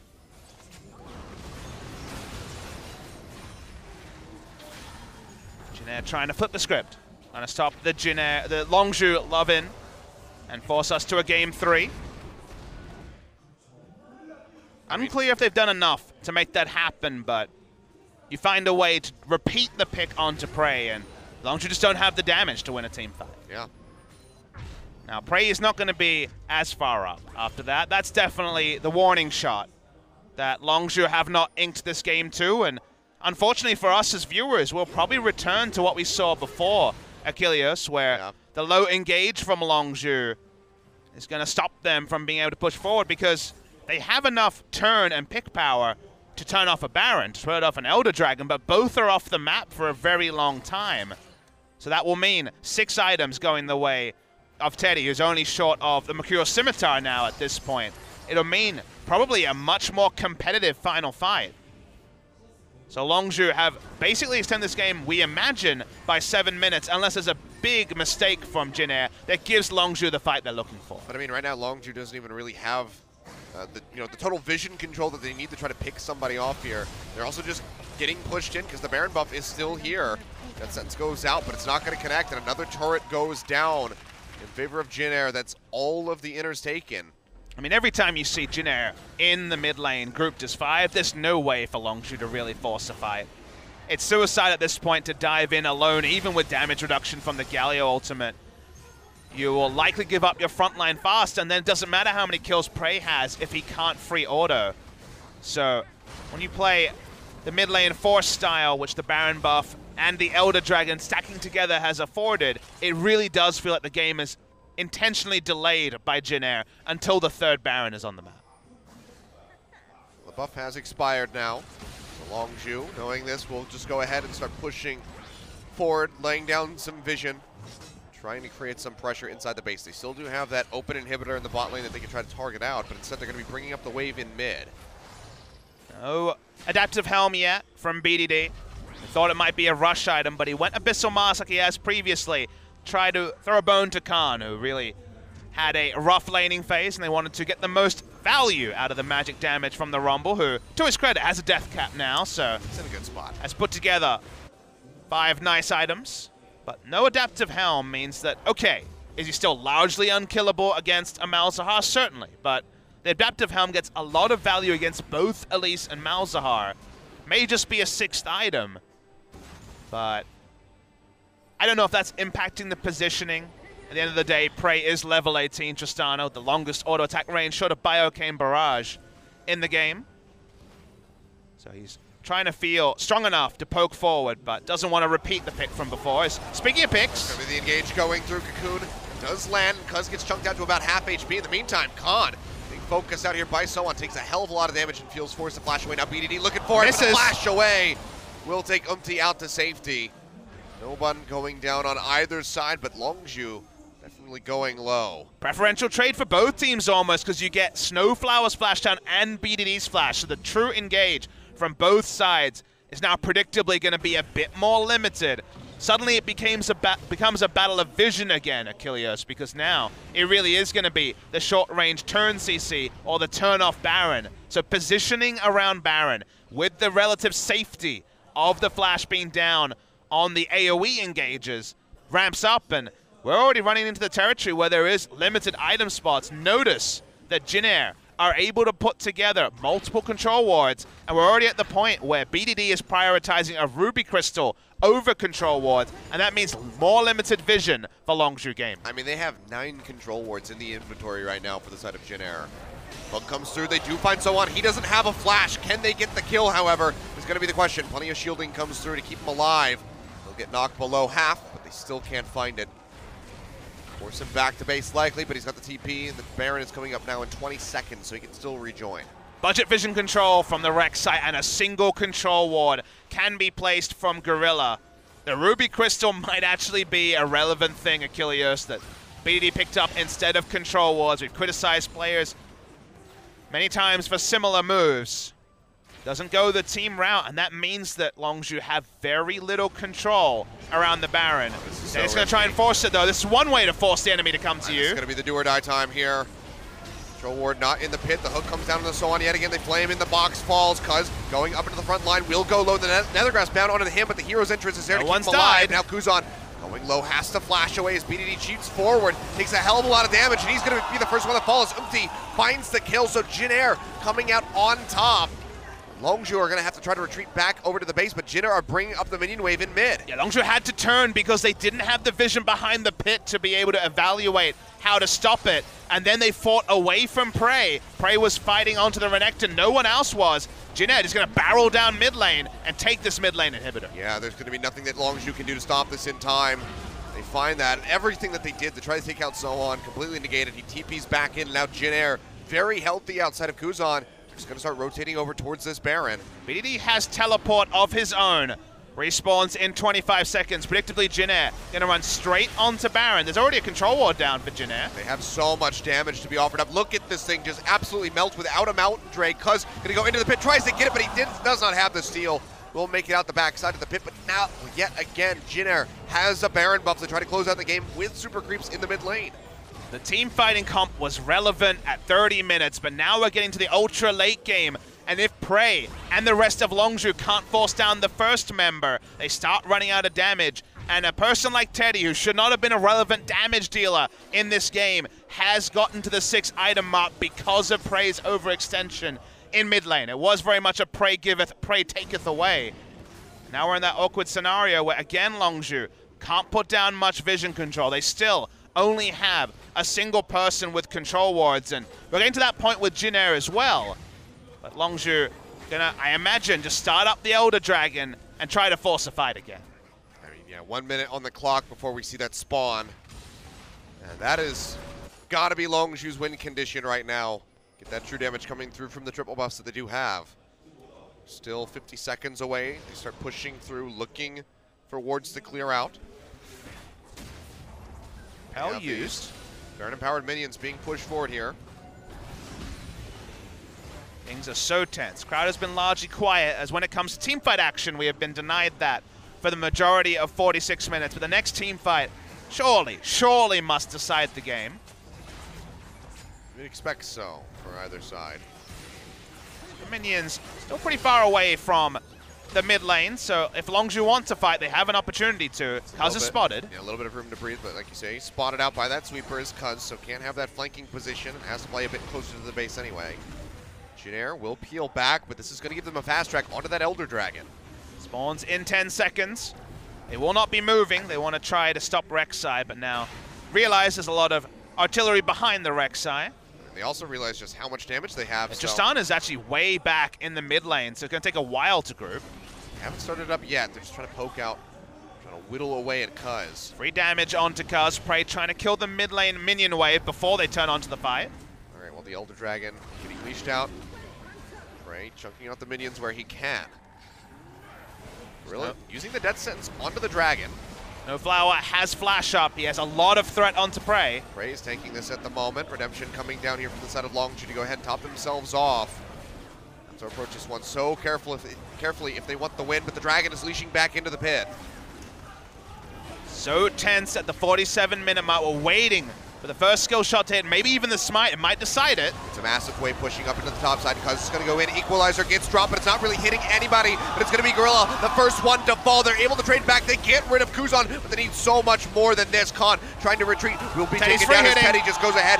Takes him out. The double kill going over to him. BDD desperately trying to retreat with the Justice Punch. Seems like he might make it out with his life, but that is still 3 members dead on the side of Longzhu and might just be the game. We'll go ahead. We'll make it 4. BDD goes down. It's just Kuz, but the super creeps are in the base. They're empowered, and they will win this game too. And it looked like an inevitability for Longzhu. He's seen it so many times before, but one mistake from Prey punishes them, and Jin Air forced them to game 3.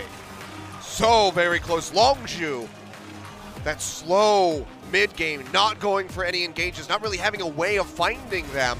They finally get a lead, and then Prey getting caught just throws it all in the trash. And people will look at the draft and say, why? Why the low engage? But remember that Longzhu were very far ahead when they were following their win conditions, when they were playing around. Prey was at 7 kills, and so many items, close to 6 before Teddy had put down at 3.5.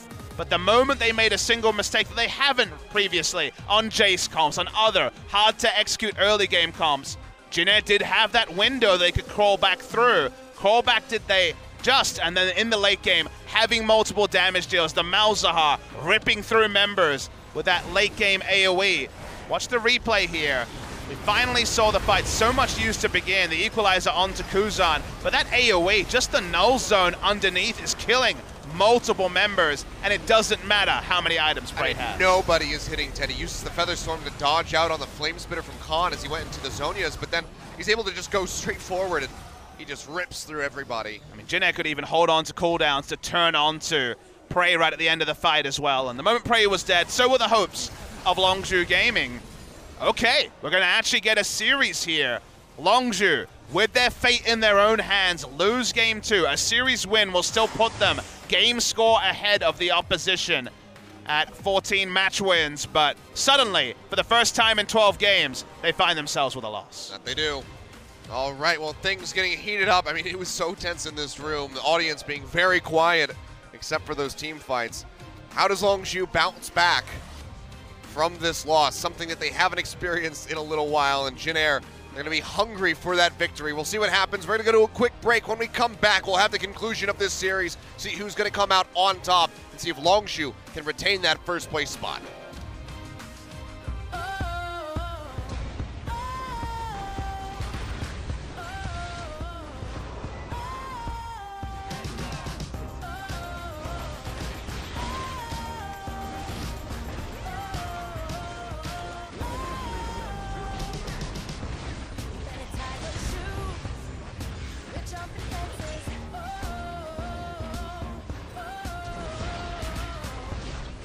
Shake these boots.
I am the light bringer. Now listen, fellow warriors, I ask you, should my campaign come to an end? There's way more to avenge. Oh, 15 million souls live in this realm without much hope. Not too long ago, this kingdom was a golden state of hope.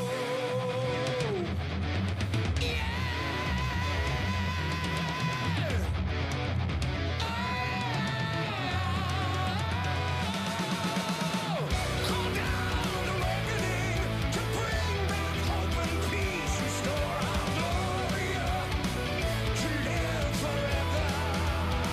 Yeah, bring down the dawn regime. I know how to unleash eternal power. Lead us to order. I am the light bringer.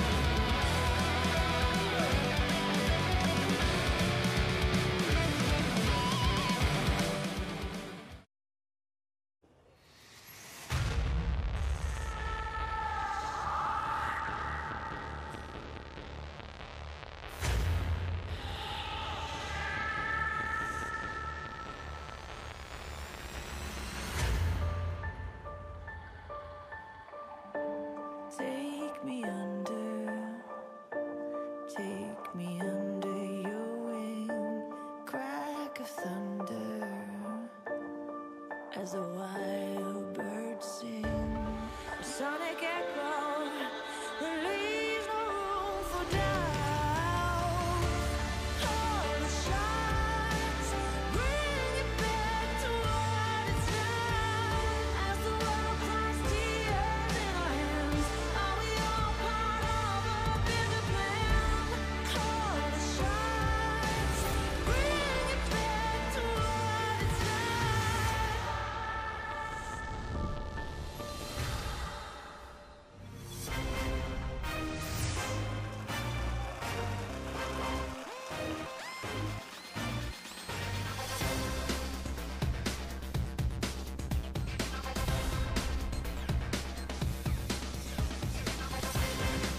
All right, welcome back, ladies and gentlemen. Well, a bit of a longer game there. As you can see, those damage figures coming through. Prey and Khan both doing their damnedest, but cannot come up with the victory here. Jin Air able to walk away with it in Game 2. The turnaround after finding Prey alone in the mid lane, and it all just crumbled from there.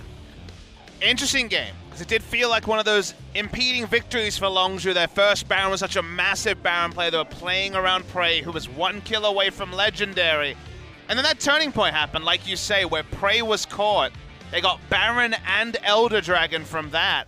And from there, the lack of engage that Longzhu drafted that wasn't so consequential in the early game was oh so much more consequential. And the man that caught Prey was Snowflower on the Rakan and picks up the MVP. Yeah, third win here for him, 67% kill contribution, but we won't even go to anything before this moment. This is the turning point in the game, so we'll just go straight to it. And there wasn't really much to write home about for Jin Air because their plan of shutting down Rumble didn't look like it was going to pay any dividends. But then we got to the ultra late game where Tristana, as a single threat in this fight, for example, spends all her time diving in to finish off So1. Nobody else able to get to that sort of terrain, only a single pick going the way of Jin Air, and it felt like whenever the frontliners were taken down, which happened, unfortunately, a couple of fights in a row, on the perspective of Prey, he couldn't do damage. He was finally chased down. Really good team fighting coming through from the Rakan, from Snowflower. And finally, food for thought for Longzhu fans who've just gotten so used to success in the past 11 games. Yep, well, was 7-1, now 7-2. BD's Galio suffers another loss, and the KDA will drop. Can they turn things around? Can they get back into this series, clear their heads of that loss, and then focus on winning here in game number 3? They're back over onto the blue side, so a bit more flexibility with the draft. We saw Maokai, Galio, and Caitlyn banned away by them in game number 1, and they're going to start things off with a Galio yet again. Yeah, Longzhu doesn't want to deal with any Galios this game, which given they couldn't pilot success in Game 1 and Kuzan has played it previously to success in earlier weeks of the season, don't mind that adaptation from Longzhu. Like you say, the freedom of the blue side is to target ban.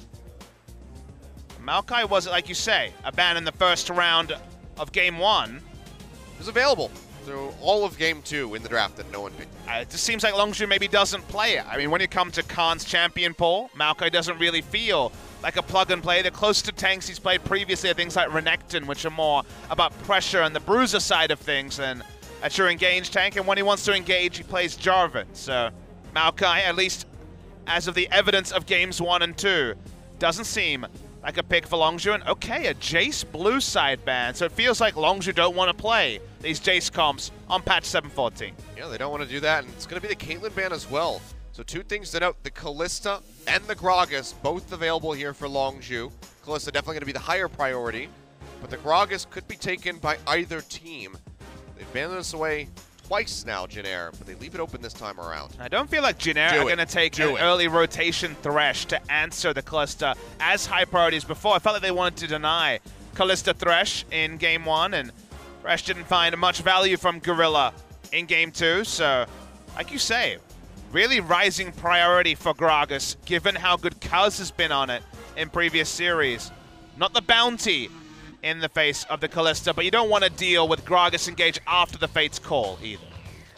I so wanted to see that Twisted Fate, but just straight up blind pick. It would be a ballsy move. It would be a foolhardy one at best. I mean, if you won with it, then it'd be then it becomes that much crazier. But they'll just settle for the Gragas for now. And the Thresh, again, was a possibility to be taken away. I don't know if it was necessarily as core to the Longzhu strategy, but I guess they focus on how strong Thresh Kalista as a duo are, and maybe we're going to start to get a reset of the picks on blue side, as the Sejuani was used to good effect in Game 1. It's looking that way. They will just go ahead and lock this one in yet again for Kuz. So maybe we just start piecing together the same composition that we saw in Game 1. That was Syndra mid for BDD, Blitzcrank for Gorilla, as well as that J4 top. So they'll take what they can get here. Don't think we'll see something like the Syndra this early on, but BDD was feeling saucy enough he could go ahead and lock it in. But instead, okay, speaking of getting saucy, we'll just go ahead and lock in at Jax. And Khan has been one of our most impressive Jaxes. Different type of lane pressure compared to the Jace. Doesn't auto-win lanes, but certainly can run away with games. And I have to focus on their macro being on point, but it is a secondary win condition to a comp that largely is probably going to be about Kalista team fighting at 2 items. Tristana available to answer the Kalista, and this would be the spot to take it. So jungle and bot lane secured for Jin Air.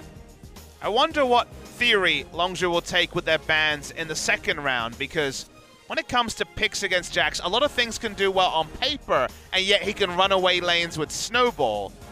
So approaching a path against Jax can be interesting. You can just sort of ban away Jarvan and not want to deal with someone who can team fight better than Jax in any scenario.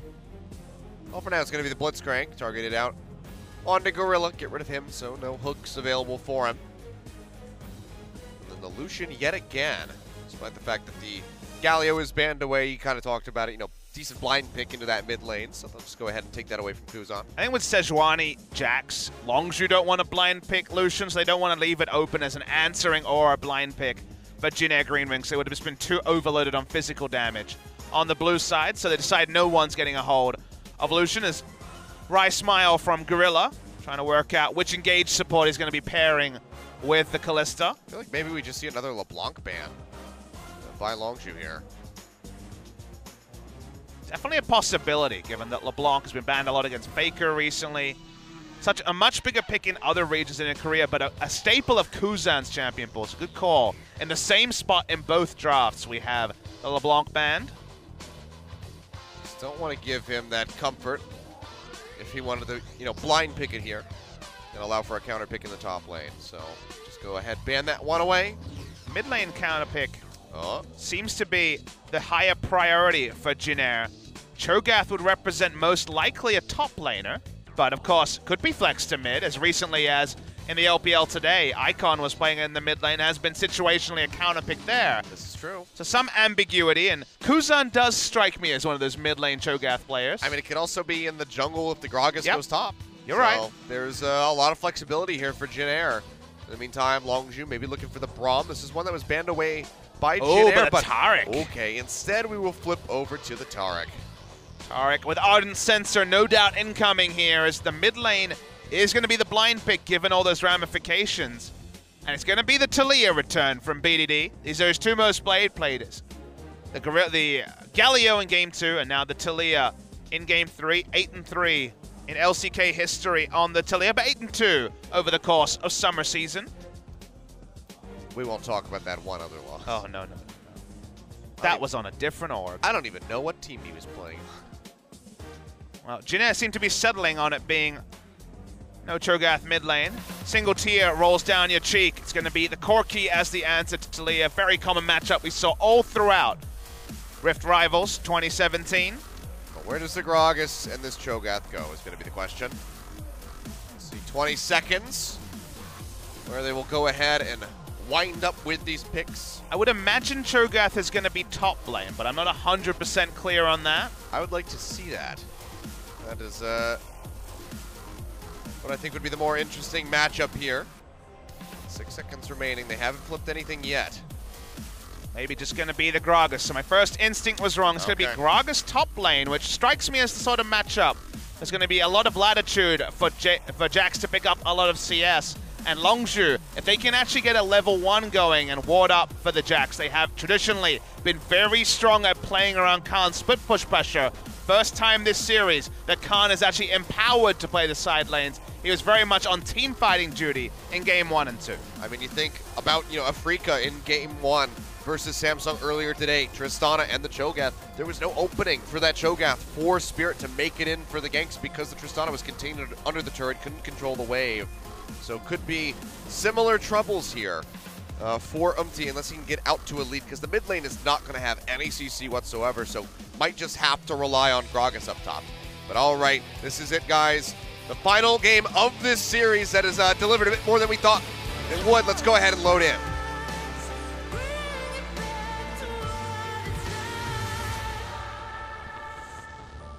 Gotta be on the ball with the rollouts today.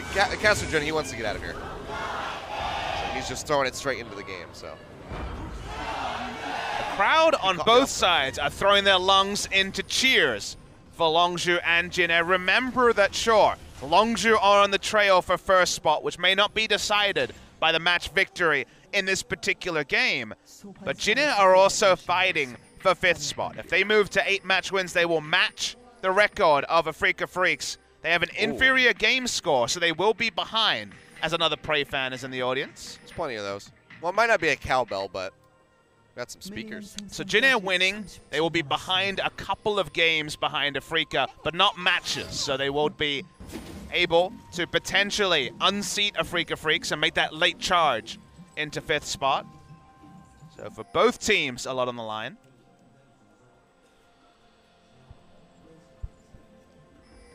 So we approach the draft and work out what to make of it. It's not going to be a very powerful Kalista duo lane in terms of the laning phase. Taric's only harass is the Dazzle. It's going to Ignite for a bit more lane pressure and lane priority, but bigger story here is that BDD is the only one who in the early game will have any semblance of a pushing advantage. It's never going to be that stark over a Corki mid lane. Late invade coming through from Longzhu, but they are spotted. It's wrapping around, throw down the ward, so they're going to spot this red buff start. They see how many people are there. Go ahead and look for these Raptors. Only just a single one stolen away by Khan. Worth it all. Risky. Yeah, Khan going a bit balls to the wall here. There is that smite available for MT, so he's just going to go ahead and peel back. MT will kill this and continue on his merry way. The clear is very, very sustained from the Cho'Gath. Like you mentioned, we saw the other side of Cho'Gath from Spirit in Game 1, where didn't have power in lanes to make things happen. Thresh can certainly make things happen in bot lane, as they're already brawling. Yep, Dazzle connects onto Teddy, but he's got that satchel charge to go ahead and try to fight back. In team fights, the Cosmic Radiance is going to be the key ability of this game. I mentioned it during the MVP series yesterday, but during these tanky battles, it really does feel like Taric has the ultimate go button. Cosmic Radiance, when well-timed, means that even true damage from Umti will not even register. And if Khan is split pushing, the timing of the Cosmic Radiance, whether it denies, say, a 5v4 attempt from Jin Air, who do have the Gragas potentially teleporting in for Wombo engage, could be the difference between the 4 holding true or the 4 going down. Because the moment you have Gragas into Jax, you've kind of admitted as Jin Air that Jax is going to get basically free farm. Yeah.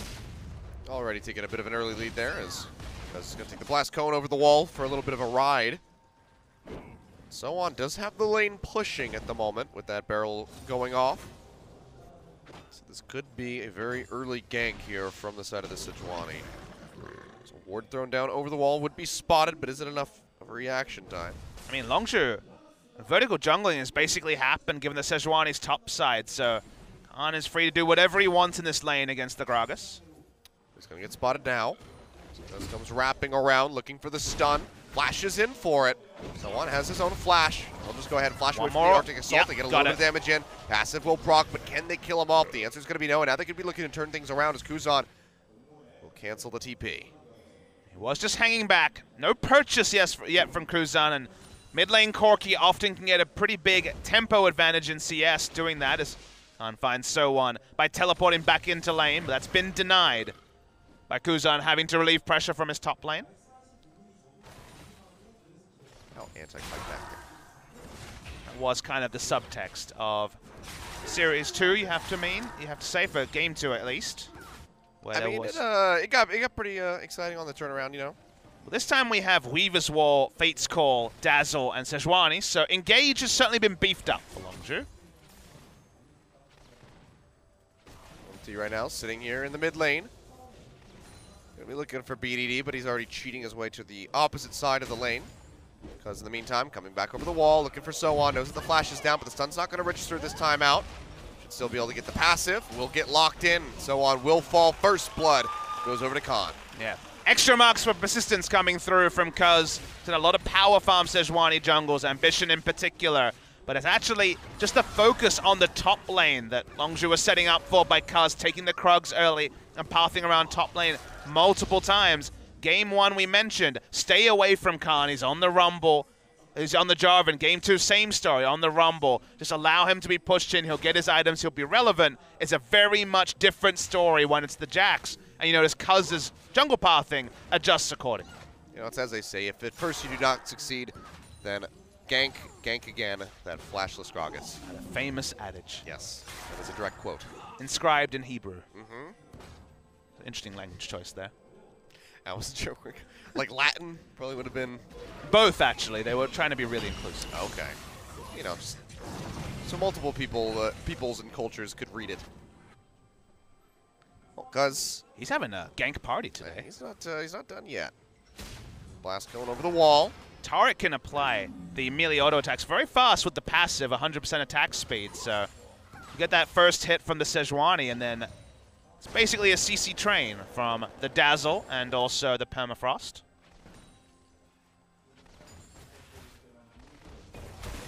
Well, decides not to go in for the gank. Just too much safety there for Teddy and Snowflower. With the leap in the Dark Passage. Bit of a headache here already in the top lane. I'd say it's a migraine. Reason why I was thinking about the Cho'Gath top is that he can push waves fast, which a Gragas can do too. But also, the Jack's ultimate resistance has been nothing to true damage, so you get any sort of gank assistance, the Nom will largely be able to take down the Jack, so honestly doesn't build a lot of health with a lot of the recent builds that have been Blade the Ruin King focused instead of going for something like the Titanic Hydra. But Gragas was a selection from Jin Air, and the end result has been that free farm we spoke about. He has first roam and also some wards to play around on bot side. And he's level 7. But it seems like doesn't want to go for any sort of gank until perhaps Prey is level 6 for the Fate's Call for just extra lockdown. Seems like Gorilla and Prey don't subscribe to the heal on the Taric, cleanse on the Callista strategy that MVP was enjoying earlier this week. Pretty low value cleanse this game, so Yeah, maybe wouldn't not get as you much too of a factor. Khan will find himself in a bit of a party here up top, but the wave is pushing in, so it seems like MT maybe not going to be able to gain much ground. Would have to be a pretty long camp, you'd imagine. That or a dive, which doesn't seem like a great idea. No. Flash not up for Khan, so that's one thing in the win column for this gank success Nearly happening. there. It's about to come back up. Could knock him out with the explosive cask. If he uses his leap strike, that's the time to go in. Oh, well, he's going to check the brush. Body slam coming in. Has the double stun. Gets popped over to the side. Can he make it out? Flashes away. Rupture not going to clip him. Wouldn't have killed him either way. Had the ultimate still running. Khan does make it out, but basically as soon as that flash comes up, he has to use it, but he at least trades for MTs. Oh, the face check. He was so close to going down anyway. Early feast coming through from Umti just to ensure they knew exactly how much damage they needed to take down the Jax. But the boots too, and the flash coming up very fortuitously was just enough for Khan to live. He will have to complete the back. He doesn't have teleport yet. No flash availability for Khan this game. Yeah, just keeps having to use that one, as it turns out. But still, it's going to be Longzhu in a pretty decent spot, up by about 1,000 gold at the moment. And the Jax does have that sheen, so the damage is going to be pretty nice in the exchanges here between he and so on. The pathing from Umti has not been as free as the pathing was for Cuz in Game 2 to amplify the lead for the Tristana, who already does very well against the Calista, as we have said many times already, with the advent of that becoming a very common matchup in the LCK, instead being largely trying to bail out the Gragas, which doesn't necessarily strike me as a solution, given that it only really gets worse as the items roll in for the Jax when it comes to the Gragas matchup. Interesting to see where Gragas goes, as Righteous Glory could be an item build for sure. Could also be something like the Bramble Vest to start to cut down the regen, admittedly not very much from Khan. Well, ow. Kuzan takes quite a bit of damage. With more coming through, and forces to use the Valkyrie behind the minion wave, just to stop from getting chipped out. Forcing 100 mana out of a Corki is also not completely irrelevant either. Doesn't have a whole lot of that to go around. I think Assault coming through. Prison's not going to connect, so it'll be okay. Kuzan still holding on to the flash, but mid lane turret does take quite a bit of damage. Ult was already used by So On in the top. That's what got Khan low. I imagine he would have taken a turret shot in that trade. Very low regen build. Flask is pretty common on Jax's, but just went for Doran's shield in this game, maybe predicting the turret dives in other plays. Having extra health will certainly help against the Cho'Gath in particular. Top lane party returns, but this time everyone's invited, Achilles. This is true. It's not just going to be an exclusive one. What is it with Cho'Gaths waiting for action to happen today? I don't know. Throws down another ward. Health lead for So On means that Umti should be able to clear out the control ward here. Not smart for the contest, even though BDD would have been able to rotate first with the Weaver's Wall. Teleport there for Kuzan as well, so no outnumbering potential. Look at that teamwork. Both Dazzles connecting. Even more difficult to track the Dazzle, given that you have the leap distance as well to factor in. Well, they got it down, but not a whole lot of punish coming off the backside of that. Teddy at the moment keeping up pretty well in CS, just down by 6 at the moment. But honestly, Tristana usually has an advantage in the Calista lane, so keeping up is not ideal. Being competitive CS, but not really being able to push the lane in like you'd want to or get free damage onto the enemy turret. This lane has gone better than expected, and a lot of that is the excellent play from Longzhu around top side, and Umti being there to, like I've said a couple of times, bail out So On rather than being able to focus on other lanes. See, I just sort of naturally think about that sort of situation. It's like, well, he's keeping up with Prey. That's really good. And then you factor in the actual champion matchup. And Teddy is pretty good also. Oh, yes. On that side Not of the to coin. discredit Teddy, but Prey is Prey. If we are going to level a small criticism at Teddy, is he has been run over against some of the real stars of the league, like Ruler, Bang in the first round robin. And you could see it against Prey as he's still trying to adjust to being a true star of his own right.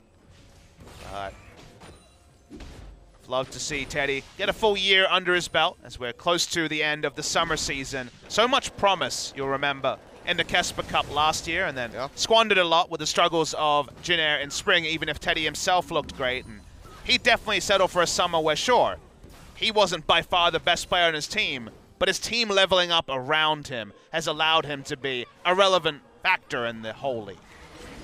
Oh boy, collapse coming through. They find Empty. They lock him down. Multiple tools being used. Dazzle in the Glacial Prison. He will fall. Unfortunately, Gorilla gets the kill, but they still pick off the enemy jungler, so I think they're going to be feeling pretty good about that. Would mean they could turn onto the Drake. Longzhu haven't put that much priority in Drakes, but it's once again one of these low-value Drakes. Just a Cloud Drake to open things up. Hooray. You didn't sound very serious in your shout of hooray. I'm ecstatic. I can tell from your tone of voice. This is my happy voice. You sound like someone who got their tax bill. Yep. Hooray. Pretty much. Except I got a refund. Nice.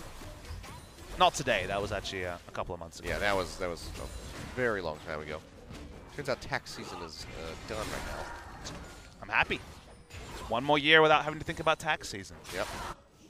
This is not a problem for most of our viewers. I don't think our viewership is thinking about taxes that much. I'll just wait till you get older. You're gonna hate it. It gets better for a bit, then it gets worse again. Yeah, you're gonna be like, hey, you know what? I made a pretty decent amount of money this year, and then you realize, oh wait, I have to pay it all to the government. It's one of those really feeling older moments when you have to wrap your head around your bills and your incomings and outgoings, learning the real value of things. Yeah, that's about when you realize that being an adult, that there are aspects that suck. Well, you're more recent at being an adult than me, so This I gotta is true. admit, what was one of your biggest surprises when it came to jumping from, being in a sharing house situation to like kind of really being the architect of your own future? Because to me, it's when I went to buy furniture for the first time and learned how much a couch costs. I was like, oh, couches cost a lot. Yeah, Furnishing those a house is real expensive. They are.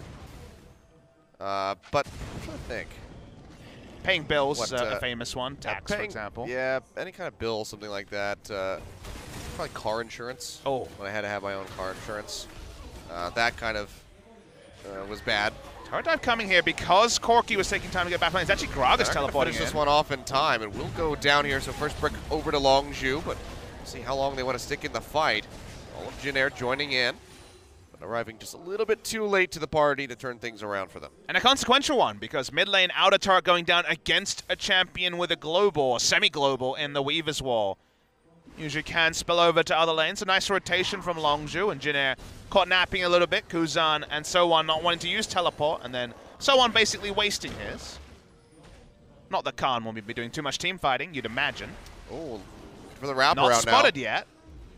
Yeah, turret still has It's plenty Cosmic of HP, Radiance but time. Yeah, that's going to be the Cosmic Radiance coming down. The Dazzle connects. They knock him to the side, and he is going to fall as Gorilla finds his second kill of the game, and now they're just going to go ahead and take out the turret as well. And this is another one of those moments where Longzhu can turn one advantage into two in basically an instant. Cosmic Radiance has been the go button for turret dives They're looking for ever tier since 2. it was rotated. And yeah, So-Won and Umti decide to group to push down a turret and answer. This is not an answer, this is another question raised by Longzhu. The only one that can clear out the wave right now would be So-Won with the explosive cask, but he's just trading for the tier 1 in the top lane. They'll lose out on that turret. It's 3-1 now, that advantage here for the side of Longzhu.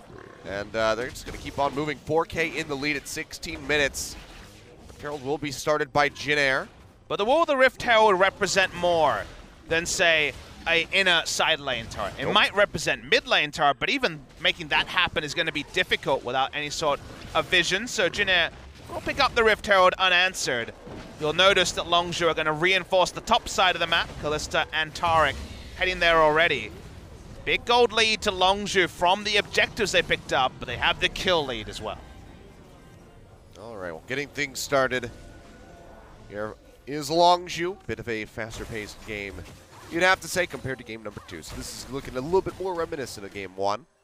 Iceborne Gauntlet first from So-Won. We haven't seen Iceborne Gauntlet almost at all since Righteous Glory was changed and became the team fight armor and health item du jour. Yeah. And pretty big split priority here as well from Khan as far as his items are concerned. Went for the Bilgewater Cutlass and then the Stinger. So likely going to be the Triforce, but I guess wanted a little bit of sustain. Lifesteal in the lane. It's not going to be about the active, like you say. It's cost-effective lifesteal, and does completely betray what his 2-item build will be, because it's not going to be Titanic Hydra at this rate. That would be too much thrift shopping. Yeah. If you added a Tiamat to your list. It just hits a point where you're actually causing problems for yourself. I mean, gold completion often gives you the passives that have a lot of gold in them, even if it doesn't give you immediate stats. So you're not getting the most bang out of your buck, that's for sure.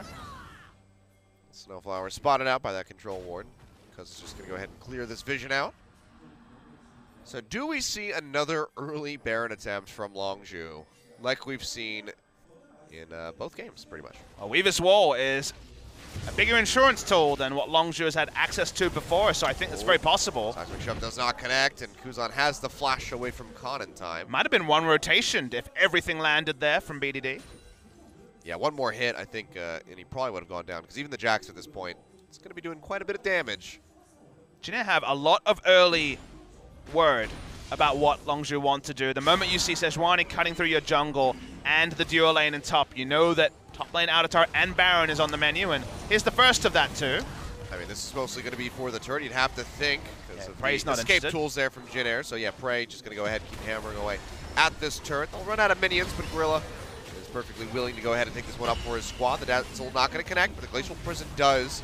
With the arrival of Umti and Kuzan, they'll go ahead and say, okay, you know what, we're happy with the turret. That's the last outer. We have a pretty substantial lead. Probably wasn't incomplete information there. So1 was about 5 seconds away from TP, and Longzhu knew that Khan didn't have his TP, so the right move to pull out there, because it could have been 5 top lane, and Longzhu knew they wouldn't have a chance to answer. They got the objective they came for. Next visit will be to cement what is already 3 control wards around Baron. Seems like you didn't even need to raise the question, Gilios. That's true. They answered it for me with their preparation. Maybe they'll pay a visit to this Ocean Drake that just spawned up first. As Prey is already down on this bottom side of the map, as is Cuz, so could just go ahead and pick that one up to have that second Drake.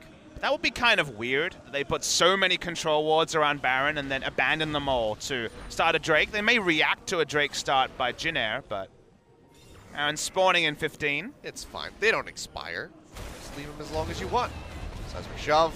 Not going to connect as Kuzan is forced Rift to Herald use the package. spotted in bot lane just to try and break the outer bot lane turret. Well, but yet again, they're going to be trading a tier 1 for a tier 2. Prey finishes that one off. Petty going to get popped into the Seismic Shove, and he gets deleted as Khan scoops up the kill. The Rift Herald is... Yeah, the Rift Herald is still not at the turret, by the way. It's just sitting there getting damage. I can tell you where Longzhu's going to be at. Oh, yeah. They're going straight over for this Baron. Yet again, 20 minutes, 15 seconds on the clock. Cuz or solo zoning as the start of the Baron begins. Doesn't even need to be in the pit because he can use the Ren to secure. Is the hard commitment from Longzhu. We'll be seeing him, you'd have to expect, but actually whiffs on the Glacial Prison. Can he get the Devour? It's not happening. He takes it away with the face. Dumpty just finds that the rent, the insurance policy does not pay off. They do answer for 2 kills, getting rid of 2 of those buffs. We'll go ahead and make it 3 as BDD almost goes down. But Longzhu, they had everything. They have the rend ready to go. They have Cuz in the pit. And Umti still comes up with the steal. They had everything except a plan to actually stop Umti from getting over. Didn't use the Weaver's Wall. Didn't really invest too much thought into it. Thought that Rend would out-damage Feast, but Feast is already around 1,300 Achilles. Far too much of a risk. Longzhu have been so good at picking up Baron buffs and playing smart around objectives that we have to be surprised. And I think enemy teams, the 2 teams they're facing next week, Samsung and KT, will look at that and think, okay, maybe there actually is some holes in the Longzhu game plan. Yeah, watch the replay. Now break in the armor. They don't have vision over the wall, so they don't know where Cho'Gath is at, but come on, you don't need to be too surprised. Oh, they ran like at the exact same time, but Feast just comes out on top. I don't think it's an excuse that you didn't have vision on Cho'Gath and could have known it was coming, because where else was Cho'Gath going to be? Oh, I agree, because they try to open things up with the Glacial Prison, and it just whiffs completely off to the side because they don't have vision over the wall. So, very sloppy by Longzhu. They pretty much had it. They had it dead to rights, and then they just kind of handed it away. My impression is that the person who made the biggest mistake in that area was Cuz, because he dashed back over when he saw the enemies coming. So he was the one who could have granted them vision of Cho'Gath and given them more information. Instead, he wasn't really needed for secure. Clearly, Longzhu was not going to peel off the Baron. They had hard committed onto it, but you need to know where Cho'Gath is. Cho'Gath warps the game with Feast's insane amount of true damage early. And that was actually a mistake at playing around one of the new champions in 7-14. It's the New old champions, obviously. Yeah. New old champions. He's had a couple changes, some tweaks. He's better. He is. The active E is quite good. You know, and that's one of the reasons why we thought maybe it was going to be a top lane Cho'Gath, was Soan's been playing this in his solo queue with Trinity Force on that Cho'Gath. So it's interesting. Maybe we'll see that down the line. But for now, Longzhu still will have a pretty commanding lead here in the game. Only a couple of those Baron buffs survive from the side of Jin Air, and the gold is very much in favor of Longzhu as they've just taken so many turrets. It definitely wasn't a Baron to decide the game, but a Baron for Longzhu. To elongate the game. Certainly. And we've had one of those already in Game 2 that will have a bit of PTSD for Longzhu fans after Prey was caught. A Tristana was caught and a Baron was taken, but not in the same order as Game 2. I mean, the thing that Longzhu fans can breathe easy about is the amount of chain CC that Jin Air has at the moment isn't that great. And Jax Hook play knock-up is pretty much it. And Jax has all the gold. Jax is fed. Yeah. And farmed. Yeah, he's 4-0-2. He's got both of his core items. You need reinforcements to take down the champ in this game. Well, Teddy crit's pretty hard. The build is meant for single target, whereas Prey is predictably looking for his Ren sets. Jax has no coverage on the bot side, so you actually see him just picking up the Krugs. Maybe he's got some gold he's sitting on, because he's going back right now. Guardian Angel would be a teamfight choice here, and it's going to instead be a movement towards the Titanic Hydra, or maybe even the Frozen Mallet from Khan. Saw that experimented with earlier. I think it was last week we saw a Frozen Mallet Jax. Must admit I'm not a huge fan of it, but health is very useful against Cho'Gath. Yeah, it's just one of those things where, you know, you can never escape. You're a bit tankier. So I guess I understand it, but it's not, doesn't feel like current meta. It's not inspiring. Yeah. Frozen Mallet hasn't been a thing for a while. Hey, Nara disagrees. Even then, we don't really see the Nars build it too often. It's because they get... Earlier today, we saw just a Black Cleaver.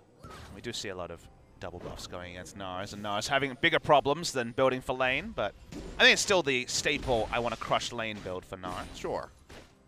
Which you would have expected from Marin. But instead, he just died a lot. Yeah, that's kind of been the actual story of Marin's Nara this season. He walked in and just got deleted, so... Wasn't a good look. So, I mean, Jin Air, especially watching that series, should feel pretty good about their chances in playoffs if they can go ahead and find that 5th place spot.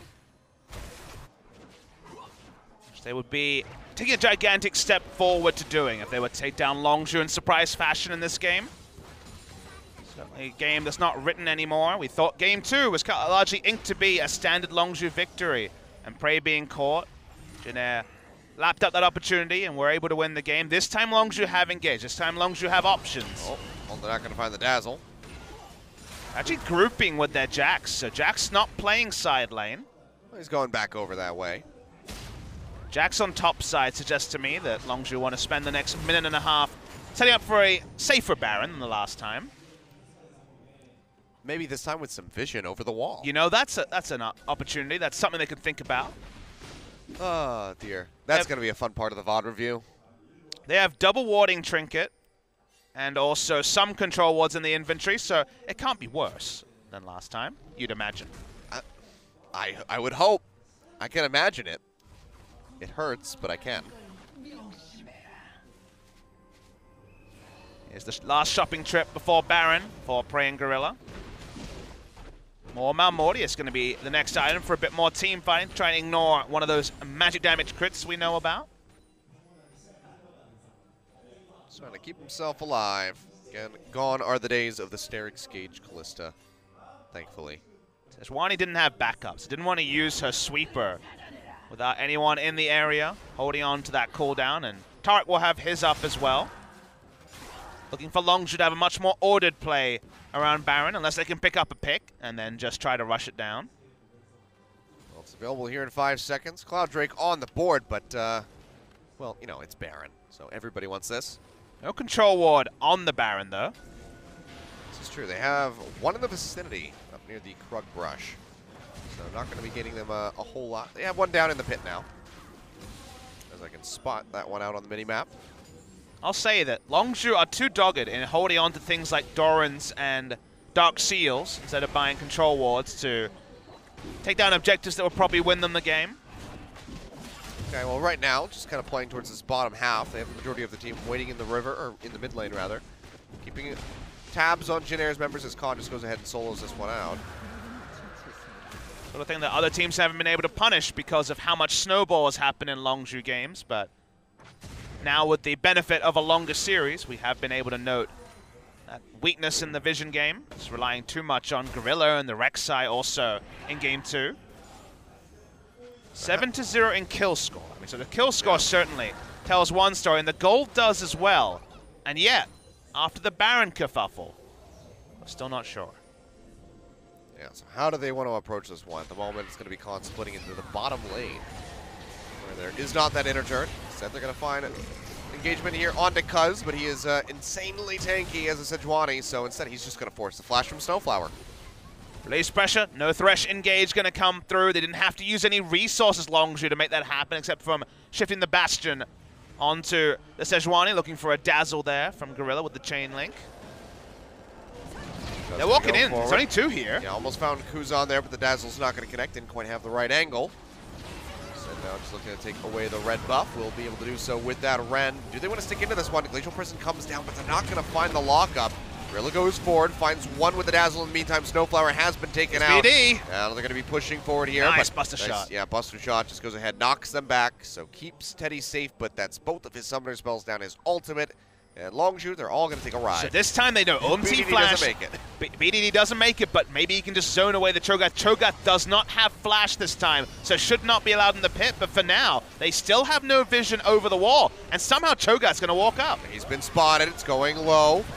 Can he make his way in there? They're all going to turn and target him. The Ren comes down, and it's going to be BDD able to go ahead and pick up that Baron. Now, So-On desperately using that explosive cast knock Khan to the side. Will make it out with his life, but Baron buff does go over to Longzhu. But that was sloppy again, Achilles. Rocket over the wall almost took it blind on the backside because, again, they didn't have vision because they don't have control wards. Because for some reason they need Dark Sphere, Ruby Crystal, Doran's Blade at 30 minutes into the game. Longzhu are still giving lifelines to Jin Air, and even if they win this series, they really didn't need to make some serious adjustments to their vision game. Yeah.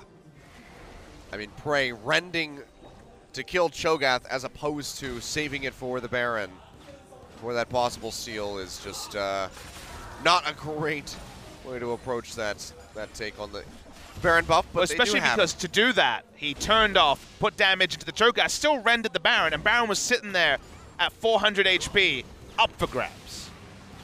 Yep, just asking for a rocket to go ahead and hit him in the face. We've seen people steal him plenty of times with the Corki rockets. Was the frozen mallet for the Jax, the health ball helping him from dying instantly in a situation like this. It's a stun, but can he make it out? Nice leap strike there. We'll take him away from that body slam. Keep him relatively safe, and now Jin Air is in full panic mode as they try to hold on to the base. BDD is going to go ahead, continue split pushing up in the top lane, will knock down that final inner turret. Now it's going to be these inhibitors under siege.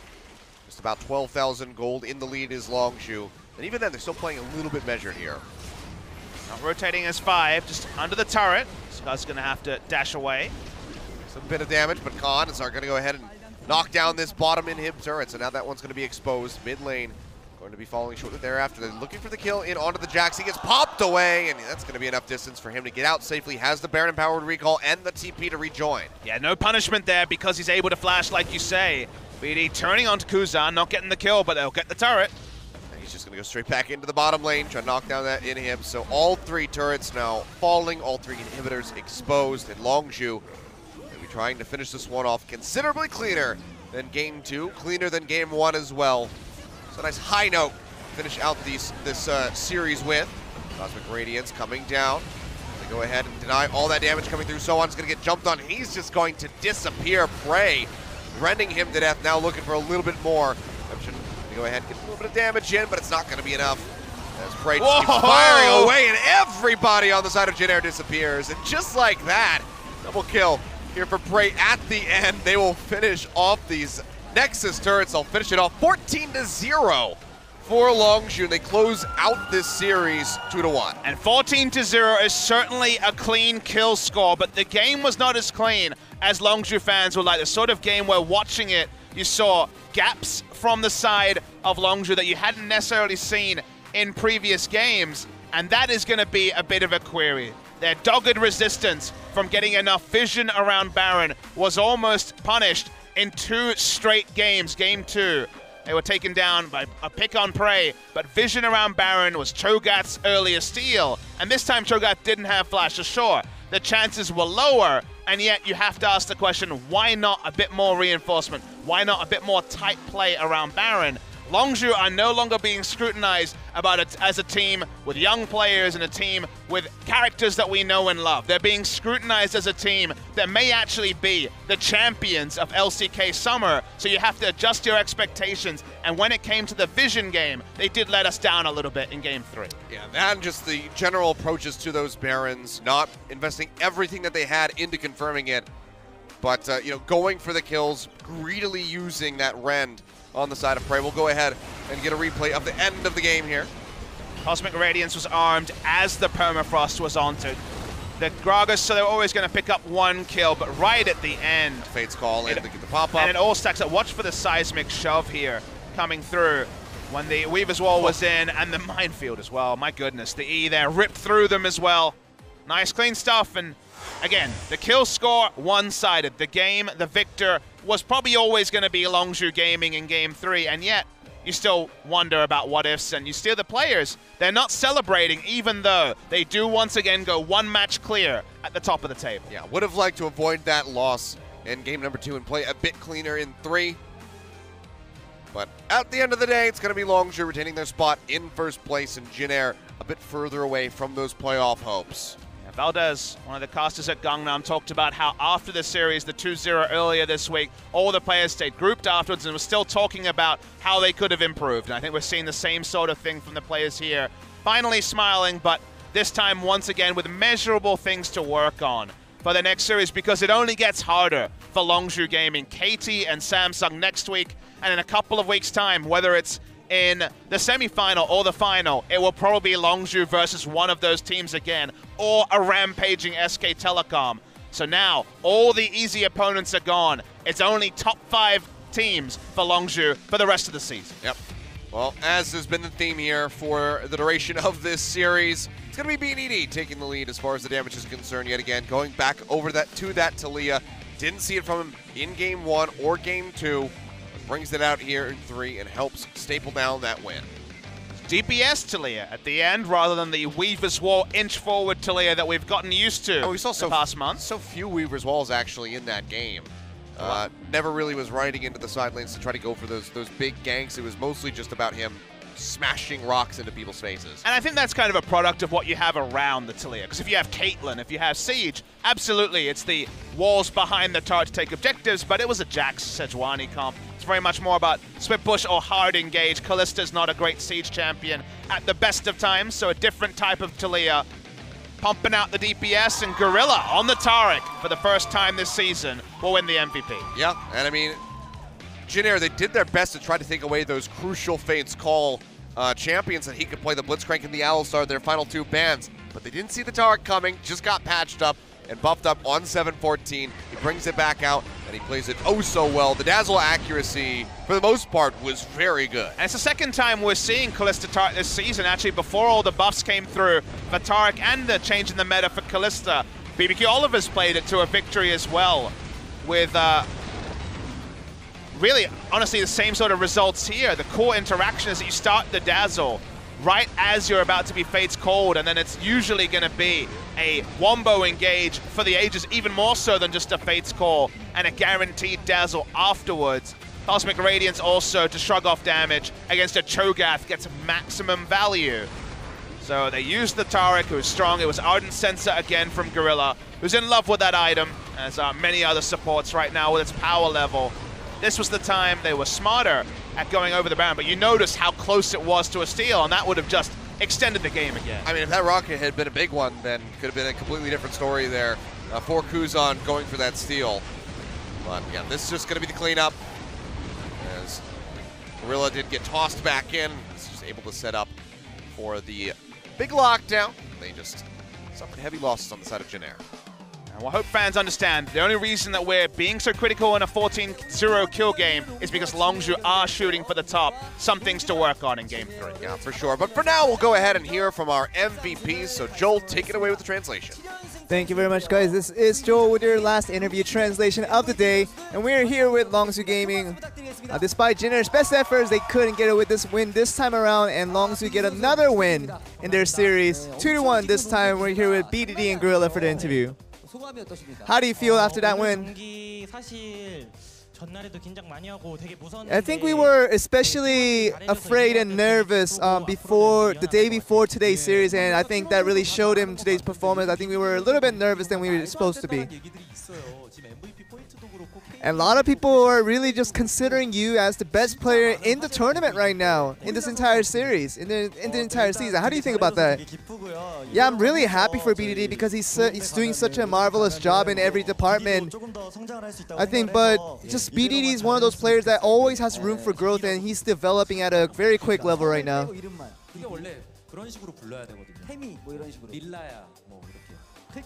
실제로 프로게이머들이 그런 식으로 많이 부릅니다. 프레이 선수를 레이라고 하나요? And I think they're just talking about some nicknames they're referring back to. But today's games, you guys really had a tough opposition with Jin Air this time around. And it seems like you guys were really having a tough time dealing with some of the situations there. Yeah, I feel like just with overall things that we were trying to do today, I think this, that one loss really did give us a room to develop as a team and as individual players as well.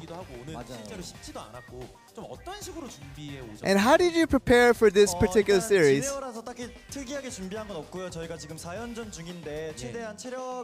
Yeah, we didn't try anything special just because it was Jin Air, but we tried to be consistent, and because just with the remainder of the games we have to get good results, so we just try to be consistent in our mindset. And you picked out Syndra in the first game. What was the meaning of that pick? Yeah, Syndra was sort of a risky pick in that situation because there were a lot of counters left remaining. So we were just hoping that they weren't going to pick the counters to it. But without those counters available, Syndra is definitely a good pick to go with. And there were so many highlights that we can show with that Syndra pick. We'd like to show one of it, at least. Just seems like you were supposed to be the one dying out of those crucial team fights, but you just took the kills in exchange. Yeah, I was kind of surprised at how the Lee Sin was trying to come in, but I just tried to do WEQ and also then literally try to do the ult, and my reaction was thankfully quick enough to make that work out. And what was the Blitzcrank pick? How did that come about? Yeah, I think there was a situation where the Blitzcrank grab was not much of a danger. If I did miss out, I wouldn't be in that much of a risk after that, so it was a safe pick to go with. And you did pick up a quadra kill near the end. What was the communication in this specific play? Yeah, I think we were just trying to be instinctual in what champions we were going with each time. There were so many calls going back and forth that we were just kind of confused at what we were supposed to go with, but just kind of went with our instincts. And BDD thought you could have died, right? Yeah, I was just trying to run away from the Lee Sin, but to realize that the Lee Sin didn't have the ult available, so it's pretty fortunate there.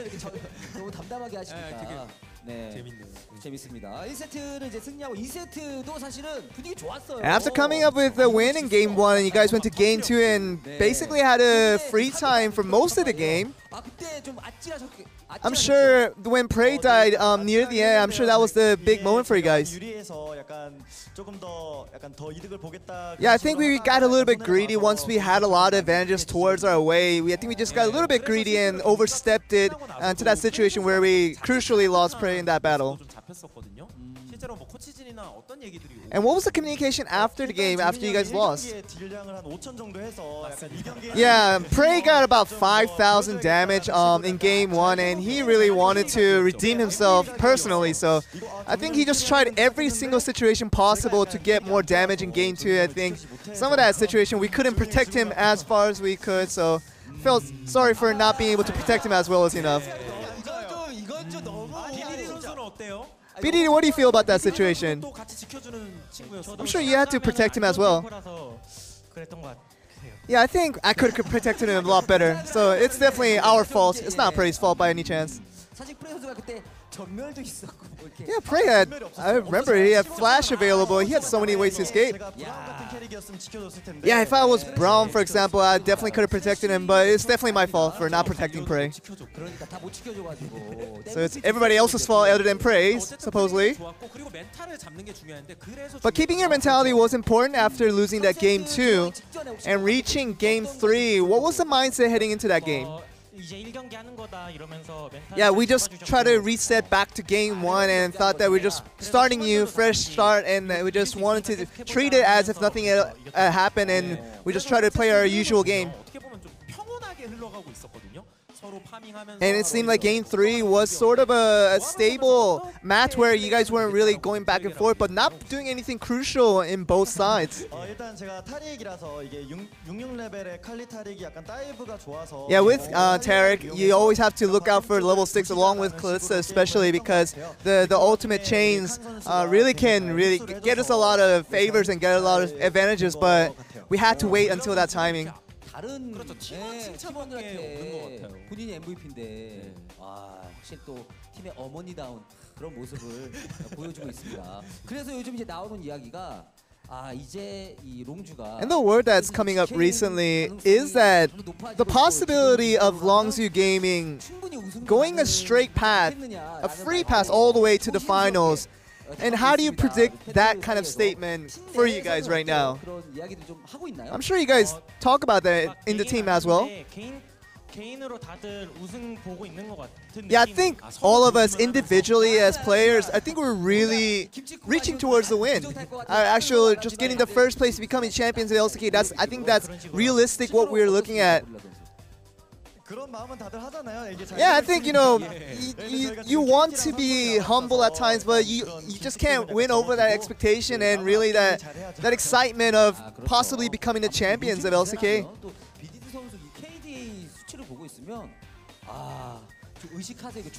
And do you just realize how high your KDA is right now? With each death, it just crumbles down. Yeah, I do think that I should try to avoid dying as much as possible. That's the only thing that gets in my way. 자, 아까도 뭐 잠깐 고릴라 선수가 언급해 주셨습니다만 이제 강팀 삼성과 KT전만. And as Gorilla mentioned previously, you have Samsung and KT left to face off in the rest of the season. Gorilla, would you like to say anything regarding those matches coming up? Yeah, I think getting the 4 straight days of matches is finally over, so we finally get a chance to take a little bit of rest. So we hope that you guys cheer for us for the rest of the season, and we'll just try to hope to give you guys good results as well. And that seems to be the end of the interview. Back to you guys. Thank you very much, Joel. So yeah, I mean, obviously the team talking about that possibility of being the champions here. Be such a crazy occurrence to have BDD coming back in, you know, from CJ Antis now here becoming the champion. Khan, Cuz, the rookie, able to achieve that in their first split would be monumental for Longzhu Gaming. So interestingly, Longzhu and Jin Air over the course of summer season go 3-3. As Jin Air were able to take them down 2-1 in the first round. Longzhu keep their position in first, 5 games ahead of rank 2, but they play rank 2 and rank 3. They face KT on Sunday, on Tuesday, I should say, next week, and then the following Sunday against Samsung. So that means that as actually the OGN exit of Longzhu Gaming, there will be Sangam for both of those, sorry, it will be Gangnam for both of those games Interesting to see when we see them next, but our next matches will be tomorrow, so it won't be Saturday, guys. Tomorrow, the 28th of July, Friday KST, we bring you 2 more matches. Yes, that is right. Not going to have that gap day. We have a final for another game on Saturday, so Friday is going to be the time that these matches will take place. KT Rolster versus BBQ Olivers, and then SKT1 versus the Rocks Tigers. Very much, I guess, like the Ever 8 series, we sort of expect SKT to walk away with a relatively easy victory in this one, but should they lose, then everything about playoffs for SK Telecom kind of goes out the windows in our minds. Yeah, one of those 4-0 days, unless, and then the unless is something you'd ruminate on, and then games at the Gangnam Stadium on Sunday, Jin Air GreenWings versus MVP, and the Afreeca Freecs, fresh off that 2-0 loss, or stomp, you would say, by Samsung, take on Ever 8 winners, and theoretically, get another victory. Fresh off of that, maybe not the nicest way to put it. Or it sounds too nice, rather. Stale off of that. That's not how it works. That's not how English works. This is not English. I mean, clearly I don't know how English works. Been stumbling all over the place tonight. But you know what? It's time to go home and get some rest. We'll be back next week. I'll be back next week. You'll be back tomorrow. For our final week of LCK. So I'll see you guys then. Bob will see you tomorrow. Have a good night.